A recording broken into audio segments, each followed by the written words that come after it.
Woo!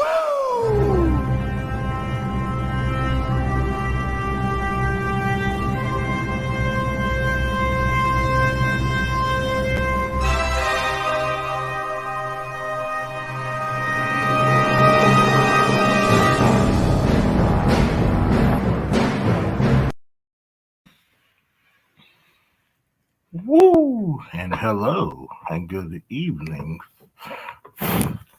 or good night, even though that's more of an exiting term. What's up? What's up? What's up? Oh, yeah. What's up? Let's get some people up in this joint. Let's get some people up in this joint right now. How you feeling? You know, it's been a hell of a weekend so far. Give you a little bit of music while we're waiting for the rest of the folks.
What's up, Ed?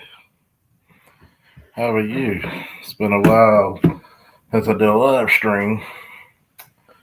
Like some of you noticed from Art a Bit More, yesterday was my boy Leon's funeral. We sent him off in a great way. My man was sharp. Shout out to the Masons. Shout out to his family. Shout out to all the brothers and the boys coming out to sit him proper.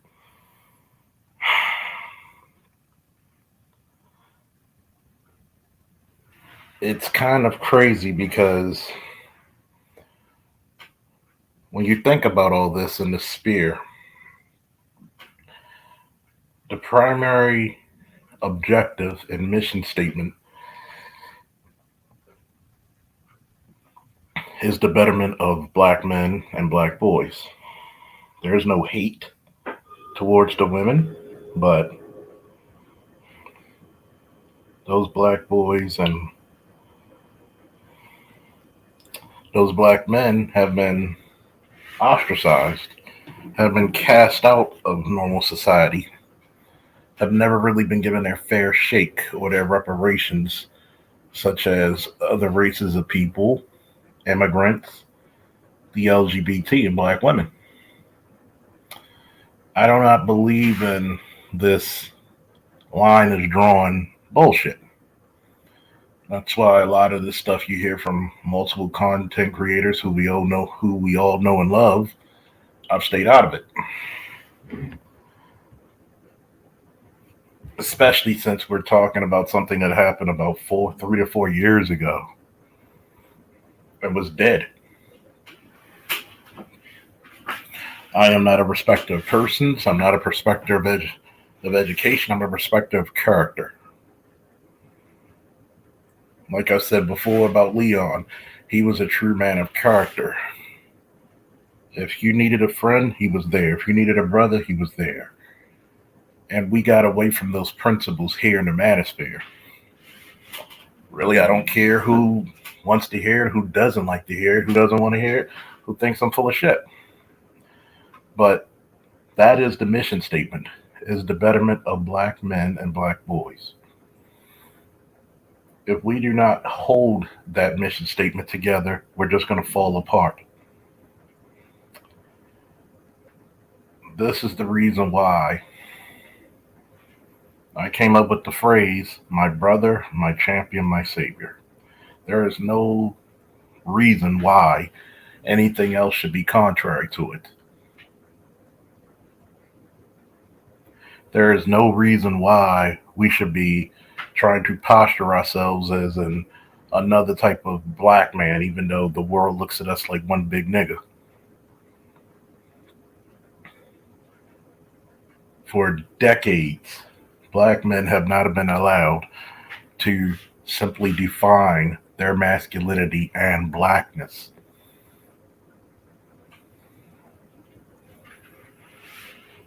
We all pretty much have the same background. Very few black people are built with silver spoons in their mouth coming out the womb. Very few. So we look at today and we see the conflict between Ukraine and Russia. For some people saying, well, you were wrong about that. No, I wasn't. I even told you. Russia was actually clearing out, but guess what happened? Like I told you before, they're going to clear out unless somebody fucks up the negotiations. And that's what happened. They were in negotiations with not only Ukraine, but also NATO. Somebody said something that said, you're a liar. And he said, I'm going to make you a believer. You got to think about this. When your country, which is half the population of the United States roughly, but such big landmass, and then he really is a frozen tundra, you got to do things to disguise and get your people's attention away from politics. So the men from ages 18 to 60 are banned from leaving Ukraine. I want to put that in perspective again. The men from the ages of 18 to 60 are banned from leaving.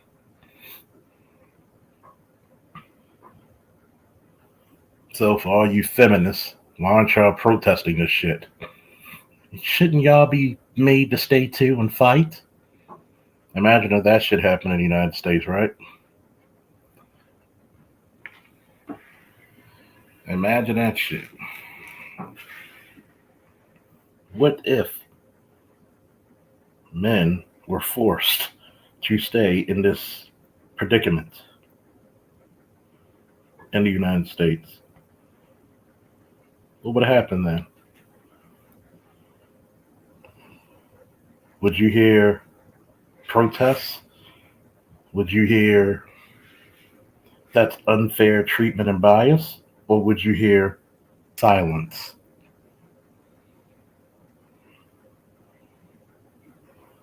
See, you can't talk about feminism and equality if you're silent on every issue, okay? That's bullshit. We deserve the equal rights too. Shout out to Otto Whitmore for the $5. He says, Madden peasant. I know you are. I know you are badly. Such a bad peasant. Well, you didn't have to call yourself that. We already knew you were a peasant. But you have to take this in real consideration. You claim that you're about equality, but you're not protesting to stay in the war effort and fight. See, everybody wants to join the military during peacetime, but when it's wartime for what you actually designed to do, that's when you see the that's when you see the brave versus the cowards. That's when you see the man versus the mice.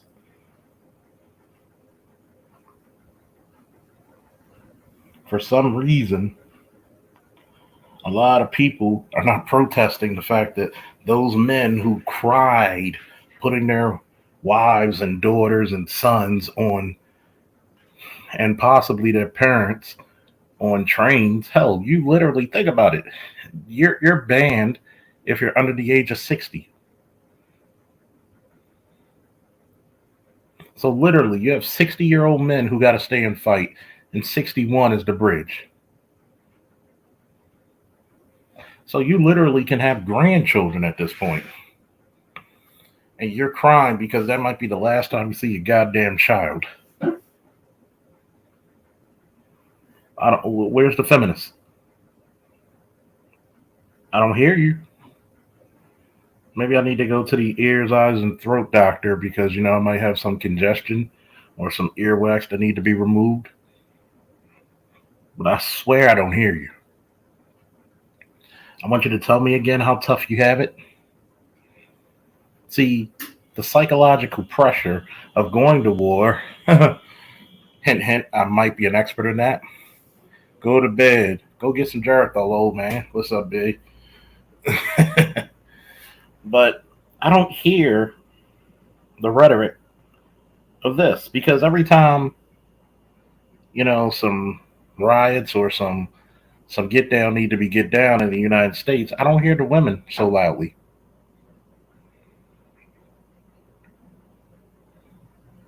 You think Stacey Abrams is gonna fit her fat ass in the damn BDUs? No. You goddamn right. And this is just for you, babe. Before I finish. This is just for you.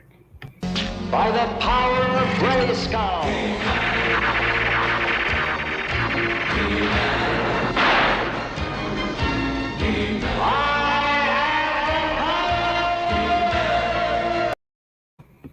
Yep. Just for you. The most powerful man in the universe. Thank you. So, when I hear these tropes, when it comes to feminism, corn-fed food with a lot of muscle mass, but it's time for Bullhorn to get up in that ass. that was a that was a perfect liner back in my squad. But I hear these feminist tropes, and I don't see it. What happened to the strong, independent woman? Shout out to Kareem. for being sexy and smart. Woo! Thank you, love. Gotta give you your salute. Gotta do the all might. Now for a lesson. You may have heard these words before, but I'll teach you what they really mean. Go beyond! Plus!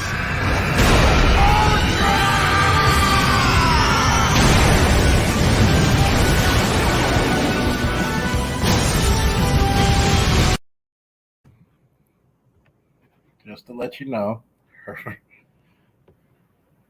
her eyes and ears tell her no lies. She'll wear Destroyer said she'll wear a double X maternity blouse. Jesus Christ. But the point I'm telling this is that, you know, these feminist tropes of how this Rosie the Riveter, this kick ass woman, and you had the general who's a command sergeant major, I believe, for the brigade level. So he answers for like only a colonel. He has, so you're seeing a significant amount of female troops who can't handle it. So they allow the women to leave, which I think is fair. And it's nothing about saying women are incapable, it's just very few are. Very few women are capable. Just like men are okay saying we can't give birth to babies. We're okay with that. We're okay with saying you can carry a baby longer than us because of the way your elbows are designed by nature.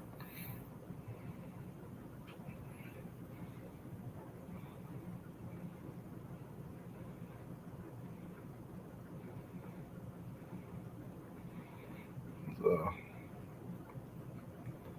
a lot of it is all right. What's up, Gino? What's up, Art? Let's try not to keep that. Let's try not to keep the drama shit and all this other stuff out of it, man. I've already got enough of that shit in other people's panels. Hopefully, one day y'all could talk about this shit like gentlemen. If not, just go out to the woodline instead of like men.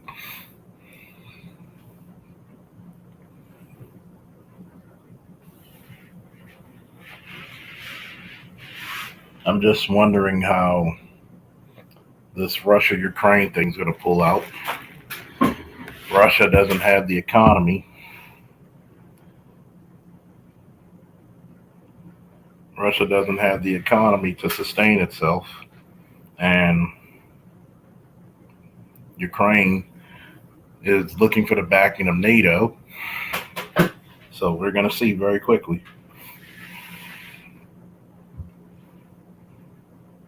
We're going to see very quickly. And the craziest part about it is if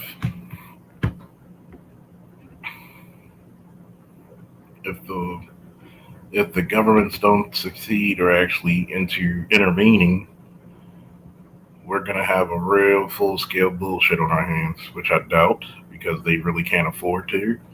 But this is also the trick of people in charge to galvanize the citizens.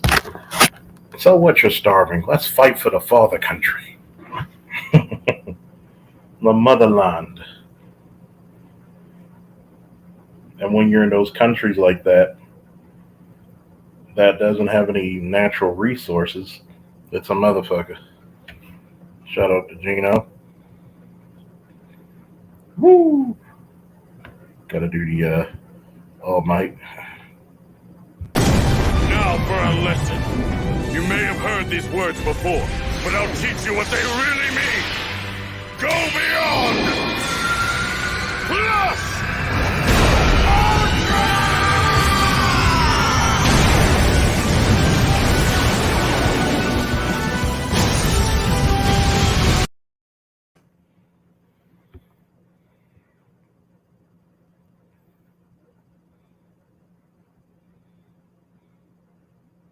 Let me see.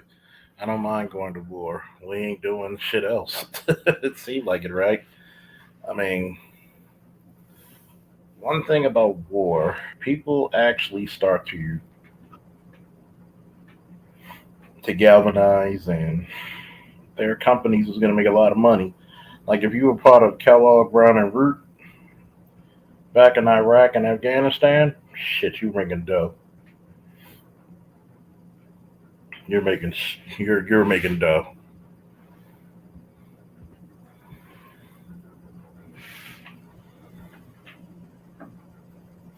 I respect Zelensky. They are really ready for an insurgency type of shit. Yeah, I mean they don't have the the tech, the forces that Russia does, but the worst war to fight for a large scale army is an insurgency. It's not. It's really a morale killer. So I'm just gonna tell you that it's gonna kill the morale of those Russian guys, especially since those Russian soldiers are broke. Okay, they are not fit. They are not fitting to stay around and want to fight if it wasn't for the threat of death or life imprisonment preceding them. So it's going to be an interesting take. It's going to be an interesting take within these hollow walls. So when it comes down to that shit, you're going to see who's about it and who's not. They're going to see very quickly. They're talking about starting up the nuclear capabilities. If I was Putin, I wouldn't even talk about that shit because you really want the world to be on your ass. If he starts trying to play the nuclear game, China will turn against him. And you don't want to do that because you'll have every damn country. You'll have every damn country coming for your ass to prevent that. And that's why you never hear major powers talk about nuclear capabilities, what we're doing. We're going to bomb this. Nah. They said, nah, bro. The world will come against you on that point. And motherfuckers are looking for a reason. Okay? They looking for a reason. So you want to be careful with that. Mm, mm, mm.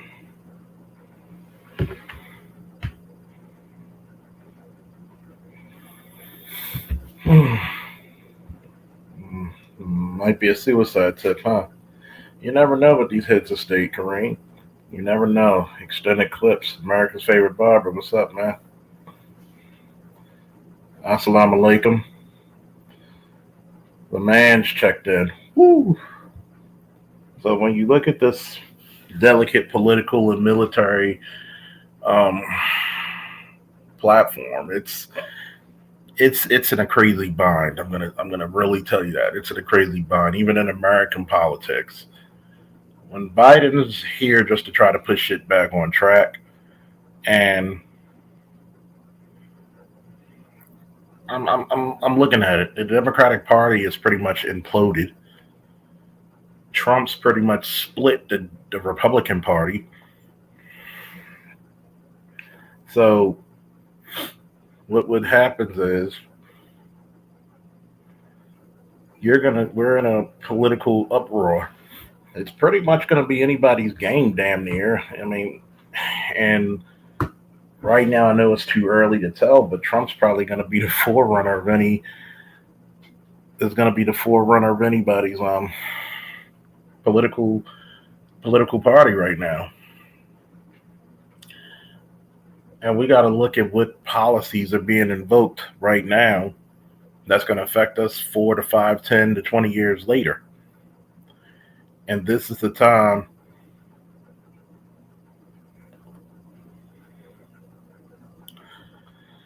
as black men and women, we need to put ourselves in positions to give us at least a parachute or a fighting chance. This is the reason why I hate beef. Like, you only go to war when necessary. And right now in the manosphere, I'm just looking at it. We have so many beefs by our major content creators who's supposed to be the major leaders and thought thinkers. You just can't do it. And on, by the way, um, everybody give us Extended Clips a happy birthday. It's his birthday today. And shout out to my boy Mike. It's his birthday as well. What's up, man? Happy birthday. And many, many more. And what you gotta realize is that the general made a good statement on whose channel was that? Art New Styles panel. He said the indifference is gonna be so strong for men and women being taught they're equals is that a lot of women are gonna suffer because of it.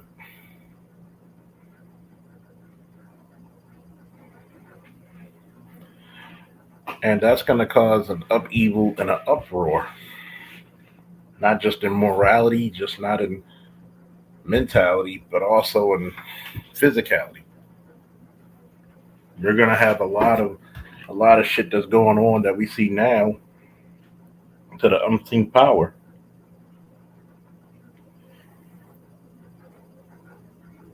What happens if you don't get the backing and protection of men? What happens when you really do have to compete like a man to get a job? What happens?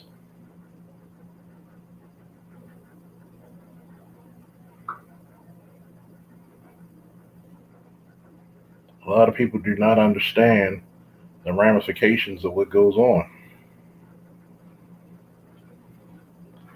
And unfortunately, we've allowed people to circumvent our thoughts.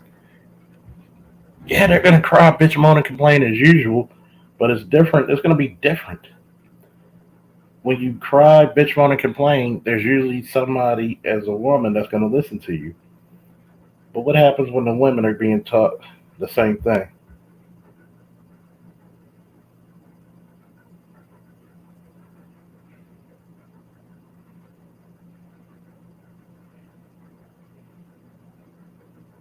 What's going to happen when you're taught the same thing?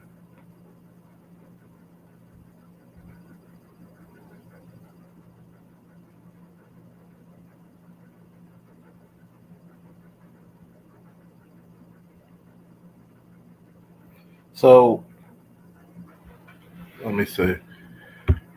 How do you think the sanctions are going to affect the Russians' way of life? Well, I know they sanctioned a lot of his offshore accounts and they put a lot of blockades. So it's you're going to put a very you're putting Russia in a very bad spot, and you got a guy who's hell bent on trying to prove their truth, not the truth, but their truth.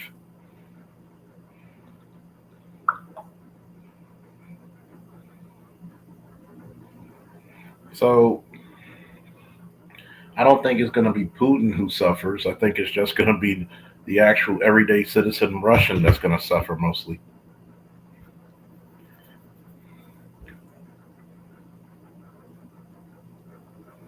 And that's going to be the most interesting part. Like I've said before, Russia's economy is held together by a house made of matchsticks. The littlest goddamn thing will upset it. And really, what they're trying to do is get the old band back with the Soviet Union. What they're trying to do, because remember, Ukraine has not only oil, but also a water supply, because the water in Russia is fucking horrible. So they dammed it up and they're like, wait a minute, y'all belong to us. So a lot of this shit going down is going to be very interesting. Hopefully the restrictions back them down a little bit, but the type of guy he is, he's gonna try to go hard charging.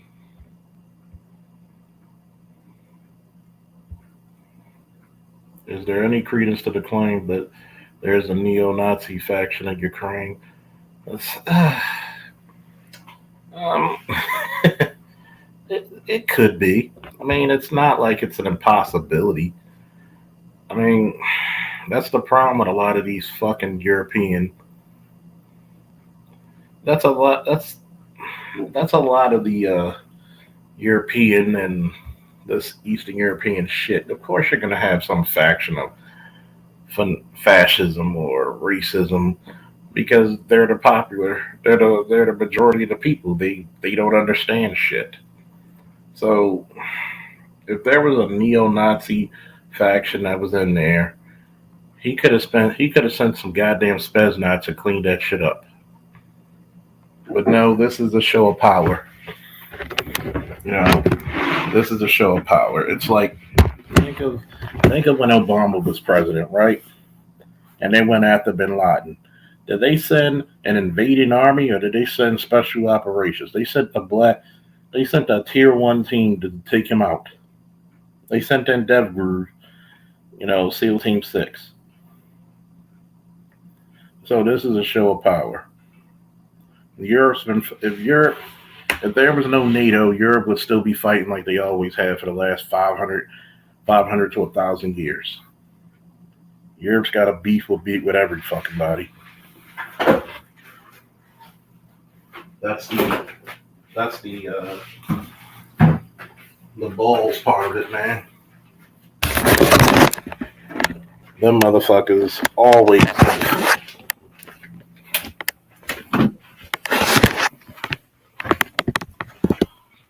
So, what the fuck else been happening in the news?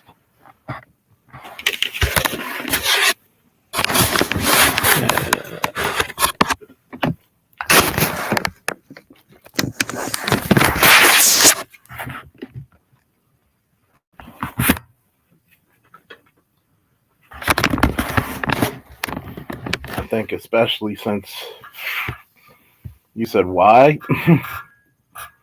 That's just the European way. White people don't like anybody, especially themselves.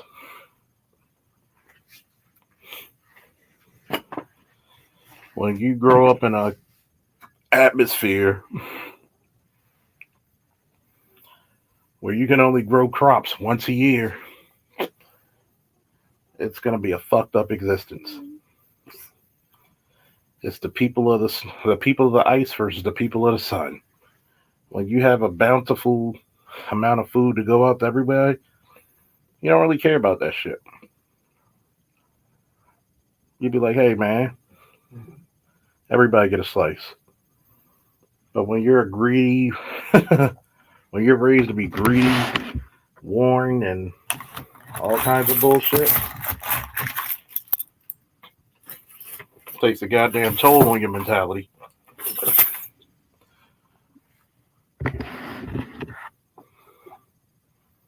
And if you look at European history, that's what it's ultimately about. So when you have those who want to gain power or influence or money, you create a very desperate situation out of them.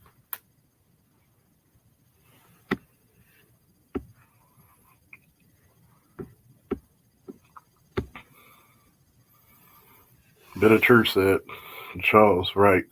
It's like worrying about Nazis in Germany today. I got better things to do to be concerned about than some bold morons across the pond who meet in their basement talking crap. Yeah, if it's just true. If they were such a threat, okay, you would send in your special forces and infiltrate their system and clean them out quietly. The only thing, and if you're lucky, you'll find the bodies.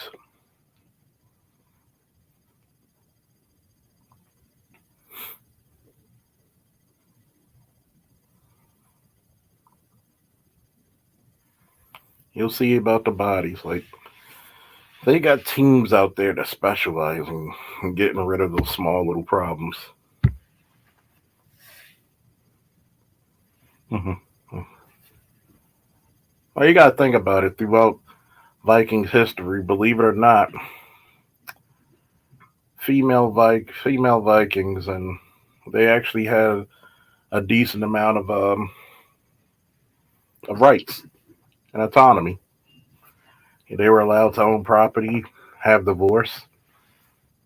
They were allowed to do that in their culture, which was surprisingly true.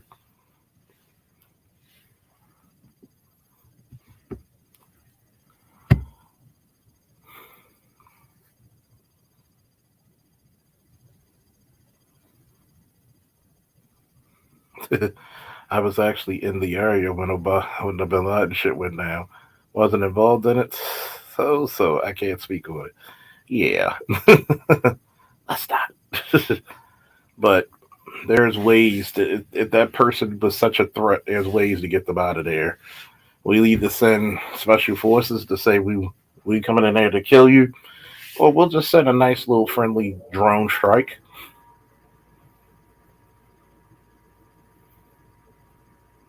So a lot of times we look at this media and don't understand what's going on, and we have to go and look and understand how things like this will actually affect us as black people in America. We got to just sit back.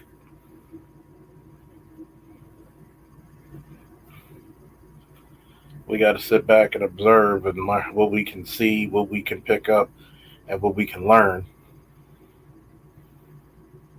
Because when you actually observe other fucking heads of state and how militaries move, the politics behind it is not too far. Who gains, who loses, and who's neutral.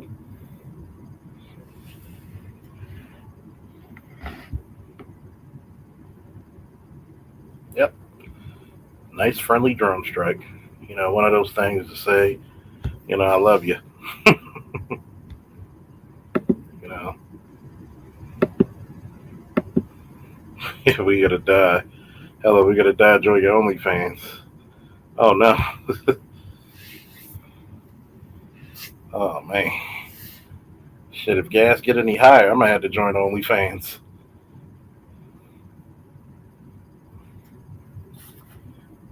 It's just as bad as like chicks calling in on Tasha's K little ratchet ass channel, and they're like, "I see his OnlyFans," but nobody ever questioned her. Why are you subscribed to his OnlyFans?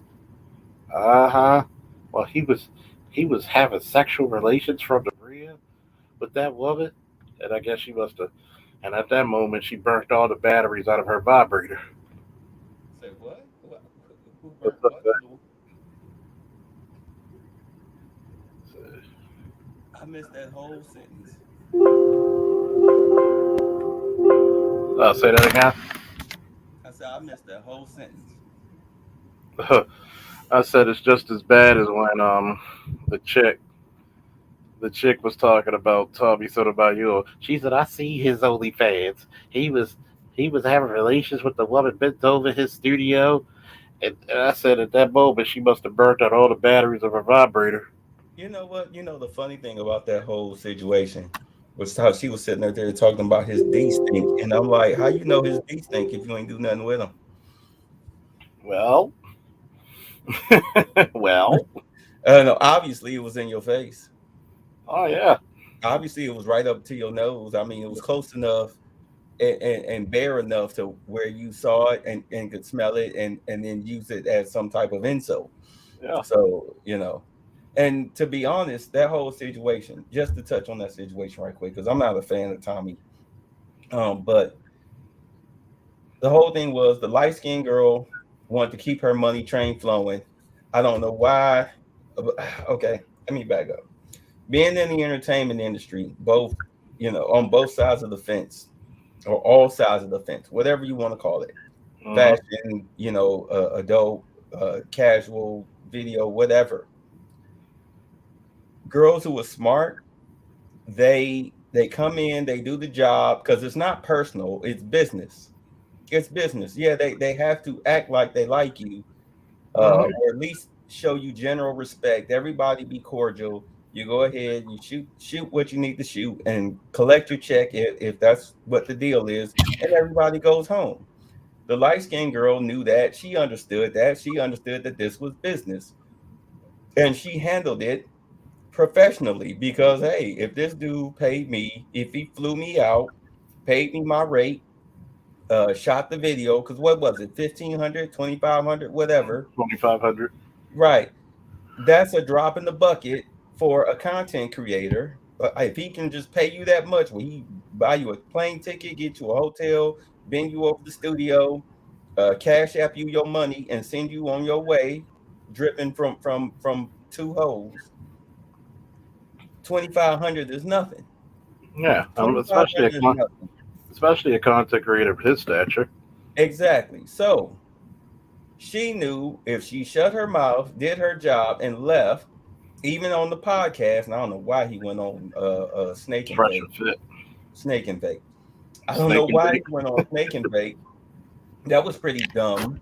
Uh, she knew that the possibility of her coming back to do more business with him was there. The black Yeah. chick, Miss Weavehead, Miss Ghetto Trash, all right, was taking the stuff personally. I don't know why. I don't care.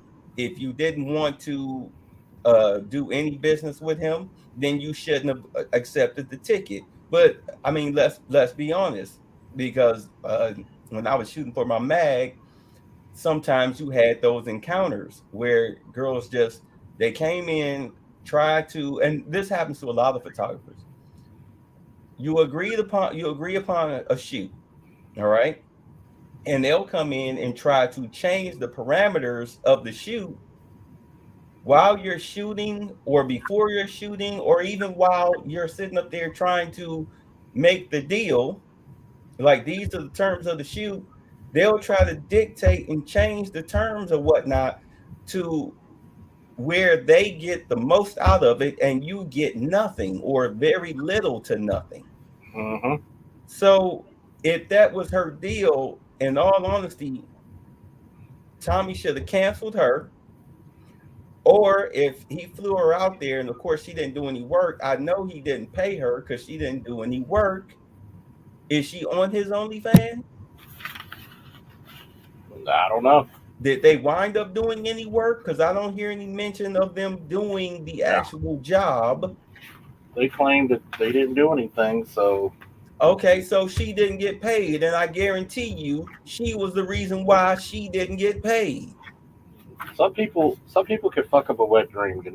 Right. So of course, during that whole fresh and fit thing, she's sitting up there holding in her resentment until the liquor kicked in, because that's the one thing that we hear Snake and Fake do. They have the girls sitting there, they ply them with liquor and alcohol, and then they put them on the show, and then they berate them for their silly little young girl dreams.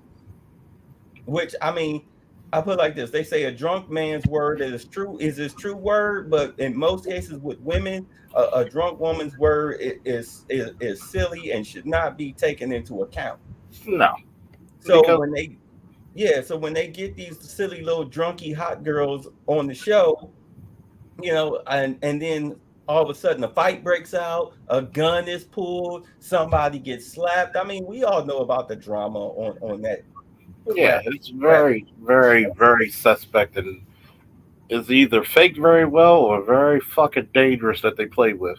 It's a dangerous game that they're playing with. I don't believe they fake anything, but it's a very dangerous game that they're playing to. And I'm gonna tell you right now, somebody's gonna wind up getting hurt, and then somebody's gonna wind up going to jail, and that's gonna be the end of that because then they'll be facing lawsuits Hmm. out the yin yang, and then where are you? But getting back to this chick, once the liquor kicked in, she could no longer hold her tongue. her Winter animosity Poser was shot. exactly towards Tommy. So then near the end, she kept taking shots, and when Tommy finally went ahead and responded back to her, suddenly she flipped out and she swung on him. And I was saying on Red's channel, I'm surprised on Tommy that he didn't call the police. Mm-hmm. I'm surprised. And it's like, why are you, as a dark skinned woman with a weave and tattoos, knowing that this guy has a disdain for you? First and foremost, Tommy, that's your fault because I don't hire chicks like that to do nothing. To do nothing. Mm-hmm. You a ghetto queen. You out here looking like Cynthia G. Yeah, you stay your ass where you at. Yeah. Like first Okay. and foremost, if you're gonna do something like that, you pretty much you better buy what you pay for Yeah. because something tells me that this chick nobody. This is where I get to the Tasha K or not the Tasha K. What's that bitch name? Oh, I'm the little wino chick. Yeah, that's Tasha K. No, The Tasha K. Okay. mouth nosy chick. Yeah. Miss No, that our ninth grade flunker. that goldfish looking bitch. But she doesn't realize that one, she knows it, but she's not gonna say it. You're not gonna chastise this bitch for prostitution. Well, of course not, because that's not the narrative. The narrative is, oh, oh my gosh, how dare you hit the black women's. That was the narrative, even though he wasn't the one that threw the first lick. A Hmm. lot of people are calling her out for her hypocrisy. But then Yeah, again, that's a show for goofy chicks. I mean, they call themselves winos because, you know, they're a bunch of drunky hot girls who are middle aged. a bunch of drunk middle age, and then she made the comment saying, "Well, that's the show that Manosphere, that stop calling them Manosphere because they They're never not see manosphere, they're exploiters. they're exploiters. Foreign exploiters. They're foreign invaders. They're trying to come in." And here's the fucked up part. Well, these are those Manosphere guys. Those are the guys who are awkward guys that we don't date. First and foremost, Tasha K, you married a guy who needed citizenship. Okay? The same motherfucking husband from Africa that you got. No offense to my African brothers and sisters, but I'm gonna tell the truth. Didn't he testify against your stupid ass? Yeah, he did. He did. And she sat up there and testified against him. She lied on him. So there's strain going on in that damn house if he even still lives there. Because Yeah, the running joke is the lead attorney said he would represent him in a divorce case. that'd be a motherfucking funniest shit ever. And here's the crazy part: if he divorces her, guess who's the breadwinner? Guess who's the breadwinner? Guess who's gonna be? Guess who's gonna be the one paying out alimony? Hopefully, I mean, I put it to you like this. If she makes more than him based on this court case, she'll have to file bankruptcy. Hmm. So it's amazing how you would think the Cardi B case she would have to shut the fuck up. Well, she can't help herself. Man, everybody got a black, excuse me, everybody got an auntie or a cousin or a sister or a mother that don't know when to shut the fuck up. And you want to slap them because the more they talk, the more they put themselves in danger or under the microscope. And that's what you're dealing with right now. You're dealing with somebody that can't shut up to save their lives. And I understand that they trying to make she trying to make her YouTube money, especially trying to get people to help pay Cardi B, pay that Cardi B lawsuit. But some people just don't know when to shut the fuck up. Oh, and by the way, her cases aren't over, right? Nah.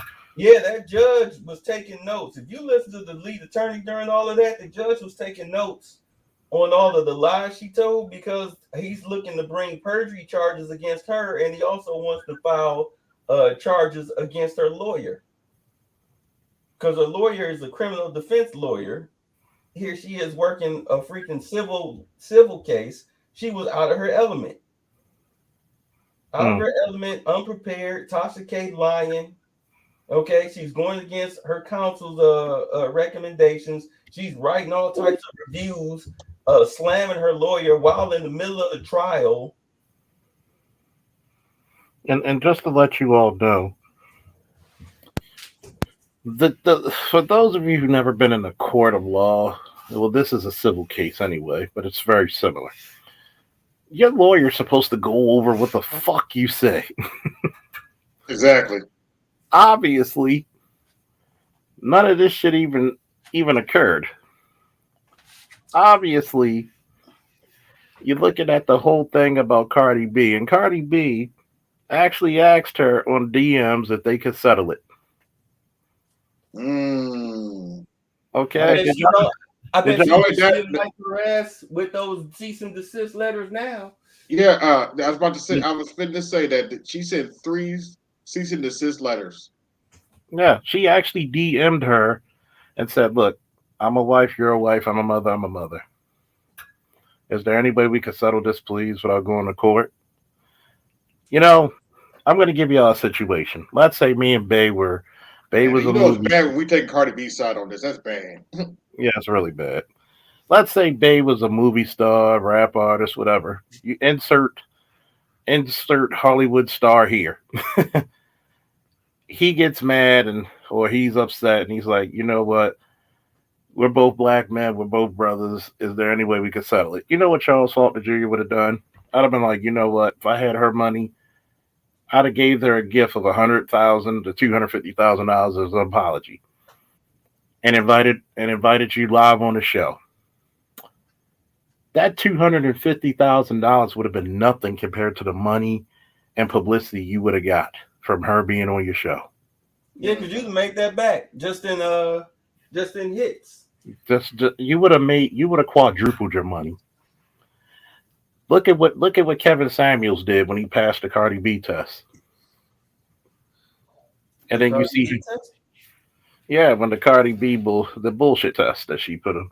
You mean Nicki Minaj? Yeah, excuse me. Yeah, Nicki Minaj Yeah, test. I'm like, what's he talking about? Yeah, I'm getting them confused. You know, a ratchet is a ratchet, psycho stuff. But Yeah, same difference. Go ahead. and it's like that.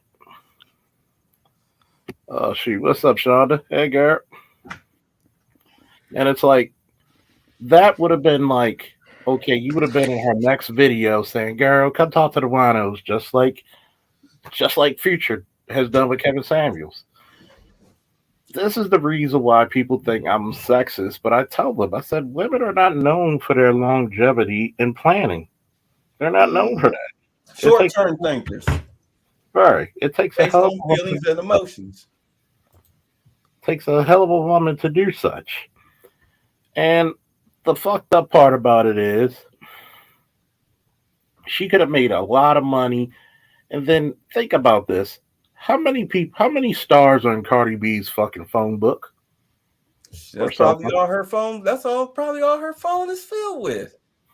Yeah. So that's connections. So you would have been including probably the president, because remember she talked to him too. Yeah, including up to the president. Think about if you needed a favor. I think motherfuckers need to watch the first Godfather to see how business is done. You know what I'm saying? So I actually think they doing a limited showing with the Godfather in AMC theaters. I should bring it up. Okay. But it was interesting as much as people talking about the Tasha K and Cardi B situation, Dennis Sperling actually provided a counter argument to the prevailing arguments on that situation, which he actually said that she probably won't end up really paying much, and that she could actually probably use this to help boost her clout up and everything. Now that was before any potential whispers about any possible criminal charges or anything like that. But Dennis Sperling, I think he's pretty good to speak on it, being a lawyer for over 20 years, and he actually kind of specializes in like civil litigation and different. I believe he's in what do you call it, like accident claims and stuff like that. Okay.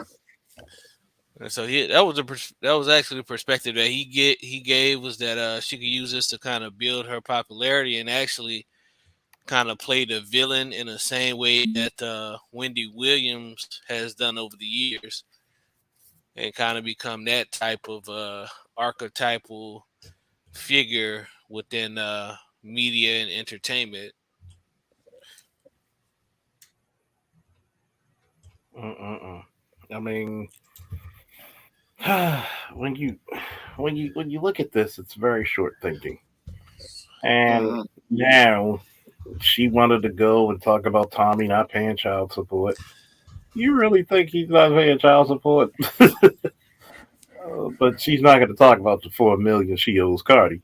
I'm But sorry. She said Tommy paying child support. no, he need to pay his child support. He paid. Didn't he pay his child support with those with the donations for his fatherless America? Yeah, Yeah. So I'm plus his kids should be grown now. It's been what his daughter was like about 6 or 8 years old when I started. First caught wind to him about 12 to 14 years ago. So what child support? exactly. And I'm just thinking to myself, like, you had O'Shea talking about making fun of him, and I'm like, I'm I would just tell O'Shea, there's some people you need to avoid. You need to Ooh. avoid. I would tell him, if I was the advisor, you avoid. It's like when you remember the movie Resurrection F from Mhm. Dragon Ball, and Frieza made this statement. He says, "As long as I can rule forever, as long as I don't put a hand on two people." It's Majin Buu and Beerus the Destroyer. As long as I don't fuck Oh, with them, apparently O'Shea's been going after Tariq too. and that's the other person. Two people he need to stay the fuck away from is And and to give you an idea how bad this is, it's bad when Valdez comes out and says you shouldn't be fucking with them two niggas. exactly. I was Yeah, there when he said Valdez that. come out and say that. Ooh, the angry man comes out and say that. Yeah. You I should be. mean, he'll pretty much get locked in the beef for all of eternity with them two. I mean, you And will get the. Tariq is brutal. I would you say what you want about Tariq. Tariq is brutal. I would never want to say something about Tariq. I mean, Tariq is he's a master roaster of the highest degree. I Yes, mean, he's like ultra instant roasting. Like that Yeah, motherfucker got like the that's that Super motherfucker Saiyan got like roaster the right there. that motherfucker got a one for all when it comes to roasting. Like he's like this nigga here. Now for a lesson. You may have heard these words before, but I'll teach you what they really mean. Go beyond! Plus!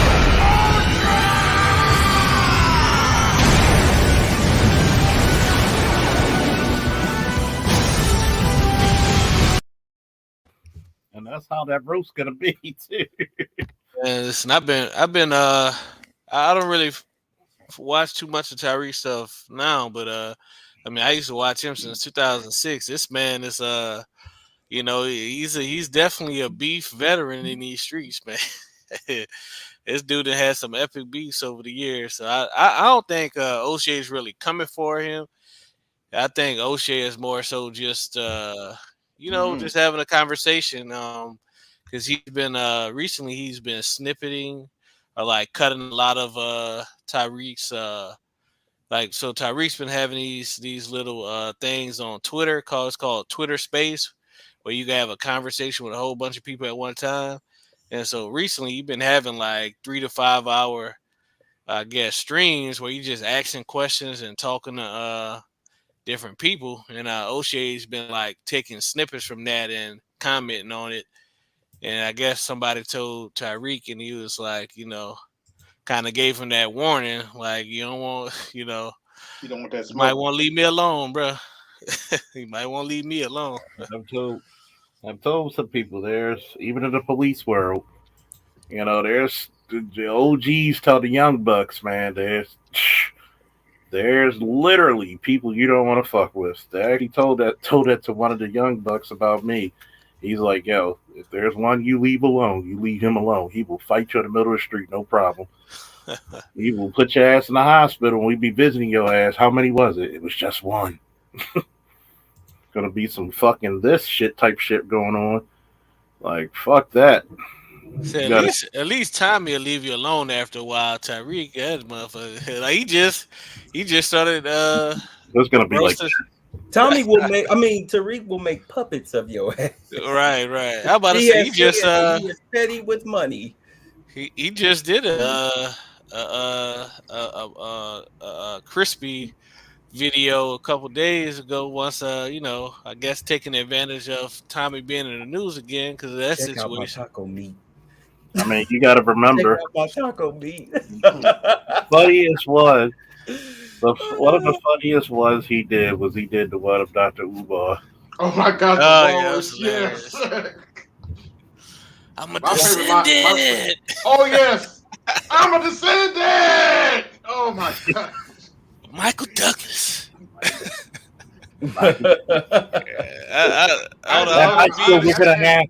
At my school, we're gonna have driver's ed. I'm like, God damn.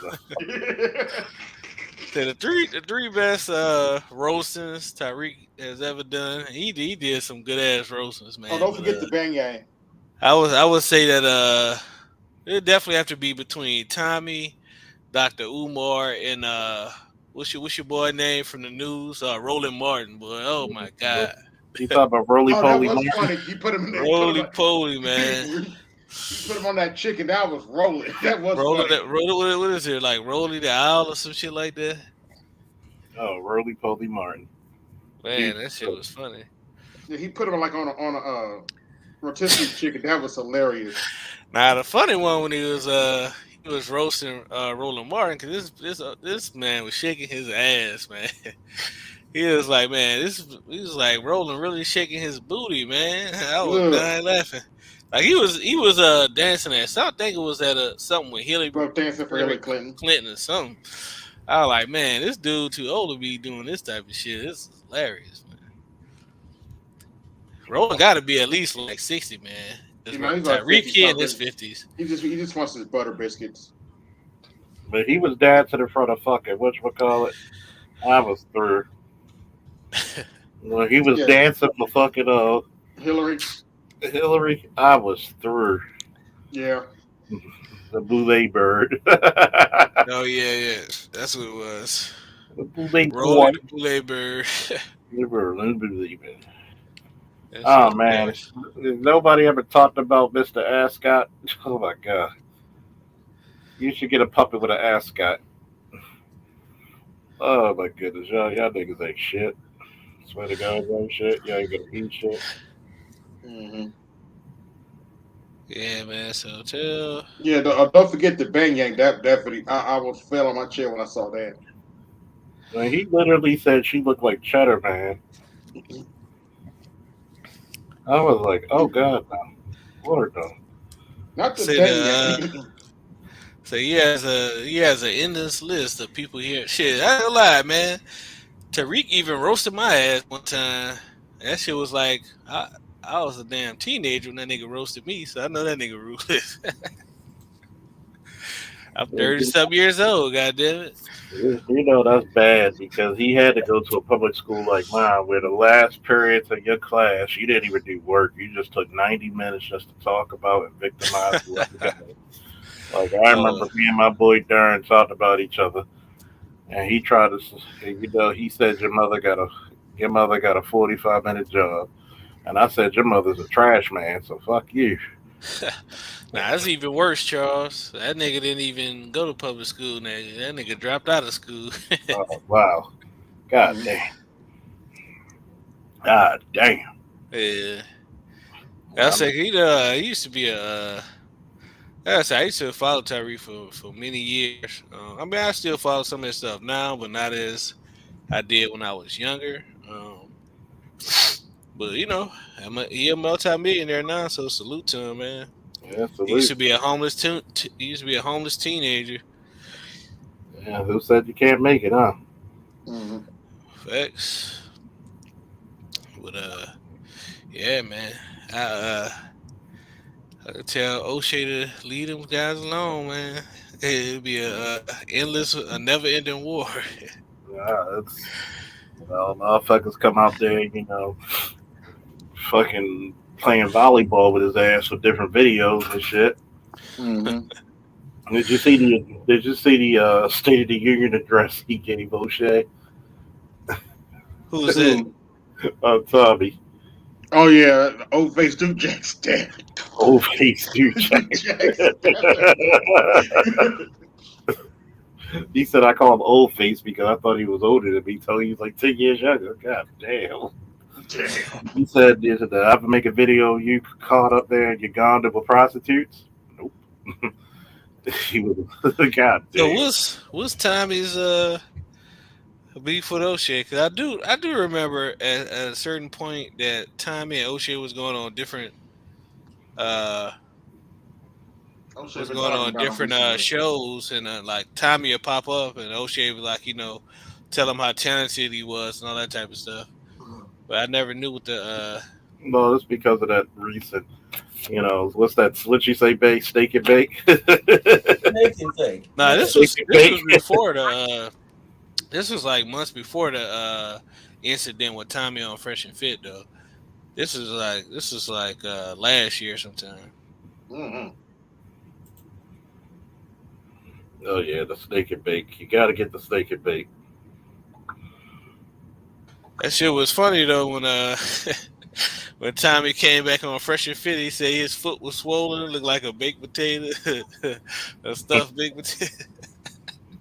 God damn. That shit was hilarious, man.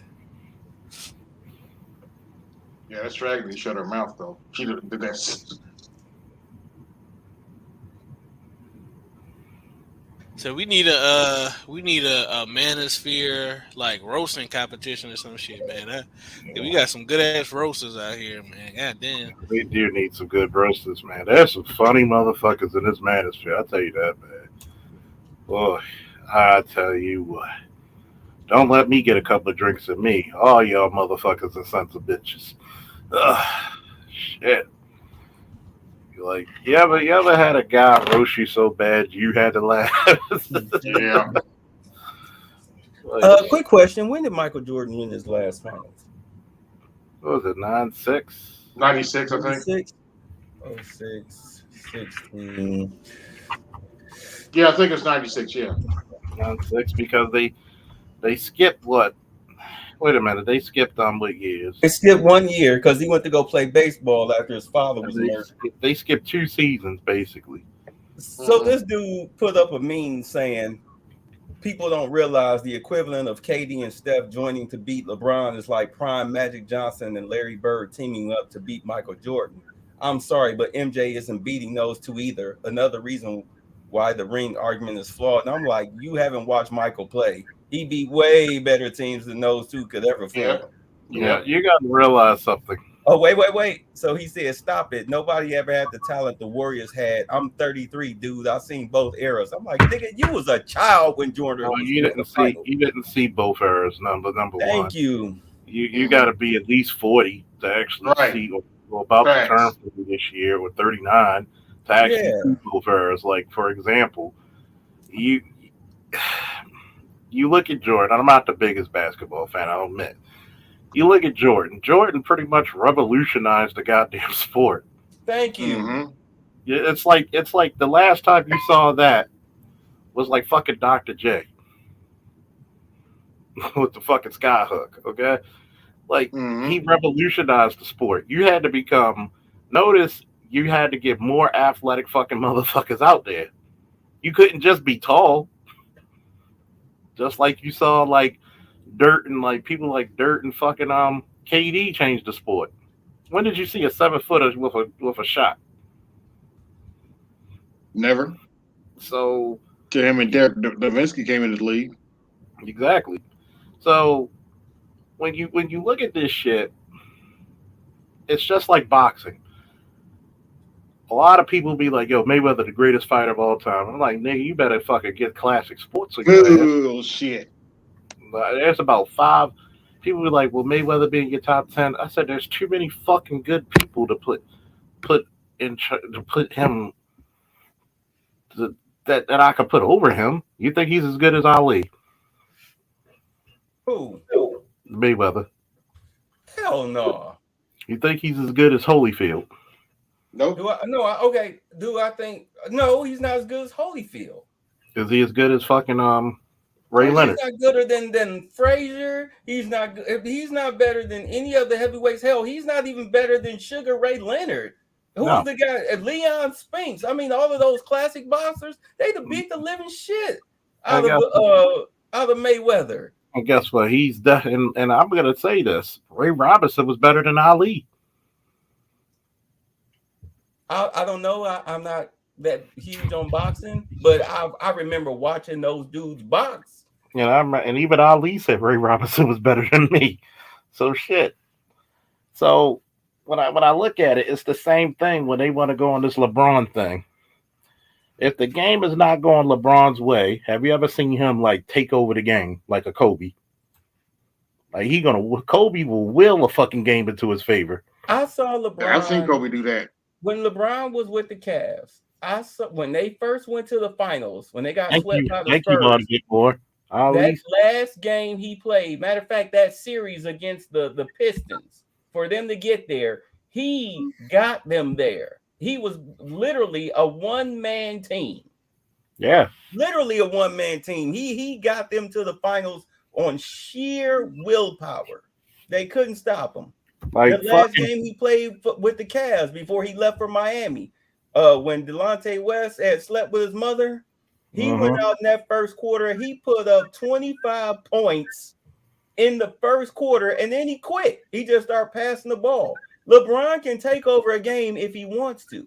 Wants to, though. That's the whole thing. But that's not his personality trait. Right. You talking about like Kobe and Mike make no fucking. He doesn't love the game though like them. He doesn't love the game like Kobe and Mike. That's why LeBron can play well, but he doesn't love it. And that's why. That's true. Yeah, you know what? I had to join in. Sorry, I had to join in. Like he should. No, that's cool. Yeah, he doesn't love it like he should. It's like this. I'm a Ravens fan. Everybody respects people, but it's like there's like you get a guy like a Ray Lewis out there who will motivate the fuck out of everybody. Mm-hmm. And I mean, he made a lot of people around him even better. And then you paired him up with Ed Reed in the back. Oh, that made him take even more chances coming after your ass. I remember seeing a game. Charles, you may remember this. This was when Ocho Cinco was on the Bengals. Oh, when he tried to tackle Ray. Well, there was that, and then there was the one time when he went over the middle and Ray almost took his freaking head off. This was back when linebackers could knock you unconscious. Yeah, he almost took his head off, and Chad Ocho Cinco, he had to take his helmet off to readjust it, and you could read his lips. He was like, "What the hell is wrong with you, man?" And old dude Ray Lewis just weak, because he had to get up off the ground, but Ray Lewis just walked away from me. He said nothing. I mean, you playing football, bro. You play football. You gotta do what it make it do what it do, boy. Exactly. Here you go. I'm here to be your friend right now. I see you at the club tonight, but on this field, I am death incarnate.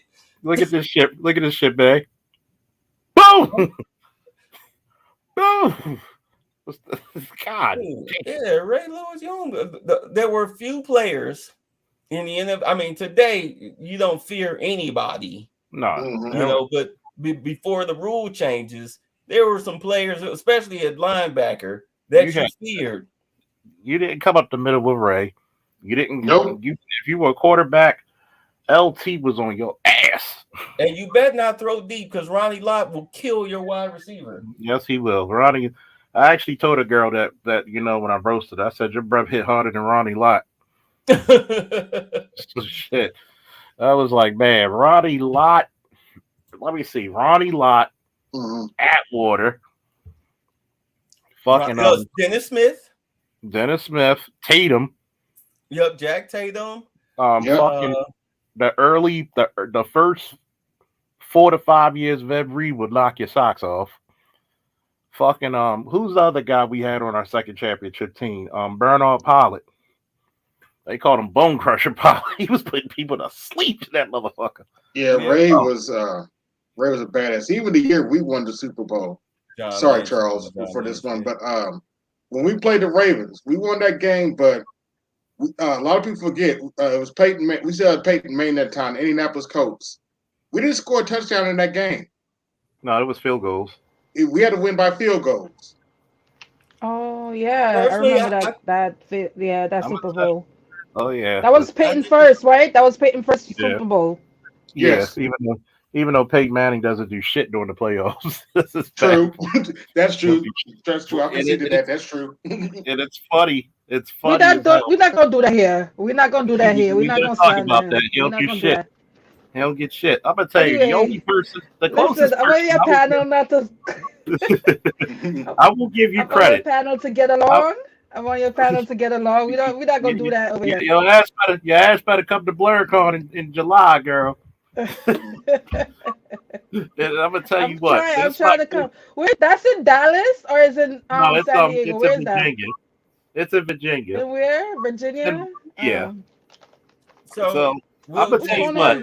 Nothing going on in Virginia. That's in Virginia in July.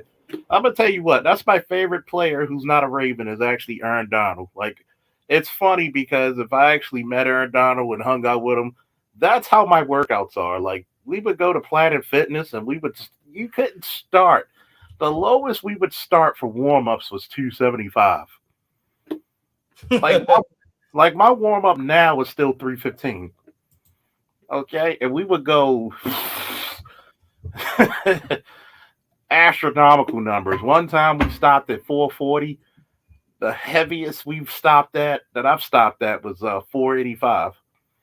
Like, that's what I'm feeling myself and shit. Okay, so I don't think I put it like this. When it comes to fear, do understand, Jay Will, when we're talking about fear, we're talking about a player that you are scared to get hit by. Ain't no quarterback actually scared to get hit by Aaron Donald. I mean, they don't want to take the sack, but they're not, oh my God, he's going to destroy me if he hits me. We're talking about players like that. Lawrence Taylor was probably one of the, if not the most feared defensive player in the NFL. Mm-hmm. Yeah, because I mean, he didn't just sack you. Back then, they could just destroy you. They could put a shoulder or a helmet in your in the back of your shoulder blades. They could hit you low. They could body slam you. God damn! Look at the shockwave of this motherfucker. Boom! Yeah, you can't do that now. That hit right there from Ray Lewis. Yeah, you can't do hits like that anymore. Well, at least you can, but 9 times out of 10, you might get hit with a flag. Yeah, I'm gonna tell you, Reggie White was a phenomenon because I'd never seen a man do a fucking forearm block and lift a 320-pound offensive lineman off his feet. Like, that's some wild shit. So, question, guys. So this is a pro Ravens channel. This is what we're doing. This is a pro Ravens channel. Well, you know, I'm a Ravens. Yeah, he's a Browns fan. A Ravens fan, not a Browns fan. Nah. Browns kept their legacy, so it's different. Yeah. Well, you took our players and our front office, so you're. That's right. I forgot about that. You're the Browns. Well, guess what? It's purple, so we're gonna keep it purple. You still the Browns. It ain't still the Browns. Shit, we left that brown smell back at Cleveland. Mm-hmm. There we did. Oh shit! Here we go. And by the way, Jay Will, I've seen your precious little lineman get blocked 1-on-1 and not get to the quarterback. All right. Was Aaron Donald? It's not like he's unblockable. It's just the team offensive linemen, especially with the line that they run. Yeah, you can easily double team him. Yeah, you want to slow him down. I mean, look at the Super Bowl. He didn't start getting to Burrow until late in the second half. But in the first half against that, I mean, the Bengals played with 3 offensive linemen. He couldn't touch them. He couldn't touch them until the offensive coordinator started changing up the offense where they tried to throw more, where they should have stuck to their running game, but they tried to throw more, and Joe Burrow gets 3 seconds every time he takes a 3-step drop. As soon as he plants that back foot, he's running for his life most of the time. Like you telling me, like I'm gonna tell you what it was. Like right, you got defensive ends back in the day. I mean, I like Aaron Donald. I also like what's the one from Cleveland? Myles Garrett. Myles Garrett. You know, there's a reason why Myles Garrett always played with the sleeves. He said, as soon as I didn't wear the sleeves, I got drug tested. Damn.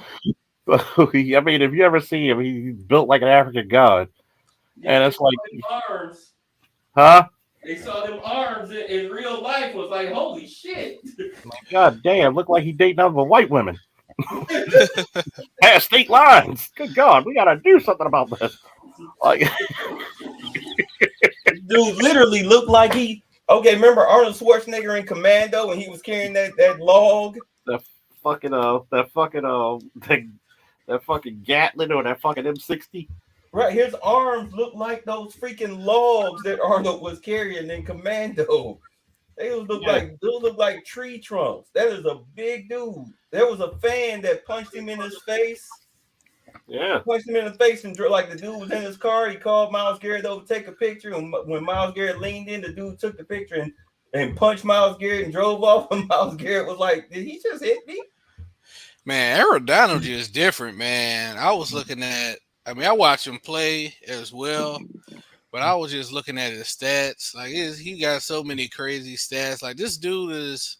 He's an animal. I mean, like he has 2 less sacks than T.J. Watt since 2000. I think it's since 2017, and T.J. Watt has the most sacks since 2017.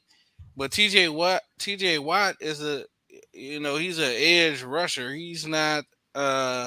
He's not. I mean, he's the only guard that has that many sacks. And even Warren Sapp was talking about him on one of these shows I was watching on YouTube, and he was like, "Shit, ain't nobody he better. Like he way better than me.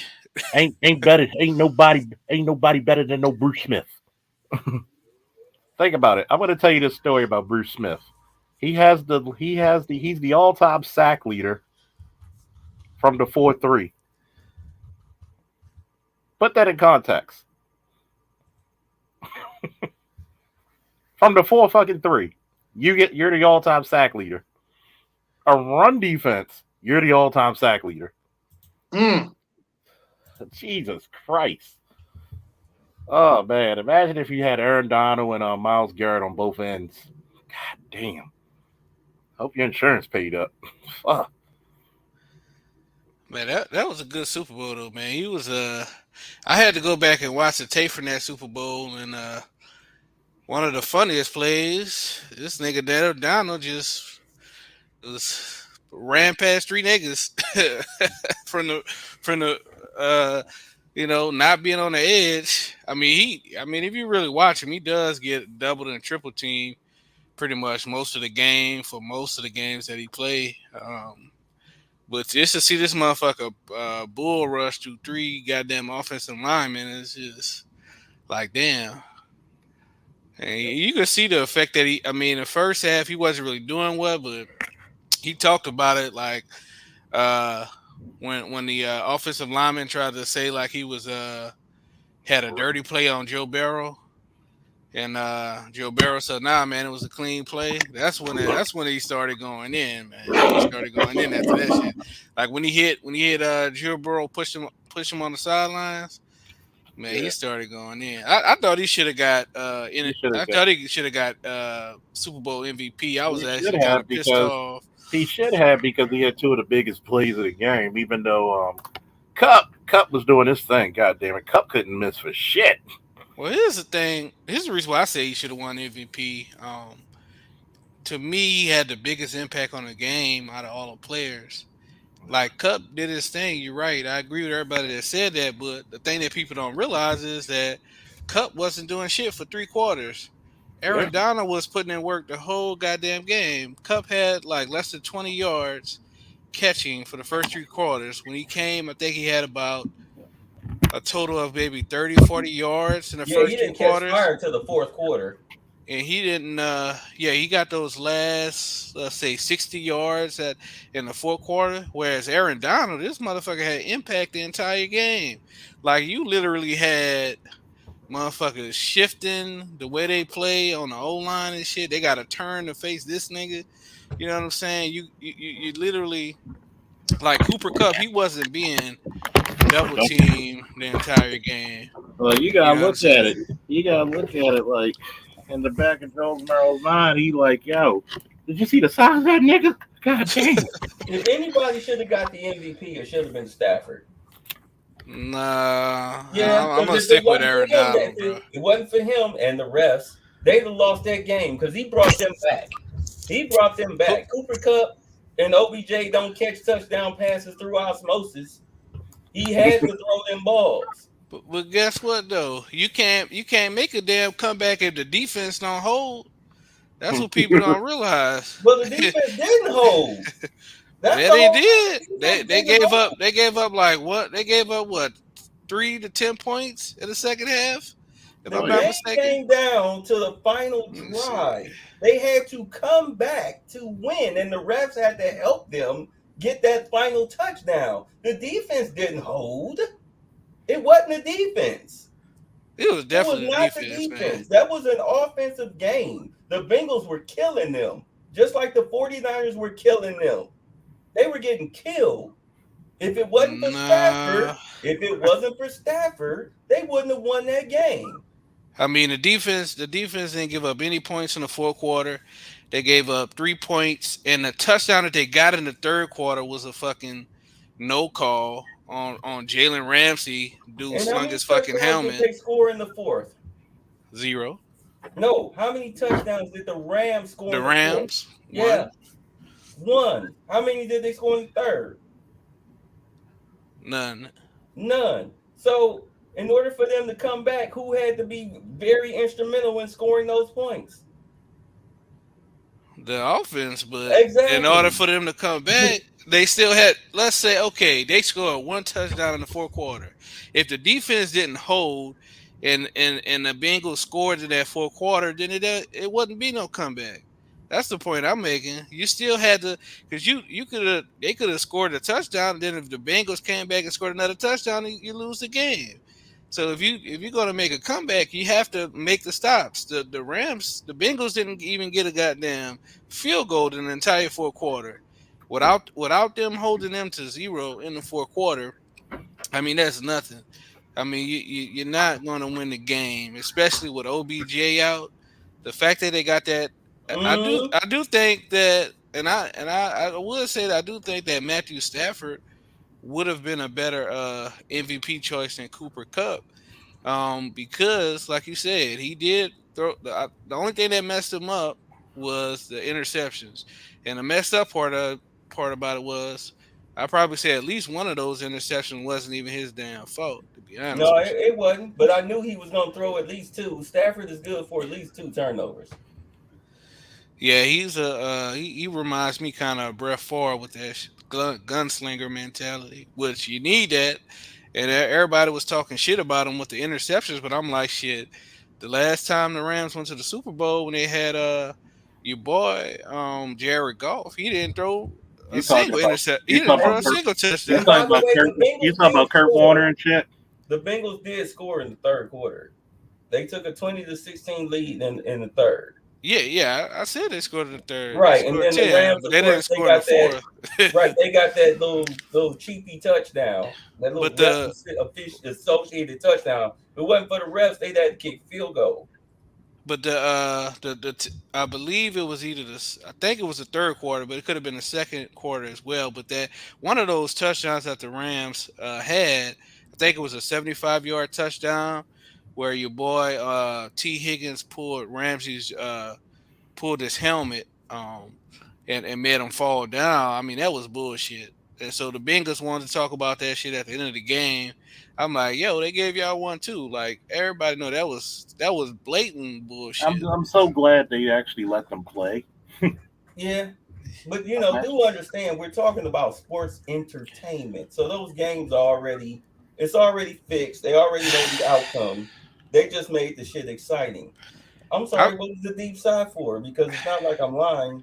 Nah. It's actually not towards you. I was just thinking about the year the Rams went to the Super Bowl and didn't score a single touchdown. And the game before the Oh, ref against the cheated my fucking Patriots, where they just yeah. But I'm a everybody did dive plays up the middle. Oh Lord, I cut but that game off before yeah, that halftime. was a I was boring like, ass what type game. of offense is this? That was a boring ass game. But I'm a Saints fan, and we should have been in the Super Bowl, so we could have beat Tom Brady's ass. And they had a horrible no call on us where we lost the game. I mean, that wasn't a total reason, but I definitely think we would have. I know we would have put on a better game than the Rams did. We would have put some points on the board. Goddamn. Well, they knew right. They knew the Saints would have beat the crap out of the Patriots. I mean, you remember what happened when they came down there for that Monday? I think it was Sunday or Monday Night Football, and Drew Brees was just throwing bombs all over their asses. Had both Tom Brady and Belichick standing on the sidelines, 10 feet apart with their arms folded. I mean, we're the Saints. We're like Tom Brady's kryptonite because we was like I think we was like 7-1 against Tom Brady or like 5-1. He Yeah, beat us Drew in the Brees. playoffs, Yeah, he didn't really but lose to the Saints. Drew Brees he didn't wasn't lose to the getting Patriots like that. he wasn't getting no goddamn touchdowns on us like that. I think like the last time we played the Bucks with Tom Brady at quarterback, it was like 20-3 or some shit. But that really pissed me off, man. I ain't gonna lie, man. That's one of those. I normally don't get emotionally tied to games anymore, but that game, I had to go for a walk.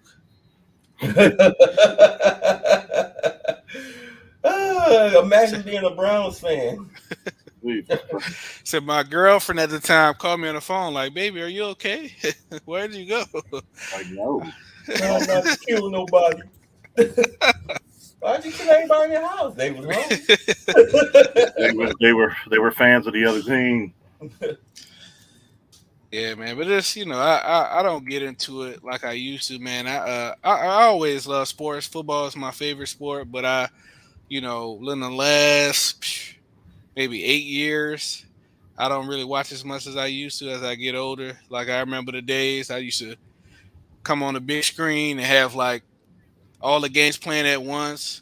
Have my team playing on the biggest screen on the screen, But I try to be more productive in these streets, man. So some serious talk. Fuck that. But fuck that. When the Ravens play, we gotta watch. Oh yeah, I always play my you always play your team, man. You always try to watch your team the most definitely. And then for me, I just try to see like the outside of my teams. I just try to see like the best players, man. Like hoping to see Steph Curry play next time he come to Houston. So yeah. So Charles, I have a serious discussion for you tonight. What's that? Because I just did a video talking about how black men can change black society through politics. And I was saying that what we need to do, black men, we need to sit down and come up with a proposal and present it to the Republican Party and say, hey, look, if you want our vote, this is what you need to comply with, and we will jump ship back to you. Because a lot of people tend to forget that black people were staunch Republicans. No, black people are staunch conservative. Up until the welfare. Yeah.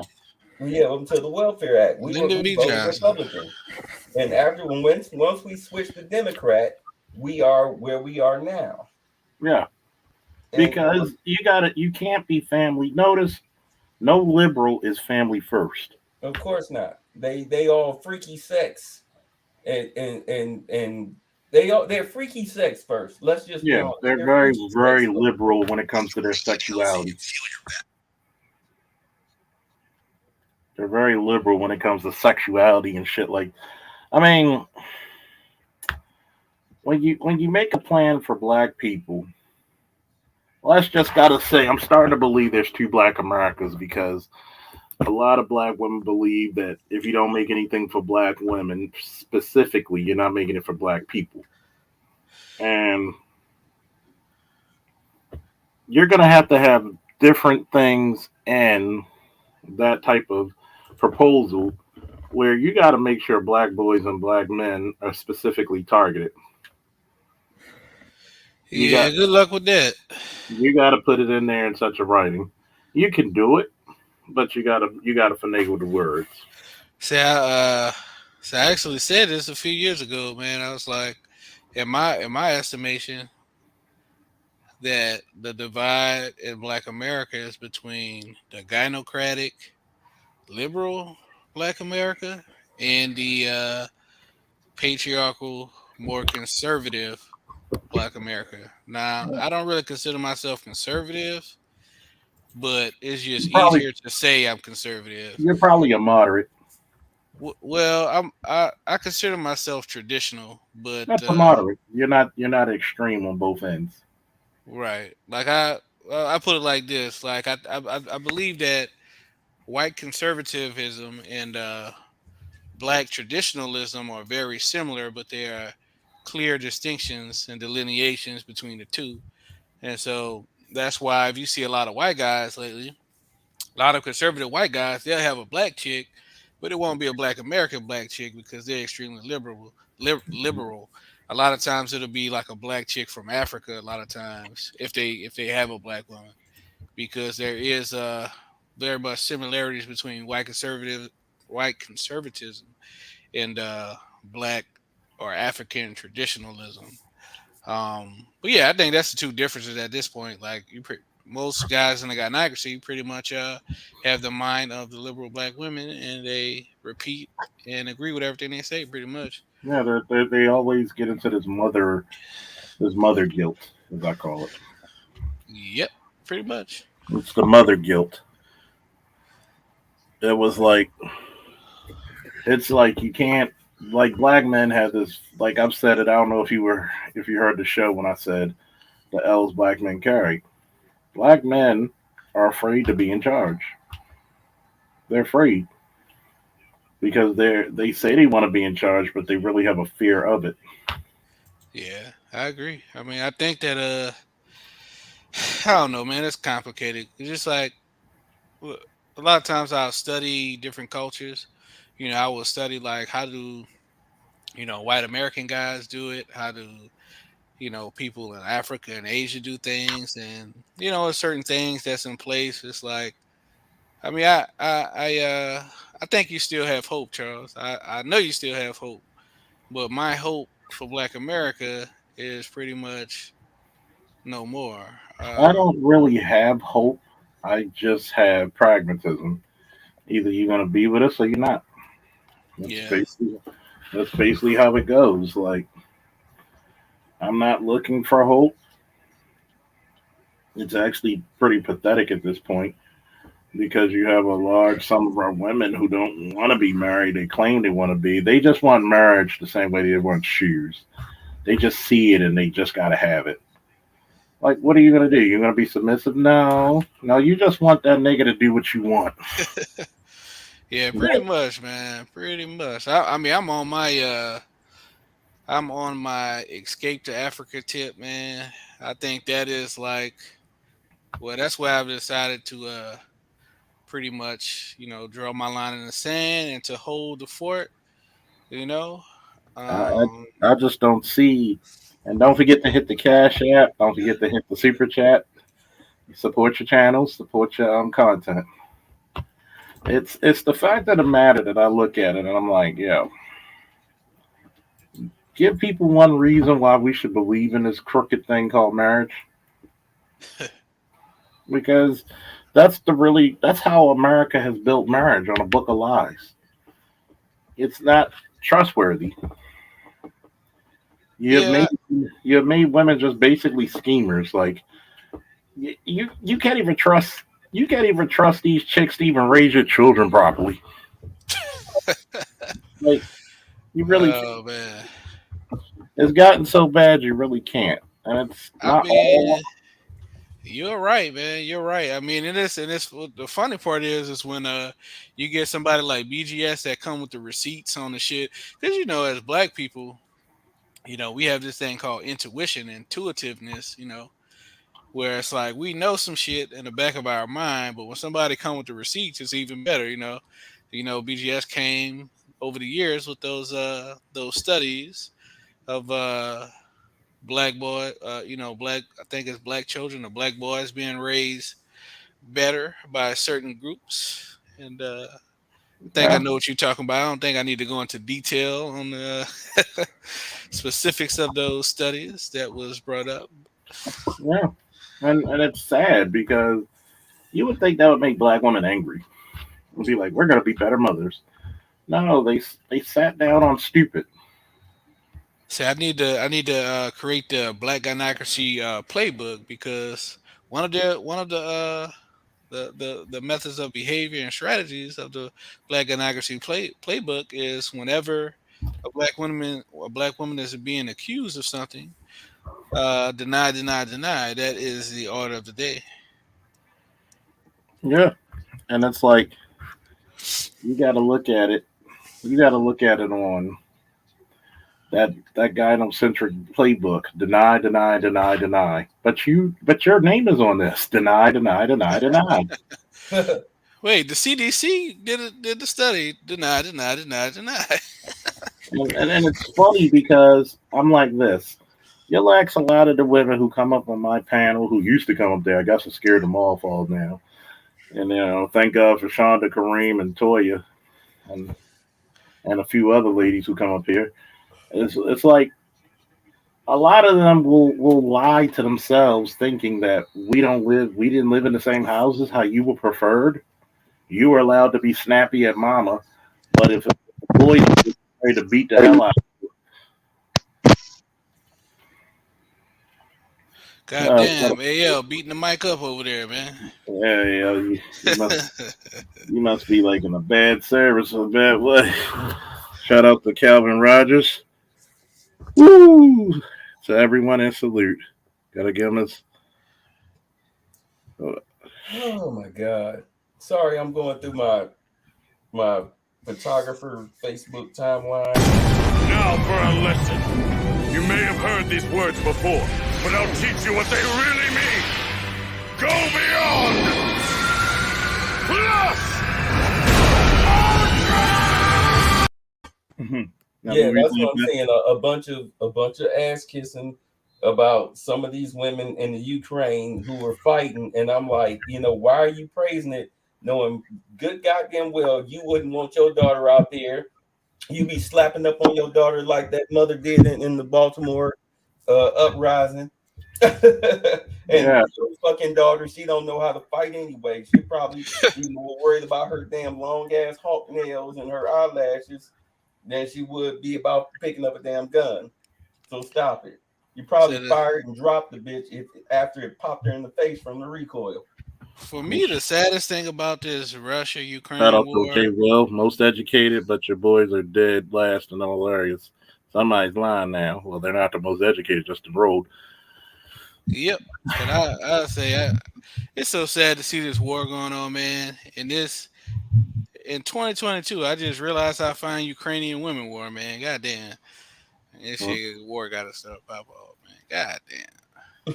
Baby, don't fight no war. Come on, I'll get you a green card. Now I got so that's a guy that I'm cool with, right? He's he's around in the space, man. He deals with those Ukrainian women. That dude's a savage, man. He be talking shit to their ass. He been talking shit to their ass for the last month and a half, man. Yeah, barely. Having my trouble all night. All night. But if y'all continue, I'll jump in. But I got to get out of here. I got to be up early in the morning. It was fun talking to y'all. As always, been a true good night, man. All right. No problem. All right, fellas, y'all stay easy. All right, man. Peace. So Charles, man, do you want to have any more kids? I'll be 40 this year. Not if you know what you're here for. I'll be 40 this year, so I'll be actually not even this year. What's in about a little over a month, I'll be 40. Oh, okay. So, Is like, that a yes? I'm like, what purpose would it serve? Like, if if I had to get another, kid, that bitch gonna have to be married. Like, have to be married, and she gonna have to be rich. I'm like, That's hilarious. That's hilarious. Yeah, man, I'll be 32, so I think this year I'm probably gonna start, and I'll probably stop when I'm like 40 or 42 or something like that. yeah, because you got to remember, add 20 years, and that's pretty much what you're gonna see with your kids. Yeah. I agree. Add 20 I agree. years, and people don't even like to say that. Well, that 40 not old. Shit. Like, many 40-year-old women having babies? And So those, you date women more so around your age group then? um,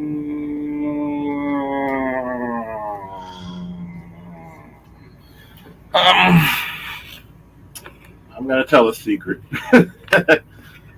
um, I'm usually around like few years younger.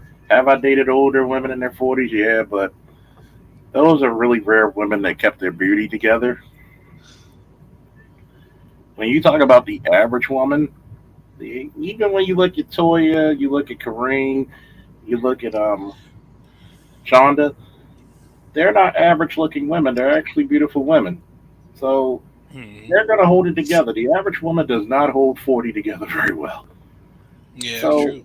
it's very hard. The older you get, you're gonna have to revert back lower to like 30. Yeah, Or that's what I asked that because you said not too many 40-year-old women having children.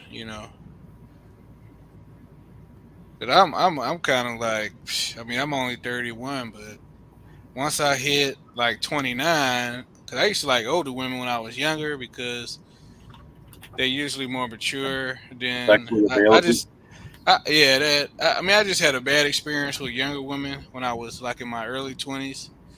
And but once I hit like 28 or 29, that's when that black maturity shit started coming in. I started having a desire for younger women, brown liquor, cigars, Yeah. and barbecuing on the weekends. Oh yeah, you sound like me. Oh shit! Shout out to David Prince. I got my comments flagged on a video of a woman having her kids stealing a wig out of the store for her. What the what a world we living in, fellas. Shout out, gotta give him the He-Man shit. Hold on. By the power of Grayskull.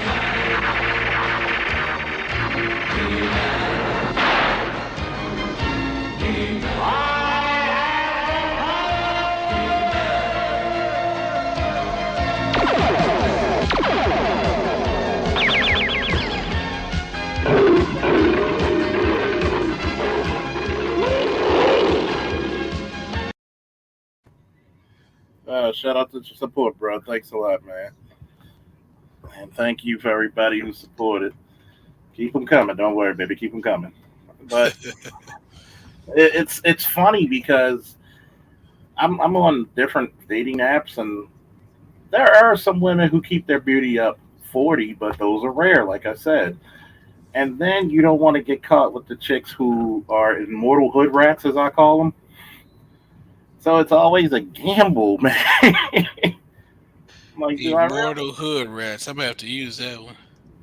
like, do I really wanna? Should I do it? Like, god damn, come on, chick, give me some reprieve.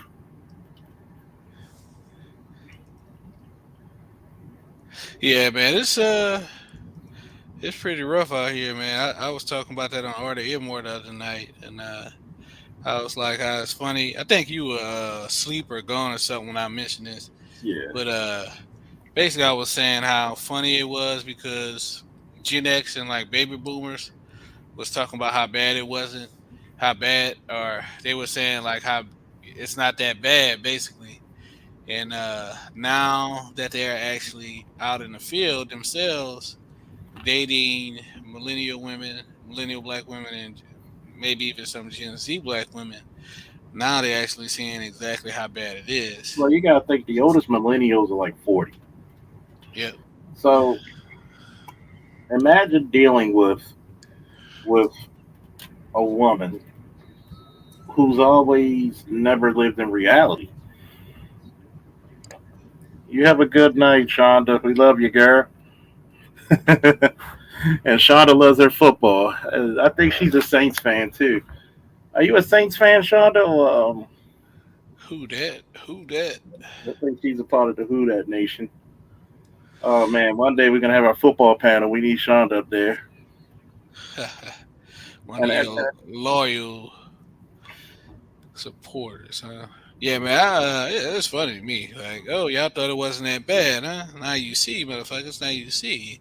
Like, yeah, I had an older Gen X brother. He was like, yeah, man. Shit, I'm done with these American women, man. You see, I'm done with the lovely ladies, pretty much. yeah. I was like, so now you see. Now you see, OG. Like, very interesting. And I say, so some people, some guys still gonna have hope. Cause I mean, I come from the pro-black community, so it took me a long time to like fully realize the extent of the bullshit that we go through.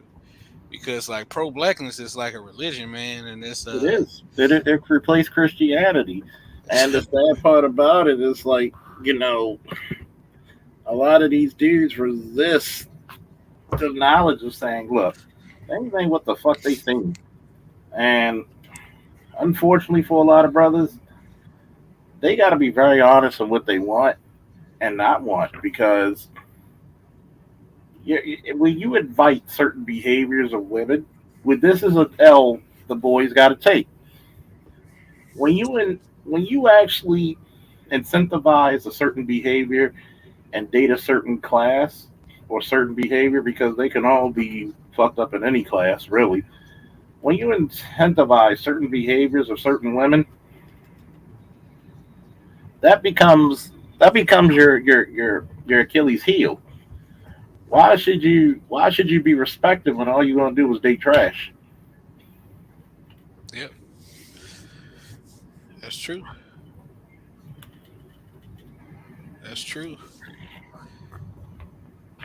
So how's your dating experiences and out there in Bmore been in these Interesting. last couple years? I would say. Interesting. Like I haven't been in a relationship in 2 years, but not saying I haven't slept with anybody, but it's very hard to you got to come up with something better to impress me because like that old reggae song, I'm too experienced. Right, right. I'm too experienced, so it's like you got to come with something better because one, I'm used to women. Even though my mother has her ways about her, at least she cleans and feminine. But I'm a woman with a mouth to her, and all this other shit doesn't really phase me. So it's what you want and what you need out of that equation. And I think too many brothers look for their mothers instead of women that they actually need. And we normalize a lot of the fuckery, by the way. We truly do. Yeah, yeah, man. That's facts, man.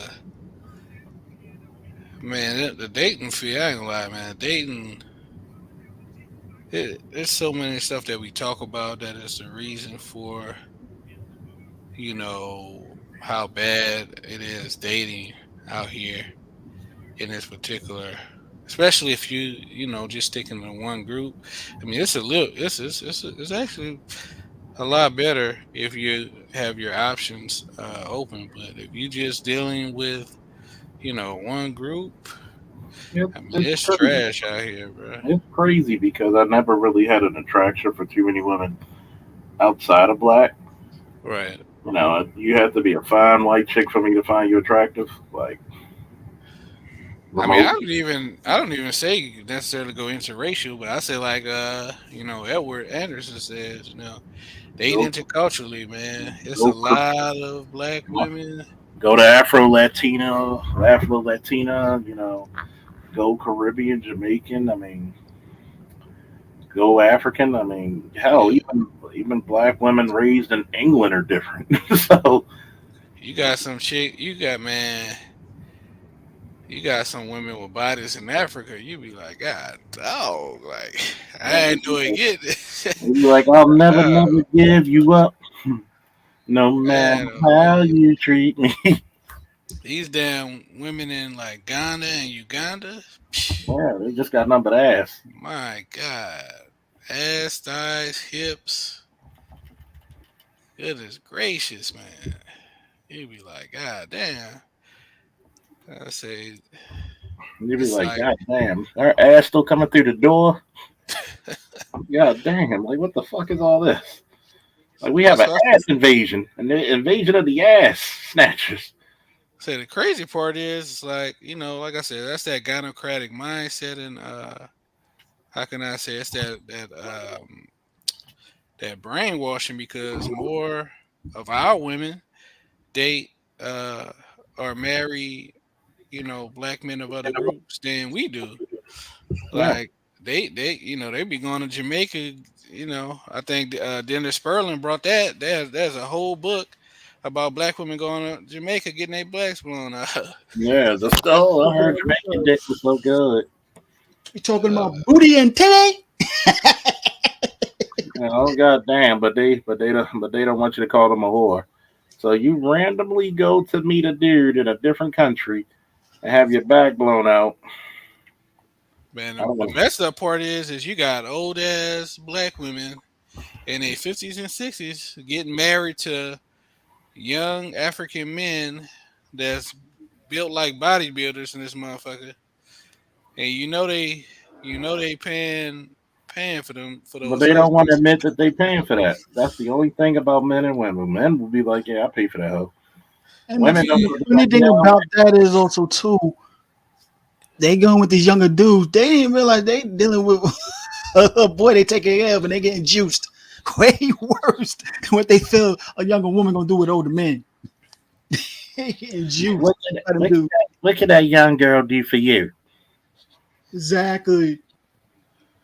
When What it's can known that if you want to be with a full structured man, masculine, financially, all that, that's a man that's gonna be over 35 and stuff. So I okay. remember I got blocked by this old black woman in the group because she was saying like, "Oh, you ain't all that. I done been with men that's you go have six packs and big old biceps and stuff." I'm like, "Yeah, but how much you had to pay for their ass?" Like, so when you met them from the strip club, what happened? Exactly. I'm talking. This is a big old obese chick, man. Oh, a moo I'm talking cow? shit. Oh boy, the moo cow. I'm like, Moo. I'm like, you talking all this shit? No, you had to break off about $200, $200 Try about a for stack. a 30-minute session. Goddamn. Try about a stack, man. Damn, that's going to session $200 for 30 minutes. Hell yeah. Try about a stack, man. They had that stack of lack. You know Nah, them fat chicks. You know them fat chicks had to be educated because nobody was gonna fuck with them. So they always got that stack of lack. Foompa. That's they got a little money jar that they say the stack that gets my back that breaks my back. Oh yeah. No, hey man, they got. I've been with men who, she probably was deep breathing too when she said it. I've been with men who.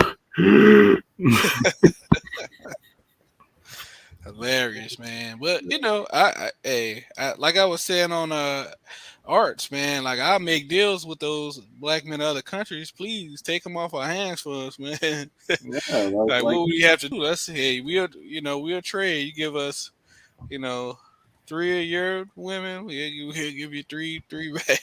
yeah. Whatever you want to do, we Like can trade. people asked me before, "You pro marriage?" I said, "Depends. What am I getting in return?" Then we talk. Well, because a lot of people be like, "Yo, I'm a marry for love." Don't marry for love. Marry for No, practicality. exactly. Yep, Marry this for shit a practicality. business. Because if your business failed, that's on you, bro. Mm-hmm.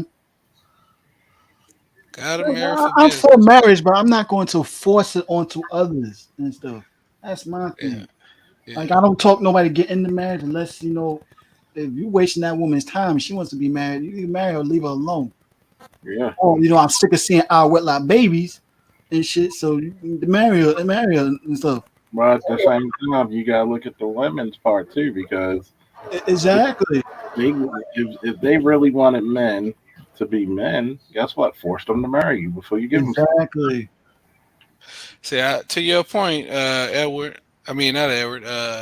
Charles. Say, I already told my Ghanaian chick. Say, I'm marrying your ass for a goddamn passport, goddamn citizenship. Hmm. Like I'm gonna just tell you, you gotta pay to pay. Like I mean, really, people be like, "Oh, you been trying to use your wife? Is she not using me for protection?" Yep. Say, we ain't gonna be one person benefit from this fucking arrangement. Mm-mm, mm-mm.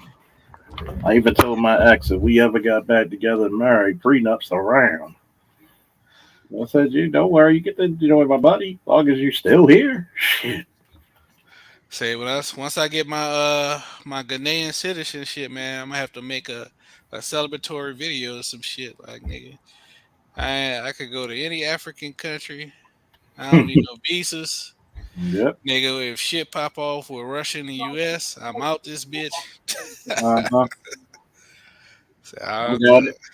I'll come back once the fallout is Yeah. done and the radiation has subsided in a couple hundred years. Yeah. Yeah. Like I ain't trying to eat no Chernobyl pancakes. You know what I'm saying? Oh shit, man! I think you was talking about it. I was listening to you. You was talking about the war earlier. That was interesting, man. It's funny because that little conflict they got. If Russia really wanted to invade this shit proper, they could just flood it with nothing but troops. They just got the numbers over them and the technology. And Yeah, notice, even still in Ukraine, the men from 18 to 60 can't can't leave. They're barred from leaving. right. Yeah, I mean, I think BGS's analysis was spot on, pretty much. What Because he was.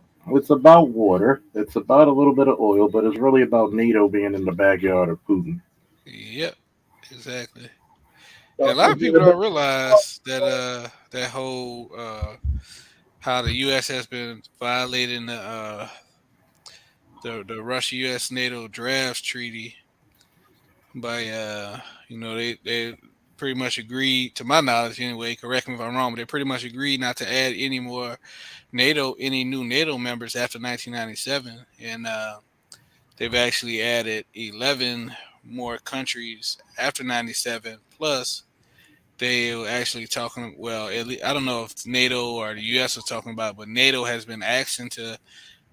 Ukraine has been asking to join NATO since like last year sometime, and Russia explicitly said, especially Ukraine, they don't want to be in NATO because the fact that they're right on their border, and that in previous wars, pretty much That's most the of the point. invading forces have come through either Ukraine or Belarus.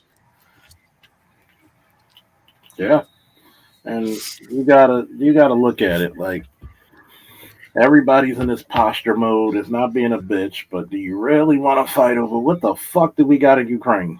I mean, you don't even have to have Ukraine, but Ukraine kind of wants to fight. Ukraine, they wanted Ukraine for so long for so many reasons.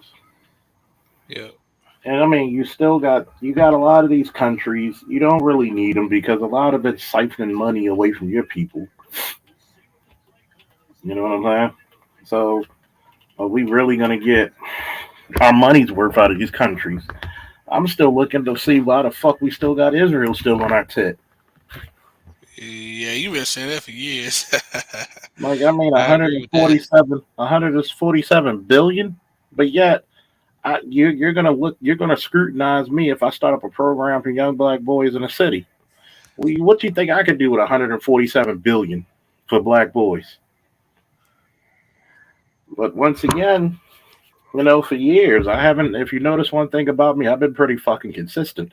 Yep. Yeah, that's facts. That's And facts. David, yes, Ukraine was part of the Soviet Union. So was Belarus and all these other fucking places.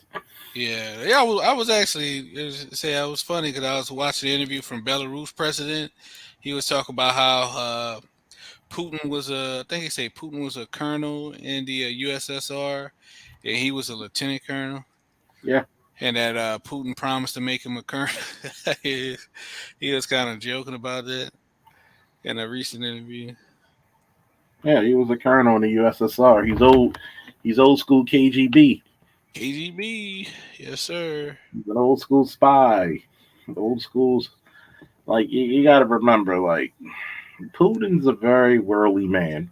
It's sad because I've said this before. If I was a head of state, I like Putin and myself probably get along very well because we value martial training, we value warship, we value cognacs and cigars, we value the manly arts of things. So Yeah, I could, this is the reason why you find out what this, but that's the reason why you find out what's the vices of every head of state and figure them out very quickly. Because that person can actually reach out and talk to that head of state. But what do I know? I'm just some guy. Shout out to just some guy. yeah. I So, like I like I mean it's interesting. I actually kind of like Putin. Similar to yourself, well, similar reasons for yourself. But I mean, it's interesting, man. It's interesting. I am, I'm the type of person like it is what it is with me. So I was talking to BGS earlier this week. Like, okay, I mean, do I want nuclear war? But if it happens, it is what it is. If we die, if we gotta die, if I'm in the multiverse, if I'm in the universe of the multiverse where nuclear war between the U.S. and Russia pops off. Yeah, it is what it is, man. yeah. I'm gonna just tell you now, black people, if y'all don't believe in owning guns and protecting yourselves and learning how to live off the land, today might be a good start. Yeah, I mean, because it is. I do think it has actually escalated further than it has in previous years. Would you agree with that? Um, it's escalated for several reasons. Because one, it's about territory. Everybody's trying to get their piece of the pie in some location. So if we're not careful, because then this COVID shit really exposed a lot of economies, man. Yeah. They really exposed economies. Mm-hmm. And, and go ahead. Yeah, man. I know a lot of people were concerned, talking about, say, we're going to be fighting. There's going to be drafts. There's going to be all this. I never seen so much cowards in my Like life. let me put it to you this way. Here's a very interesting take on it, right? Yeah. If we were gonna draft so badly, we literally had two buildings have airplanes flying into them that we drafted. Exactly. And that's over going to be 21 years ago. That should have happened back then. And mind you, Charles, we were just actually adults 20 years ago when it happened. You know what I'm saying? Hmm. Both of them was adults. So if they didn't draft back then, you think they're going to start now? The only time draft really takes place when we're in an actual war. We draft in World War One, two, and we possibly will be drafted if it's a World War Three, actual World War Three. You get me? So I know why people keep talking about this, and this is why I'm Charles. Why people are so illiterate to understand military science and understand real warfare. Will really enact actual war. You get me? Mm-hmm. There's one thing I I do don't know is care also about no too, draft. if they did start the draft, being that all these female feminazi chicken heads is preaching about equality, let's see if they're going to draft them and see how they act. Man, See, cause I don't give a damn about no draft because first of all, I'm 31 years old. Second of all, 80 something percent of the military is already millennials. So most of my generation, I mean, most of the military is composed of my generation already. So shit, who gives a shit? That's for the Gen people, Zs and Generation Alpha to deal with. That's what I want to people see. like, People want to come to the army and then draft their asses and see how they act. No, you fight for equality. oh, you wanted to be in combat arms? No. Exactly. We had to dumb down our army requirements to cater to y'all. Now that you're in, What about the boys? No, you equal to the boys now. yo, Just give it up for the boys. See, I will admit though, that's one of probably my. I'm not gonna say my biggest regret, but that's one thing I probably wish I did when I was younger was did go through the military. I don't know because I've always just had a kind of like an infinity and interest in like arms, weaponry, and stuff like that. I was thinking about joining like the reserve a couple years back to Well, go into like the intelligence. you're still young enough. Yeah, I know I can still join, but now I'm on my Africa tip right now, so I actually kind of travel back and forth and probably be moving permanently at some point in the near future, and that kind of interferes with that. But I thought about because I actually I went out on a date with this I think she was in the Air Force. Black chick was in the Air Force in the IT. I don't 30, know. 30, 38 is the age limit, not 32. Oh yeah, absolutely. 'Cause I talked to her about it. I mean, I didn't ever really look it up, but because I don't really have an affinity now. But it's like if I did happen to get drafted, I'm like, okay, well, shit. I guess I finally get a chance to prove myself that I could excel in this type of environment. You know. Yeah, they changed these stroke. They changed the thing to up there to like 38. I mean, Requirement? yeah, 30, about 37, 38. Anything after that, you either need a waiver or you're just going to be considered too damn old. I'm But not it's sure if crazy that. when you think about that. The majority of the military is composed of millennials. It's like, damn, I'm getting old. Yeah, it's like I said, and it's not really getting old because if you keep yourself in relatively good shape, you could do about 90, 85 to 90% of what you did at 20. Yeah, yeah. It's I see a lot of guys like that. Yeah, I agree with that. I it's need a to start simple. working out though, man. I've been bullshitting this past year. Yeah, first thing we got just try to get back in the habit of getting the body back in shape, man. Yeah, Run a few miles, So treadmill, and try to work I've on been eating too many Oreos. she fuck my nigga. never never a bad time to get started. Yeah, man, Charles, we wait on you. Well, we're not waiting on you, but we're hoping that you put some video tutorials so we can look them, man. As soon as So I couldn't hear you, Chaos Rain. you hear me? Yeah, now we can. I said I'm hoping you put some tutorials or some videos of weightlifting drills, man. Soon. Just some of the hefty girls. All you need to do is date big girls and pick them up, and you'll be in fit in no time. Nah, man, I can't deal with big girls, man. This big girl broke my bed in COVID, man. Oh my god! God damn. Hey, big girls, And they don't. she wasn't even that big. She was like, well, I don't know how much she. Well, I don't know. She looked. Was she too She. goddamn much? Well, the damn bread broke, so she had to be. But Ooh, she was cute though, and she actually tricked my ass because the picture she had up was from nope, like when nope. she was much smaller. And when I seen it at the first date, I was just like, well, I guess we'll just see where it goes at this point.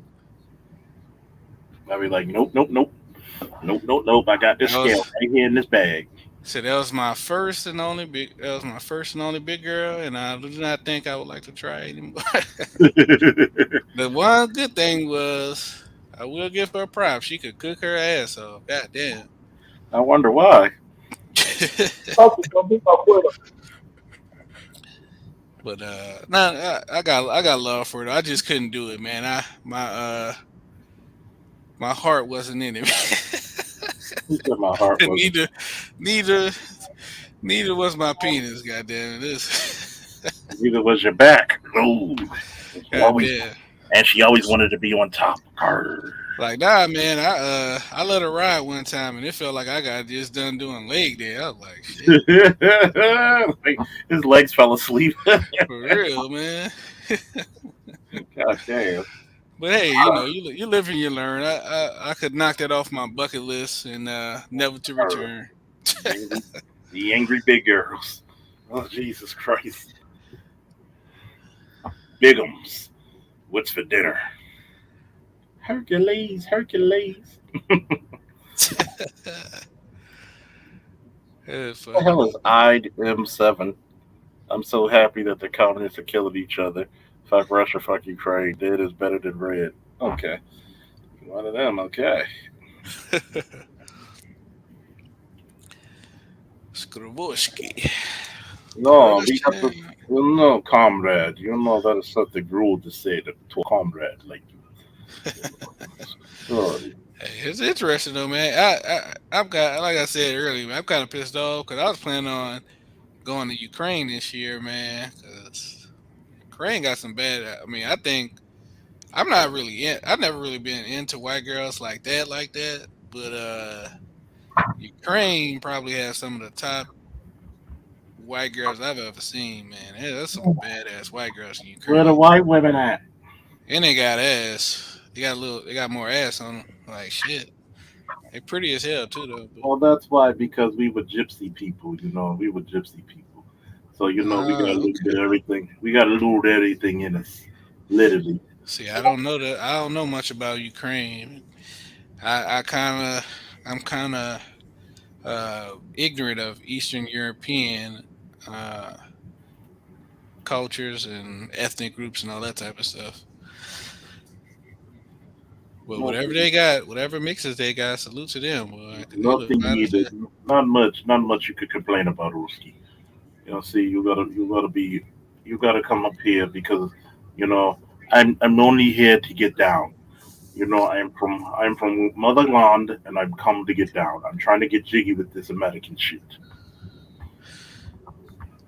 Yeah, you're a veteran, so I'm sure you probably had your fun over the time you said. There's a couple. There's a couple. There's a couple. Hmm. It's funny because like the different women are interested in your blackness. You know, even though you don't want to go over there, comrade, and accidentally walk into gay bar. It's not cool. Mhm.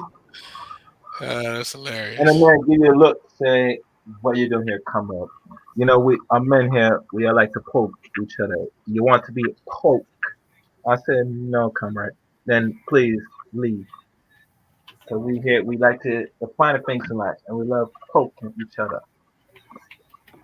Oh no, I ain't never been to the pokey. Not trying to look either. Yeah, we don't do no Pokemon around here, man. I know, I know. I Yeah, mean, Amsterdam's fun, so shit. Yeah. yeah. So let's see, Ukraine. So what you think, Charles? Man, you think this shit gonna continue to escalate? Yeah, it depends. I want to see what these sanctions are gonna do because when I read something about it, he's trying to galvanize the nuclear shit, and I'm like, are you really trying to do this shit? Yeah, that was the thing that man, we was like, oh, okay, this is escalating further than it has in previous times. I remember putting the generals on high alert for the nuclear deterrent shit. I don't remember that happening back in 2014 or '08 and none of those other times. I mean, if you think about it, it's weird because a a lot of these people are in desperate mode, and sad to say, I think they're gonna stay that way because so many economies are fucked. Yeah, that's true. COVID has fucked a lot of shit up. I mean, fucked it up like Project Children, man. Like I know even Yeah, Mike. Oh yeah, happy birthday, Mike. Uh, see I read I stay up to date on a lot of African countries and I know my country Ghana, you know what I'm saying, my other country, my adopted country. They actually had their credit rating reduced by the World Economic Forum and the couple other organizations. And yeah, I know that COVID is a huge part of that uh, because they one of the industries that they have now that they've been relying on in recent years is tourism. yeah, I mean, you got to think about it. Not only tourism, like God, damn, like if this place could actually get a chance to develop, Yep, yep. I mean, it's what more can you want, man? You got good food, hot ass weather that black people love. you know, You got big beautiful, butts. yeah, beautiful chocolate women with very nice thighs and butts and shapes. Hey man, She got thighs loaded up for my perfection. so I'm trying to get my travel on, man. Cause I actually would have been back in Ghana, but during COVID, they wouldn't let U.S. citizens into the country for like a year and a half, man. So Like, no, no, no, no, no. You cannot enter Wakanda. they actually had a crazy American guy. I wish I would have knew if he was a black American or white American, but he actually tried to sneak across the Ghanaian border from another bordering country. And so he flew into the country that did allow Americans and tried to sneak into Ghana. I was like, damn, that man must want to get some more of some more of that chocolate, man. Well, they must have turned him out. Hilarious, man. They must have turned him out. That's the first time you say that's the first time I heard somebody trying to sneak in a damn African country. You know, you gonna let me get some of that chocolate? God damn. Yeah, man. So if you looking for a wife, Charles, that may be a potential place to find you one. Yeah, I know. Like shit. A whole bunch of. I want to look. I want to go to the area where they got a whole bunch of Bria Miles going. What's going on, my brothers? What's up? What's up, Shannon? Peace, peace. Man, bro, I was just saying this last week when everybody was saying, "Oh, it's just saber rattling," and now here we go. We got a fucking DEFCON 1 nuke alert from him. And I told the people, I said, "This is gonna happen." Like, man, take your tinfoil hat off. Well, no, I'm gonna keep it on for now, Charles. See, everything was going good until somebody fucked up the negotiations. Which usually, Right? Somebody just fucking spilled coffee in somebody's lap or some shit. yeah, like as soon as they fucked up the negotiations, oh my god. Do you think you think Putin's gonna kill that president? Um, if I was that president, I'd have been on the first thing smoking just in case. But Zelensky's trying to show his nuts, man. He's they trying to try. stay. He's gonna be for his people because if he leaves, I'm gonna explain this. Eastern European, them hard fucking countries that the only thing that grows is poverty. They they have a certain pride about them. You know what I'm saying? So a lot of shit that goes on in America, you're not allowed to be a coward there. You think people are gonna vote him back in if he runs? Right. He kind of. I've Well, been you know, seeing his interviews. He kind of reminds me of that one kid that finally stands up for himself, but he know he about to get his ass whipped, and he's real scared, but he's still trying to stand up for himself. Oh yeah. well, they call him the puppet of the West. They've called him puppet of Putin. All within about 10 years, they've been saying that he's going either way. But one thing I can say, just like you said, he's staying with his folks, and he's not going up there to the talks. From what I understand, he shouldn't because he'd be assassinated by KGB en route or there. So that's just smart business. Yeah. You don't do that.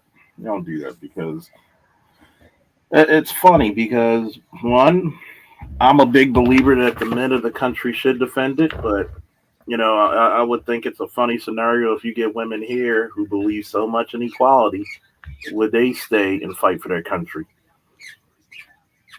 Yep. That would be hilarious, wouldn't it? I seen some shit just a few minutes ago. I think it's like Miss Ukraine or some shit out here Uh-huh. with the M16 or something like that. I gotta go back and look at it. But I know it was like a chick looked like she was in some type of modeling contest or something. And she was actually out there taking up arms. Uh-huh. I wonder what our women would do. Fuck them niggas. Man, it'd probably be one of them Do fuck. you remember our great leader, what he said just a couple of weeks ago when he was talking about getting rid of the Second Amendment and shit? He said, you bitter clingers, talk about your constitution and all about, but he's like, what is your stupid, AR-15s gonna do to, real military and airplanes? Just sit down with your little pea shooters. And what are they giving out in Ukraine and telling the people to make? M4s. They're making Molotovs and M4s. Exactly. And They here's got an my ace. The first, the Ghost of Kiev, that fucking pilot dude, he's my fucking hero. That motherfucker's bang fucking the shit out of him, bro. An ace in the first days. yeah. Think about this, man. See, this is the reason why I hate politicians because they talk out of their stupid ass. Well, why do you want the Second Amendment? They keep you honest. Look, I can take a 50 cal Barrett with the right amount of scope. Helicopters are done. Okay, Man, aircraft done. allegedly, allegedly, Aircraft. Low flying aircraft done. aircraft are done. Allegedly, but Allegedly. Yes. you know, aircraft will be done. So if you got a 50 cal Barrett, you got the king of battle. Okay, because even if you get tanks and you throw a Molotov cocktail and that shit gets inside that tank, boom, you better hope it's sealed. Yeah, and you're gonna need some damn air purification and some AC better be working perfectly in that bitch. In that 30-year-old hunk of junk. And I'm like, look, if you rely on just the government to protect you, you're a damn fool. Okay? I'm really pro military and pro police, pro public safety. But you gotta be a damn fool. Damn fool. Man, I saw a prime example of that, Charles. And especially our women, they need to be, what I'm saying, armed too, you know what I'm saying? They need to be trained properly. And I saw this thing in outside of Shreveport. It was a drug deal gone bad. You know the type of call. Mm-hmm. Basically, the call came in as I guess an armed robbery or a burglary or something like that, a habitation. That's dangerous as hell right there. And it was 3 cars on the road. The ring camera caught the whole thing. 3 cars on the road. Brother in the front pleading for his life. Wife at the door or girlfriend, whatever. So I guess he had some illicit substances in the house. Cops on their way. Looks like that's pretty rural in Shreveport area, so they probably county boys. You know what I'm saying? And they came out there, bro, and like literally they was on the street. The dude finally gave him, the girl came to the door and gave him the substances. And then the most saddest thing I ever seen in my life, and I've seen people murdered before, I've seen dead bodies, I've seen stupid shit happen for no reason at all. This renewed me to say that's evil, and where they took the drugs after the man had pleaded and basically called his girl on the phone and said, bring the dope out, and shot this man like 20 damn times in front of his damn wife, man. Drove off. Police was like, I mean, if you counted off 10 seconds, if she would have stood in that house for 10 more seconds or would have came out and didn't deliver drugs and she would have delivered bullets, those dudes would be dead or at least fleeing. Instead, they got away and her husband died right there on the ring camera. They shot that man so many times. Think about it. If that's another thing, if I had a wife and a guy's holding a gun to me and she ain't busting, like, bitch, what the fuck I married you for? Yeah, somebody said that Russia called the Ukrainian president a puppet of the West or a puppet of U.S. Honestly, shit, that might be the case. I don't know the details, but uh, last time I checked, the Ukrainian president isn't even a politician. That motherfucker has been a comedian all his life, actually. So I mean, it kind of lines up with you get a guy that makes it as president. This motherfucker been an actor as a I mean, career. Ronald Reagan. Who Hey, said that? Reagan, right? Yeah, but that's a little bit different. Reagan actually had previous political experience. This dude has zero. Donald Trump.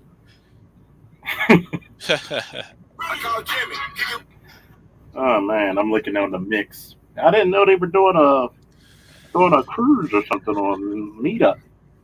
Oh well, yeah, it's one of the members, brother named Jason Brown. He's actually been organizing little things here and there. So he has a mixed meetup in Miami going sometime in July, I think it is. I Yeah, might. he's been doing like kind of like not live streams, but they've been doing like calls, trying to organize it. Also, I'm sure you pretty much noticed this, but they've actually been letting new members in this last couple This weeks. is the moment in which Yeah, they've been letting like a lot of newbies in. So happy hunting, my brother. Oh, there's some good hunting. There's some good hunting. So I'm just thinking to myself, man. I know I'm getting my money from the department, and I'm thinking about putting. I want to get this custom built fucking AR with the self lubricating bolt. Oh my god, that shit looks so sexy. That shit is rose gold, my nigga. Rose gold. Yeah. So I have the AR with the ACOG scope and I made a bet with my boy Z. My boy Zabal. He was like, I bet him 25 meters iron sights. I could hit him between the eyes. He like, no, that's the nose. Still between the eyes. that's funny. I have to get I haven't been to the range in a minute though, man. I pretty much kind of chill when it's cold as hell outside. So I don't know when the next time I'm going to the range. Long as I go at least once every 3 months, I'm cool. Yeah. Okay, Charles, I just put that link in the private chat, man. That's for your expert tactical breakdown, man. I think you would have something to say. I think we probably would line up on that tack, man. That the tactics on here, I think the young brother life could have been saved.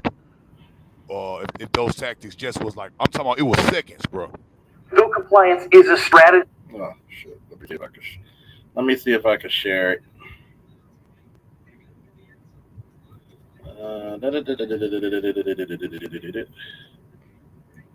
have good life. Okay, share. Can y'all see it? Yeah, we see it. Okay. Let me try to make that into the big screen. Full screen. Oh. And begin. It does absolutely put you at the mercy of a felon.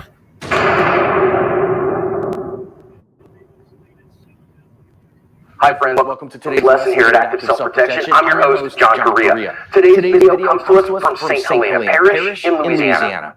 Firearms Legal Protection is who I trust helped me after a use of force incident. If you're a Firearms Legal Protection member, you can attend our monthly Active Self-Protection training seminars for free. Check out all they offer to their members at the link below. This is an interesting case where we have audio from the doorbell camera here. This incident has already started. The guy in white who is at the far left is our victim here. There's 3 guys at least that are a part of the attackers. I don't know for sure what this is over. I think we're going to see that it looks to me very likely like it's drug related, but let's listen into the cameras. Man, come on, man. Hey, bro, nigga, I ain't.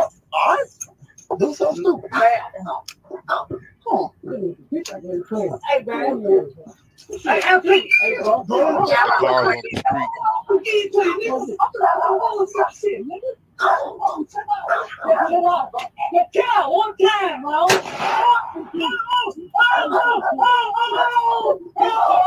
I've sped this section up just for the sake of time. It's still hard to understand what everybody's saying. So they have shot this guy already in the leg, and he is laying there screaming and hollering, and they keep asking him, where's it at, where's it at, where's it at? And he keeps arguing with them and pointing around stuff. So you can see here, again, multiple bad guys who have chased this guy into the house. It's like their car, I'm not positive which one is theirs or his. Kind of hard to understand. The news stories I've linked in the description have incomplete news about it. We do have some more audio here and some more salient stuff. Let's listen in.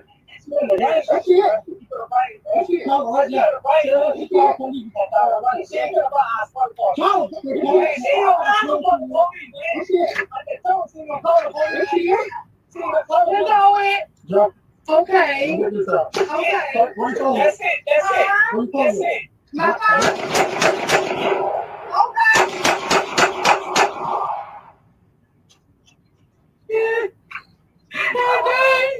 Baddest shit I've ever seen in my damn life.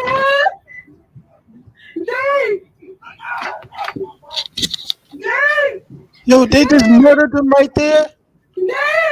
Yeah. Here's response time, Charles. Response time.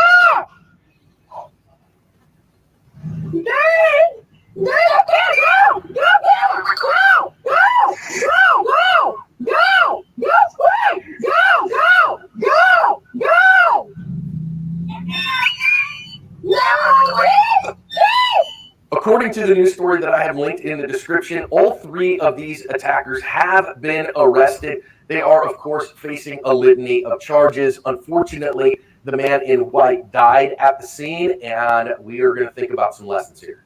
Man, that is just a terrible outcome. If you want to get better as a self-defender, come over to our Facebook page. Would you hit the like button? I share stuff literally from all over the web there every single day from all kinds of different sources to help you think about your self-defense in more deep ways.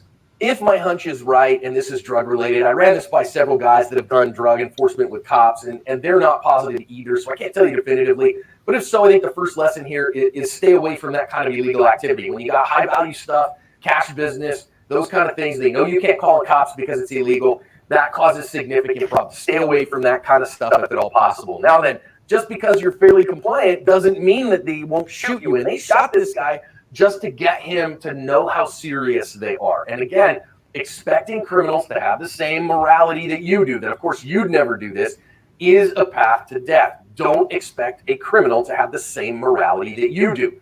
They simply do not. They will absolutely use force up to and including deadly force to get their way. So the other part of this is I don't think the guy really was fully compliant. He was still trying to resist them, and I'd really recommend either comply fully or resist fully. No halfway compliance measures like this guy had.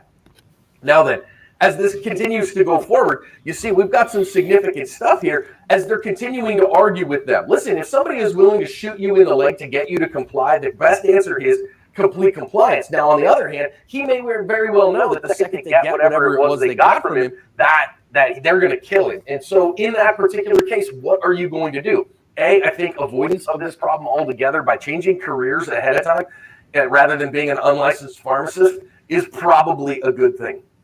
Number two, this is why I say you should carry yourself and carry on your person all the time so that you don't get jumped like this. And if you feel like, hey, listen, they're going to kill me anyway I go, then you've got to go and defend yourself and look for your opportunity to counter ambush. And this is as simple as that.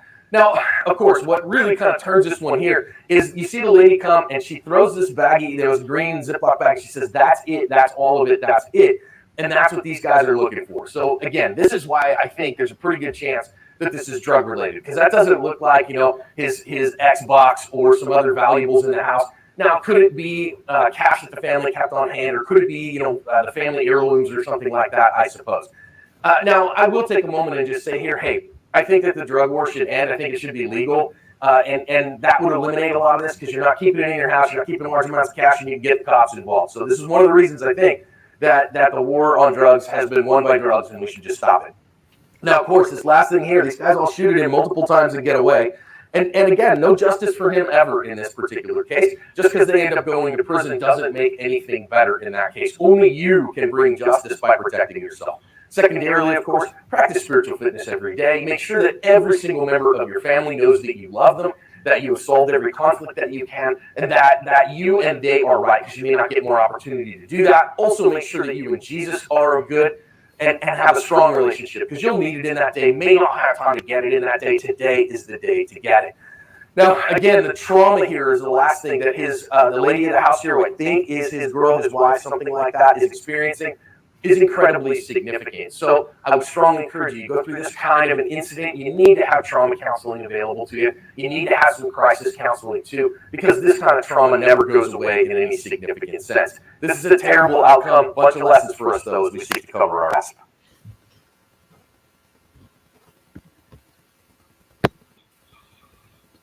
I'm just gonna. You saw that getaway car on the street? Yeah. Yo, they killed him for a reason. Yeah. Trying to make it set up like it is a random robbery or something. Now that was personal. That was a little personal and to embarrass and to make an example. Mm-hmm. Here's my shit. I'm gonna say this. His wife would have had to did the rights if she had a fucking firearm. But like she could have just came out there, man, with a regular 17 shot Glock and put the end to them, especially dude with the shotty at that range. She at least put some heads down before they couldn't kill him. He already was shot. At that point, ain't no negotiation. Like, this is the reason why. That's the reason why I always wondered when you're in that lifestyle. Like, how the fuck you gonna be in that lifestyle and your pants are down? You feel me? It should be guns available to everybody who can shoot them downrange, because I'm going to train them how to shoot it downrange properly. Safety, number one. But the safety is, number one safety is mine. So if you need to grab this and I can't put my hands on it, you need to know how to not shoot me and shoot the other people effectively. I doubt she's able to do that. I doubt she's able to do that.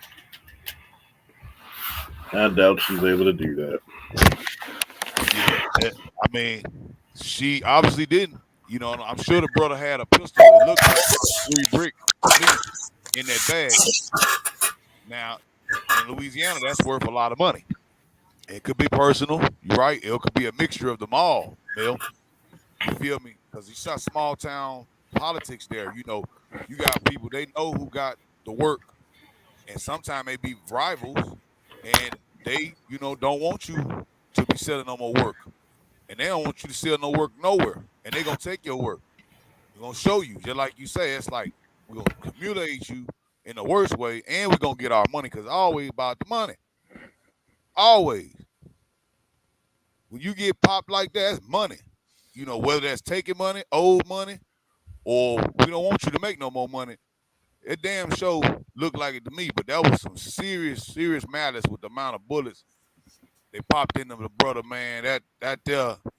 I mean, you got the work, man. You know what I'm saying? Just like you say, it was some personal shit behind it, because once you get the work, what's the use of killing? Now you create a robbery into a murder.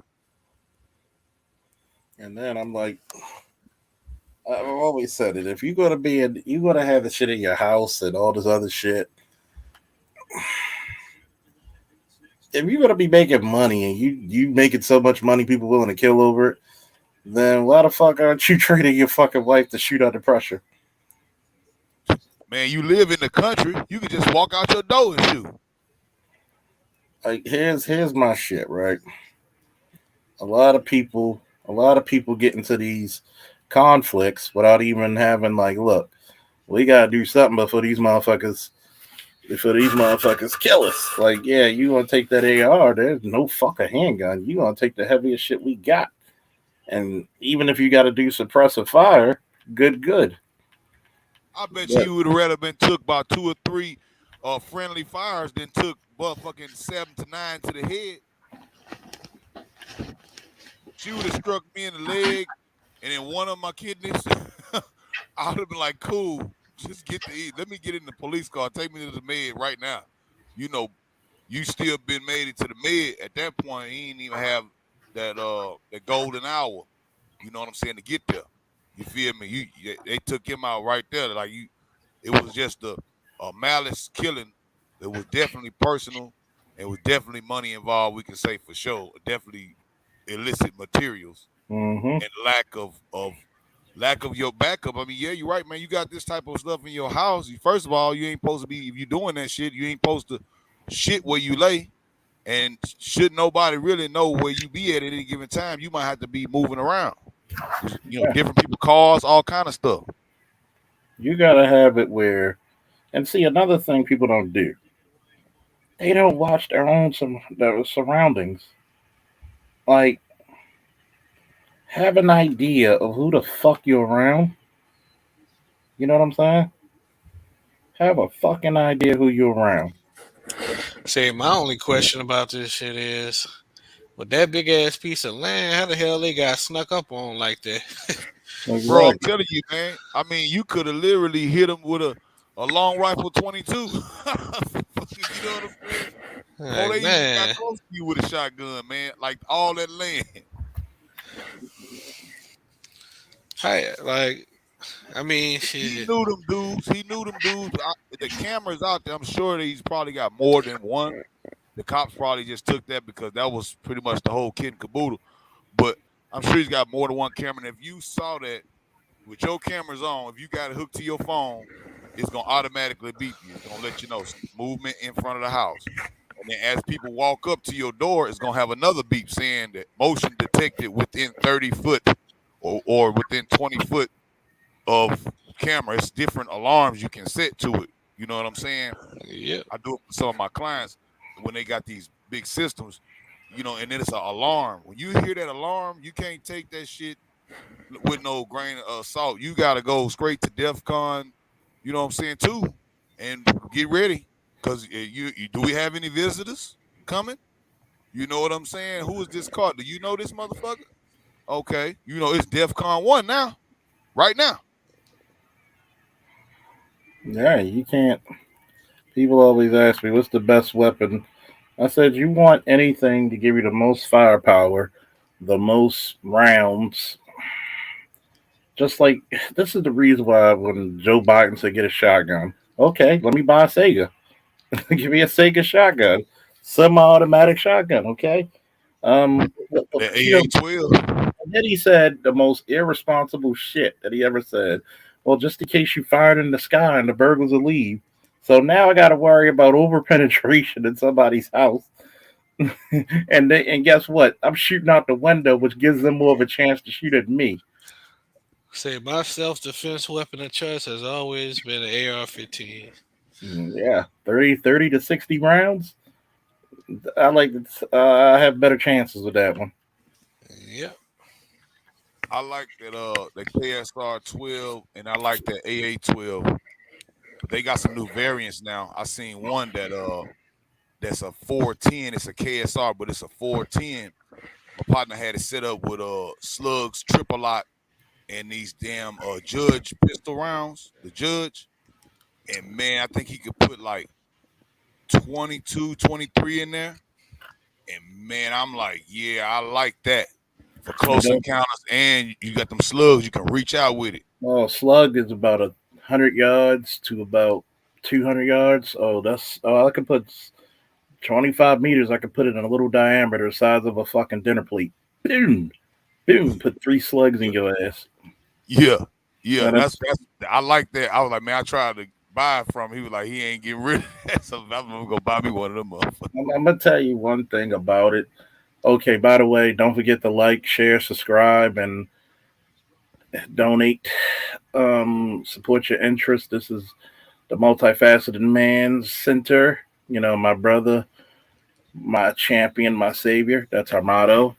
If you're new here, please put a woo in the comments. And don't forget, let me know you subscribed if you like the material because right now we're talking about guns and protecting yourself.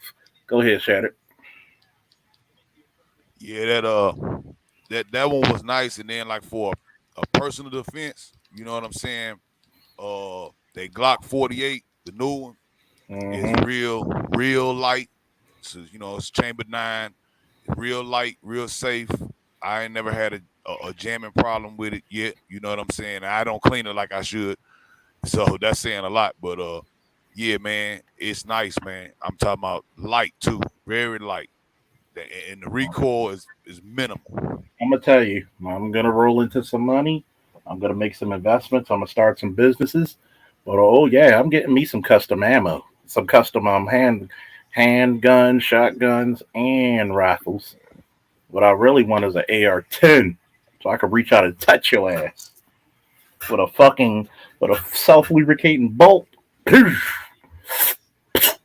you're gonna hear is reach out and touch somebody like AT&T. I'm gonna make you touch your toes like a goddamn stripper. Get low, motherfucker. Get low, get low, get low, get low, get low. Like I'm gonna tell you. That's what I was saying. If she would have just came out there with a pea shooter, man, hitting at them, they would at least got low. See, if I'm not condoning dirt, so don't say Officer Felton is condoning dirt. No, I'm not. I'm just saying, if I'm gonna be in a dirty business like this, I'm not gonna be caught with my pants down either. I'm not gonna be caught with my pants down. My woman's coming with that AR, and she's bringing hell with her because one, you got the drop on them. She would have came out that window with that poop, poop, poop, poop, poop. Like, oh my god! I'm telling you, they would have been 2 of them would have ran straight for the car. Maybe they wouldn't even return fire, and the one that would have returned, once she would have kept his head would have been down at best. You know what I'm saying? And at worst, he'd have stuck it up. And hell, one of them shots, if she got that chop up in there, you ain't finna be trying to return fire to that window no time soon until she run out of bullets. Because you can't. I seen shotgun and pistols. So that AR gonna make them, that's threat, what they call, that's a threat escalation. Yeah, that's a threat assessment. Well, it's already, as soon as you point a weapon at me, that's already deadly force. So even if you suspect it, see, this is the gray area where people complain about the police, because this is the reason why I tell people to watch their hands. Their hands kill you, and that's why police become so jumpy. Because one, if I got a gun on you and I'm like, yo, don't move, keep your hands where they are, don't move, and you moving like, look, nigga, just go straight to the ground. God damn. Like, don't move. A lot of times we forget that. Oh man, we got Real Deal Financial. He said salute. Woo! Thank you. We gotta give you the Power of Grace Skull salute. Where is it? By the power of Grayskull.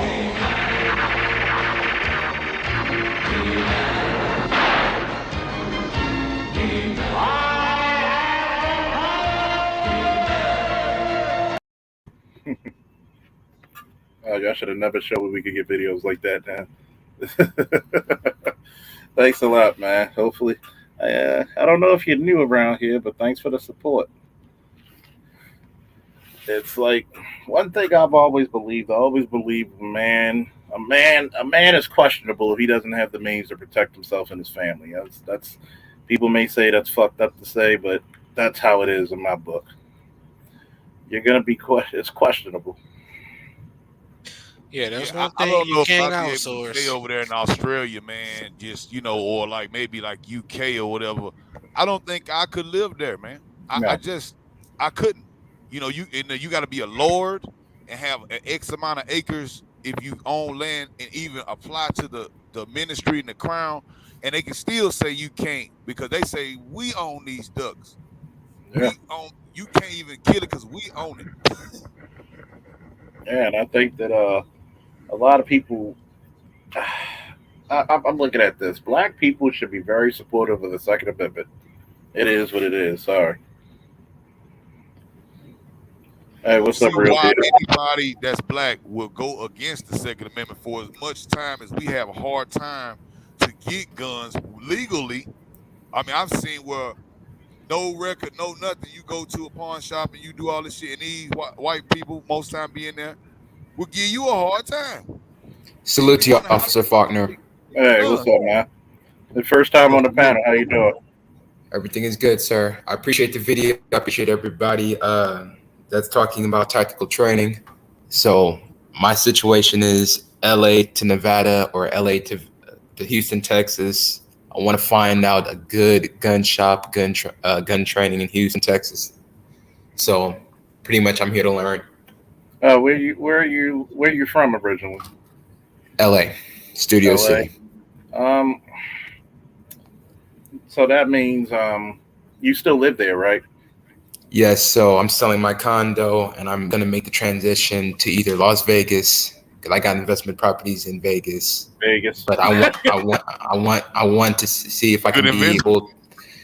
Well, I'm trying to be able to get away from these taxes, man. But I'm 27, so I'm just on a basis of the tactical defense, and I also had it where I wanted to see if the Armed Securities Act would help to be able to curb crime.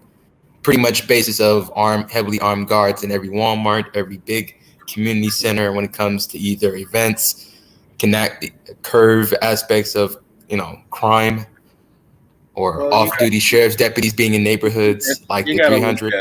You got to look at it like there's different levels of force that keeps people honest. Okay. Like your mere presence of a police officer, the mere presence is the first.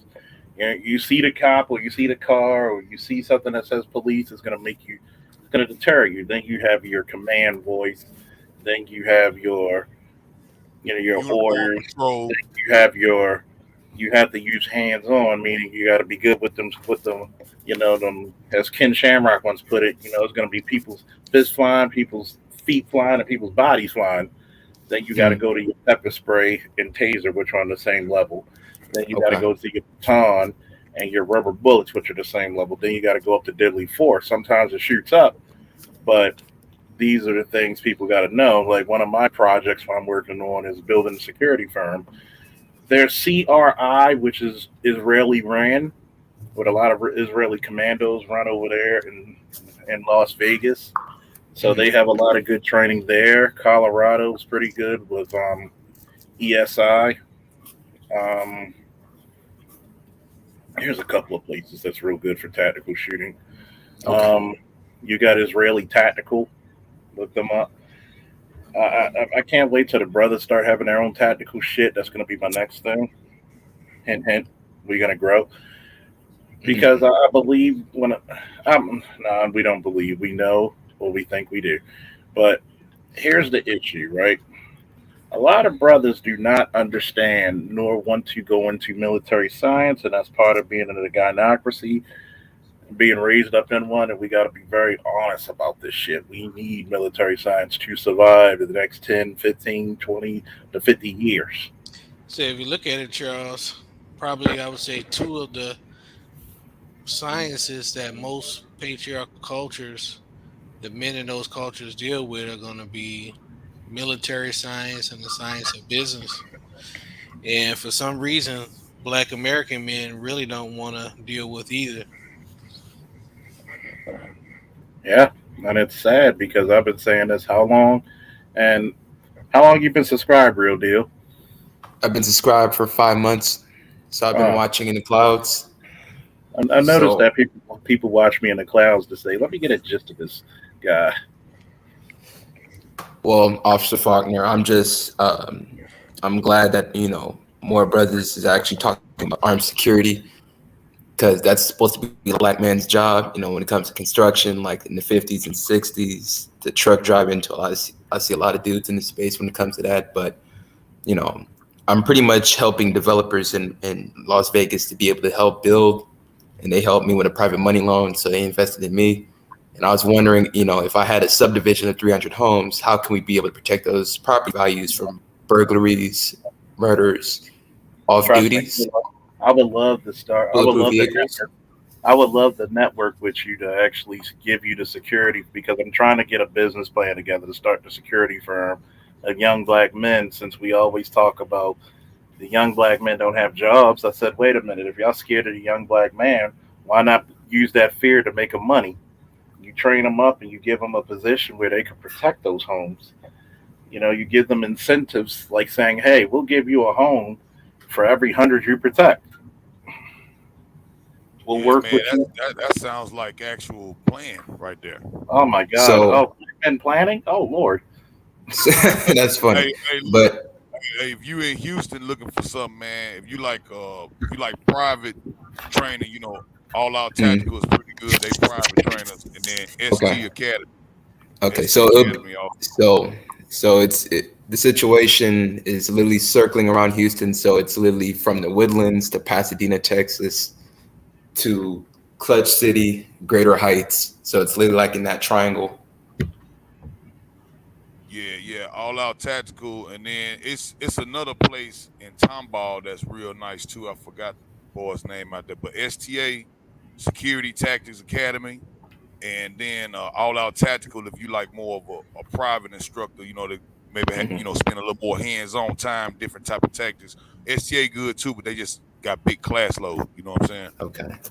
Okay, because when it comes to what I do, only thing I do is just find all the vacancies, the liens, people that are delinquent, get them in a wholesale deal, either that or the vacant lot situation, and just send them the contracts, and they pay me my fee, and they invested in me, and I found a couple of deals in Las Vegas. I had to work the numbers out, but when it comes to what I'm trying to do, the subdivision, because it's opportunities to be able to build.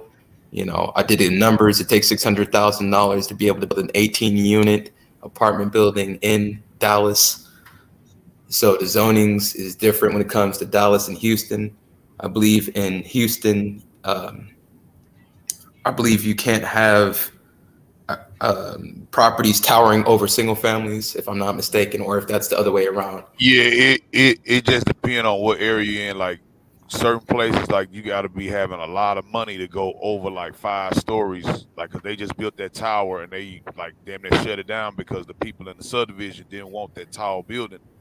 They was like, nah. And so like you got to have an easement with the county and the city to get anything. I Okay. think over 4 to 5 stories, depending on where you at. Whether you in city of Houston or whether you in the county or like Sugarland proper or like Woodlands proper.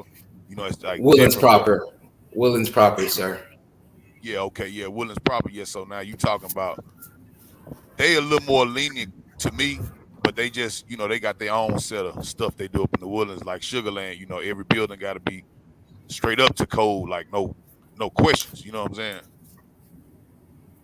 So when it comes to logistics of that, my job is pretty much being the bird dog. Clean it up, so you can be able to have a clear path to shoot.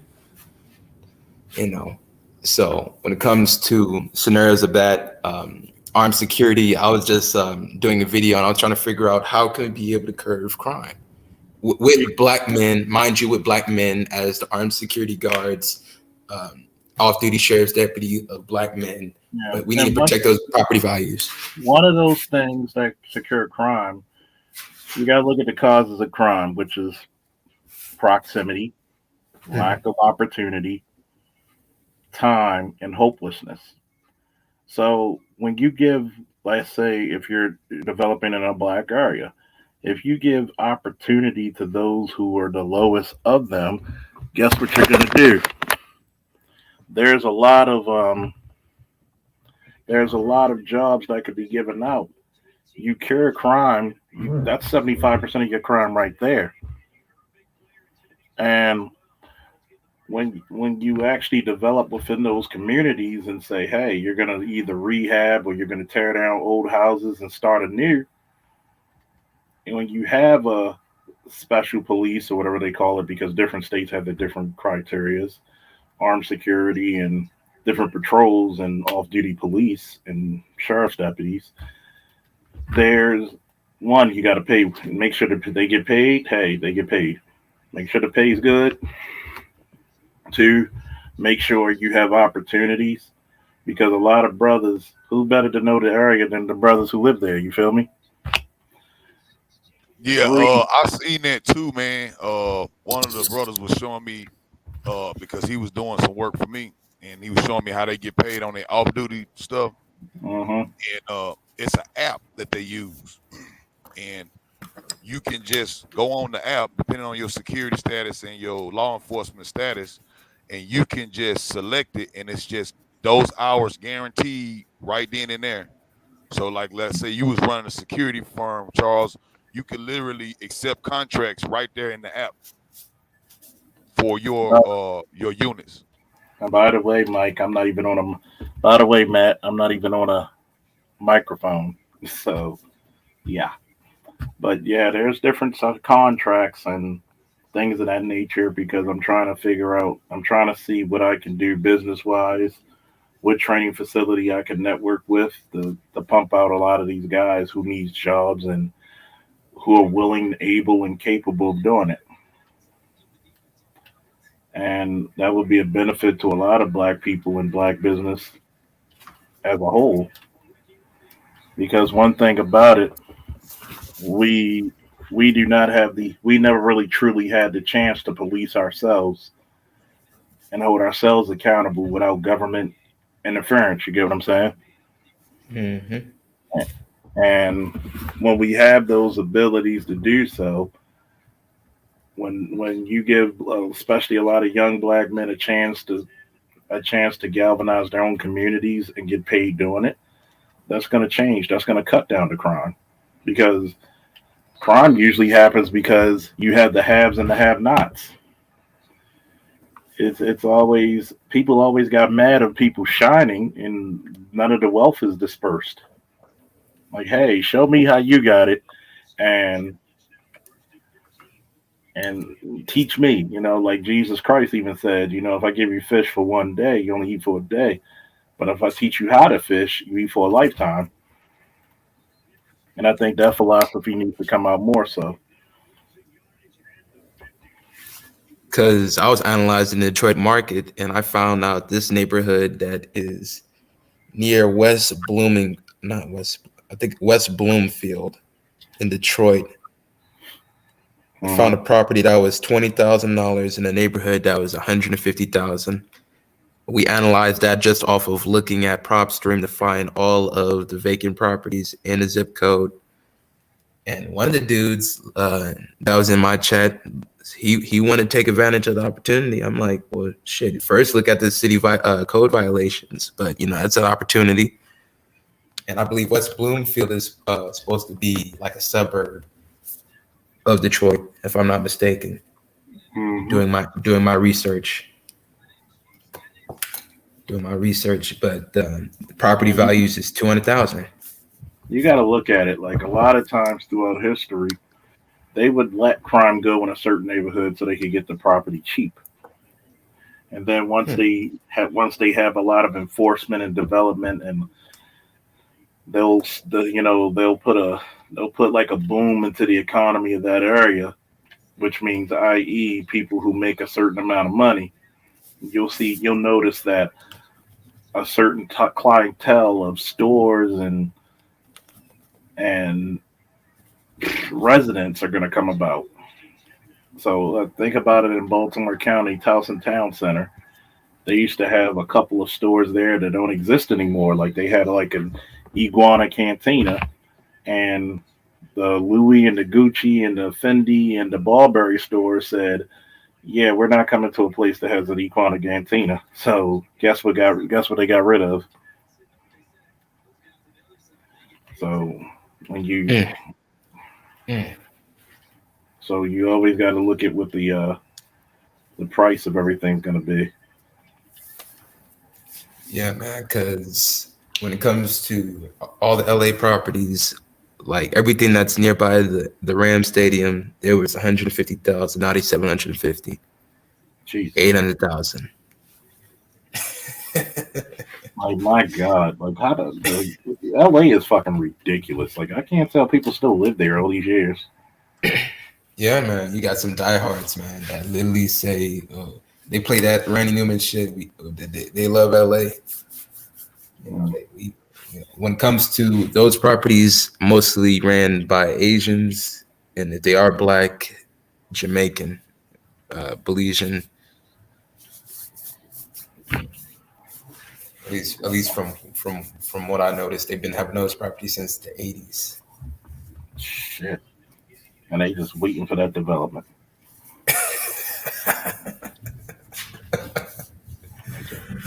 Like, niggas can't get ahead. Like, just all of California. God damn, you feel like that motherfucker need to go somewhere. God damn. Like, how the fuck do they charge you tax for oxygen in California? Yeah, man. The truckers, they got yeah, the truckers they can't have nothing that's I believe nothing past 1975. The emissions bill and shit. You can't even sell a certain type of lawnmower, and then a blower is a gas powered blower is damn near fucking illegal crime. I seen a Karen, a white, I don't know, it was a white male Karen, came out the door and was harassing this Mexican brother. He out there just doing his job, ain't messing with nobody, blowing the leaves off this person's yard. This man said, you can't use that gas-powered blower. I'm going to call the police on you. Man, that Mexican about to keep that white man out there. That shit was so fun. I said, damn, people really that serious? Like, they going to snitch on you about a blower? Get the fuck out of here. I'm telling you, man. Liberals, man. You had more rules. You had more rules and slavery. You had less rules and slavery than goddamn California. God damn. Yeah, man. When it comes to the gas prices, $5.70 where I'm at.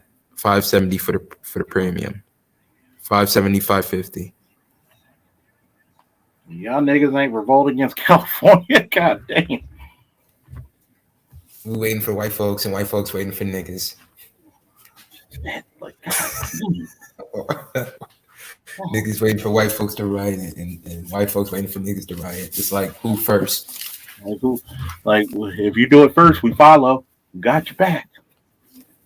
But yeah, man, it's they're already saying $7, and you got a lot of crazy motherfuckers got niggas, mind you, saying that if it need to go to $8 so you can be able to go get you a Tesla. Like that's the most cheapest thing to do. Man, you can't make that many Teslas. Afford a Tesla? Shit. You can't make that many Teslas. That's insane. It ain't even the Teslas. The damn trucks, the diesel is higher than that. The trucks because Joe Biden, cause Joe Biden shit. The trucks, $9 gas, man. That diesel gonna be like $15, $20. Dude, truck drivers are already getting killed when it comes to their profit margins, man. Because when it comes to the loads, they might get a load where they can be able to go from not Vegas, but Sparks, Nevada to Houston, Texas, and that get them around 3 G's. With the gas prices that's going on now, they might spend a G on fuel. Then they got to pay 10%, 5% to their dispatcher on that load. So, then the driver, driver get 20%. So, he eating up. Fucking ridiculous. That is fucking ridiculous. Only how a truck driver can make a carrier can make his money is off some backhauls where he can go to Houston to New Orleans, then New Orleans to maybe Meridian, Mississippi. Jesus Christ, man. Y'all dealing with fascism in that damn state. God damn. Like shit. Like you just like on some nigga go home shit. I said, nigga, you got tickets. Shit. Man, they charging you for a piss tax. Like, yep. You're doing some illegal pissing. You got to tax you. Like, god damn, really? Yeah, you didn't pay for your tax on that. God forbid you catch a fish in the game boards out there. Oh my God, they charge Jesus Christ. They charge Jesus Christ for taxing them on the cross.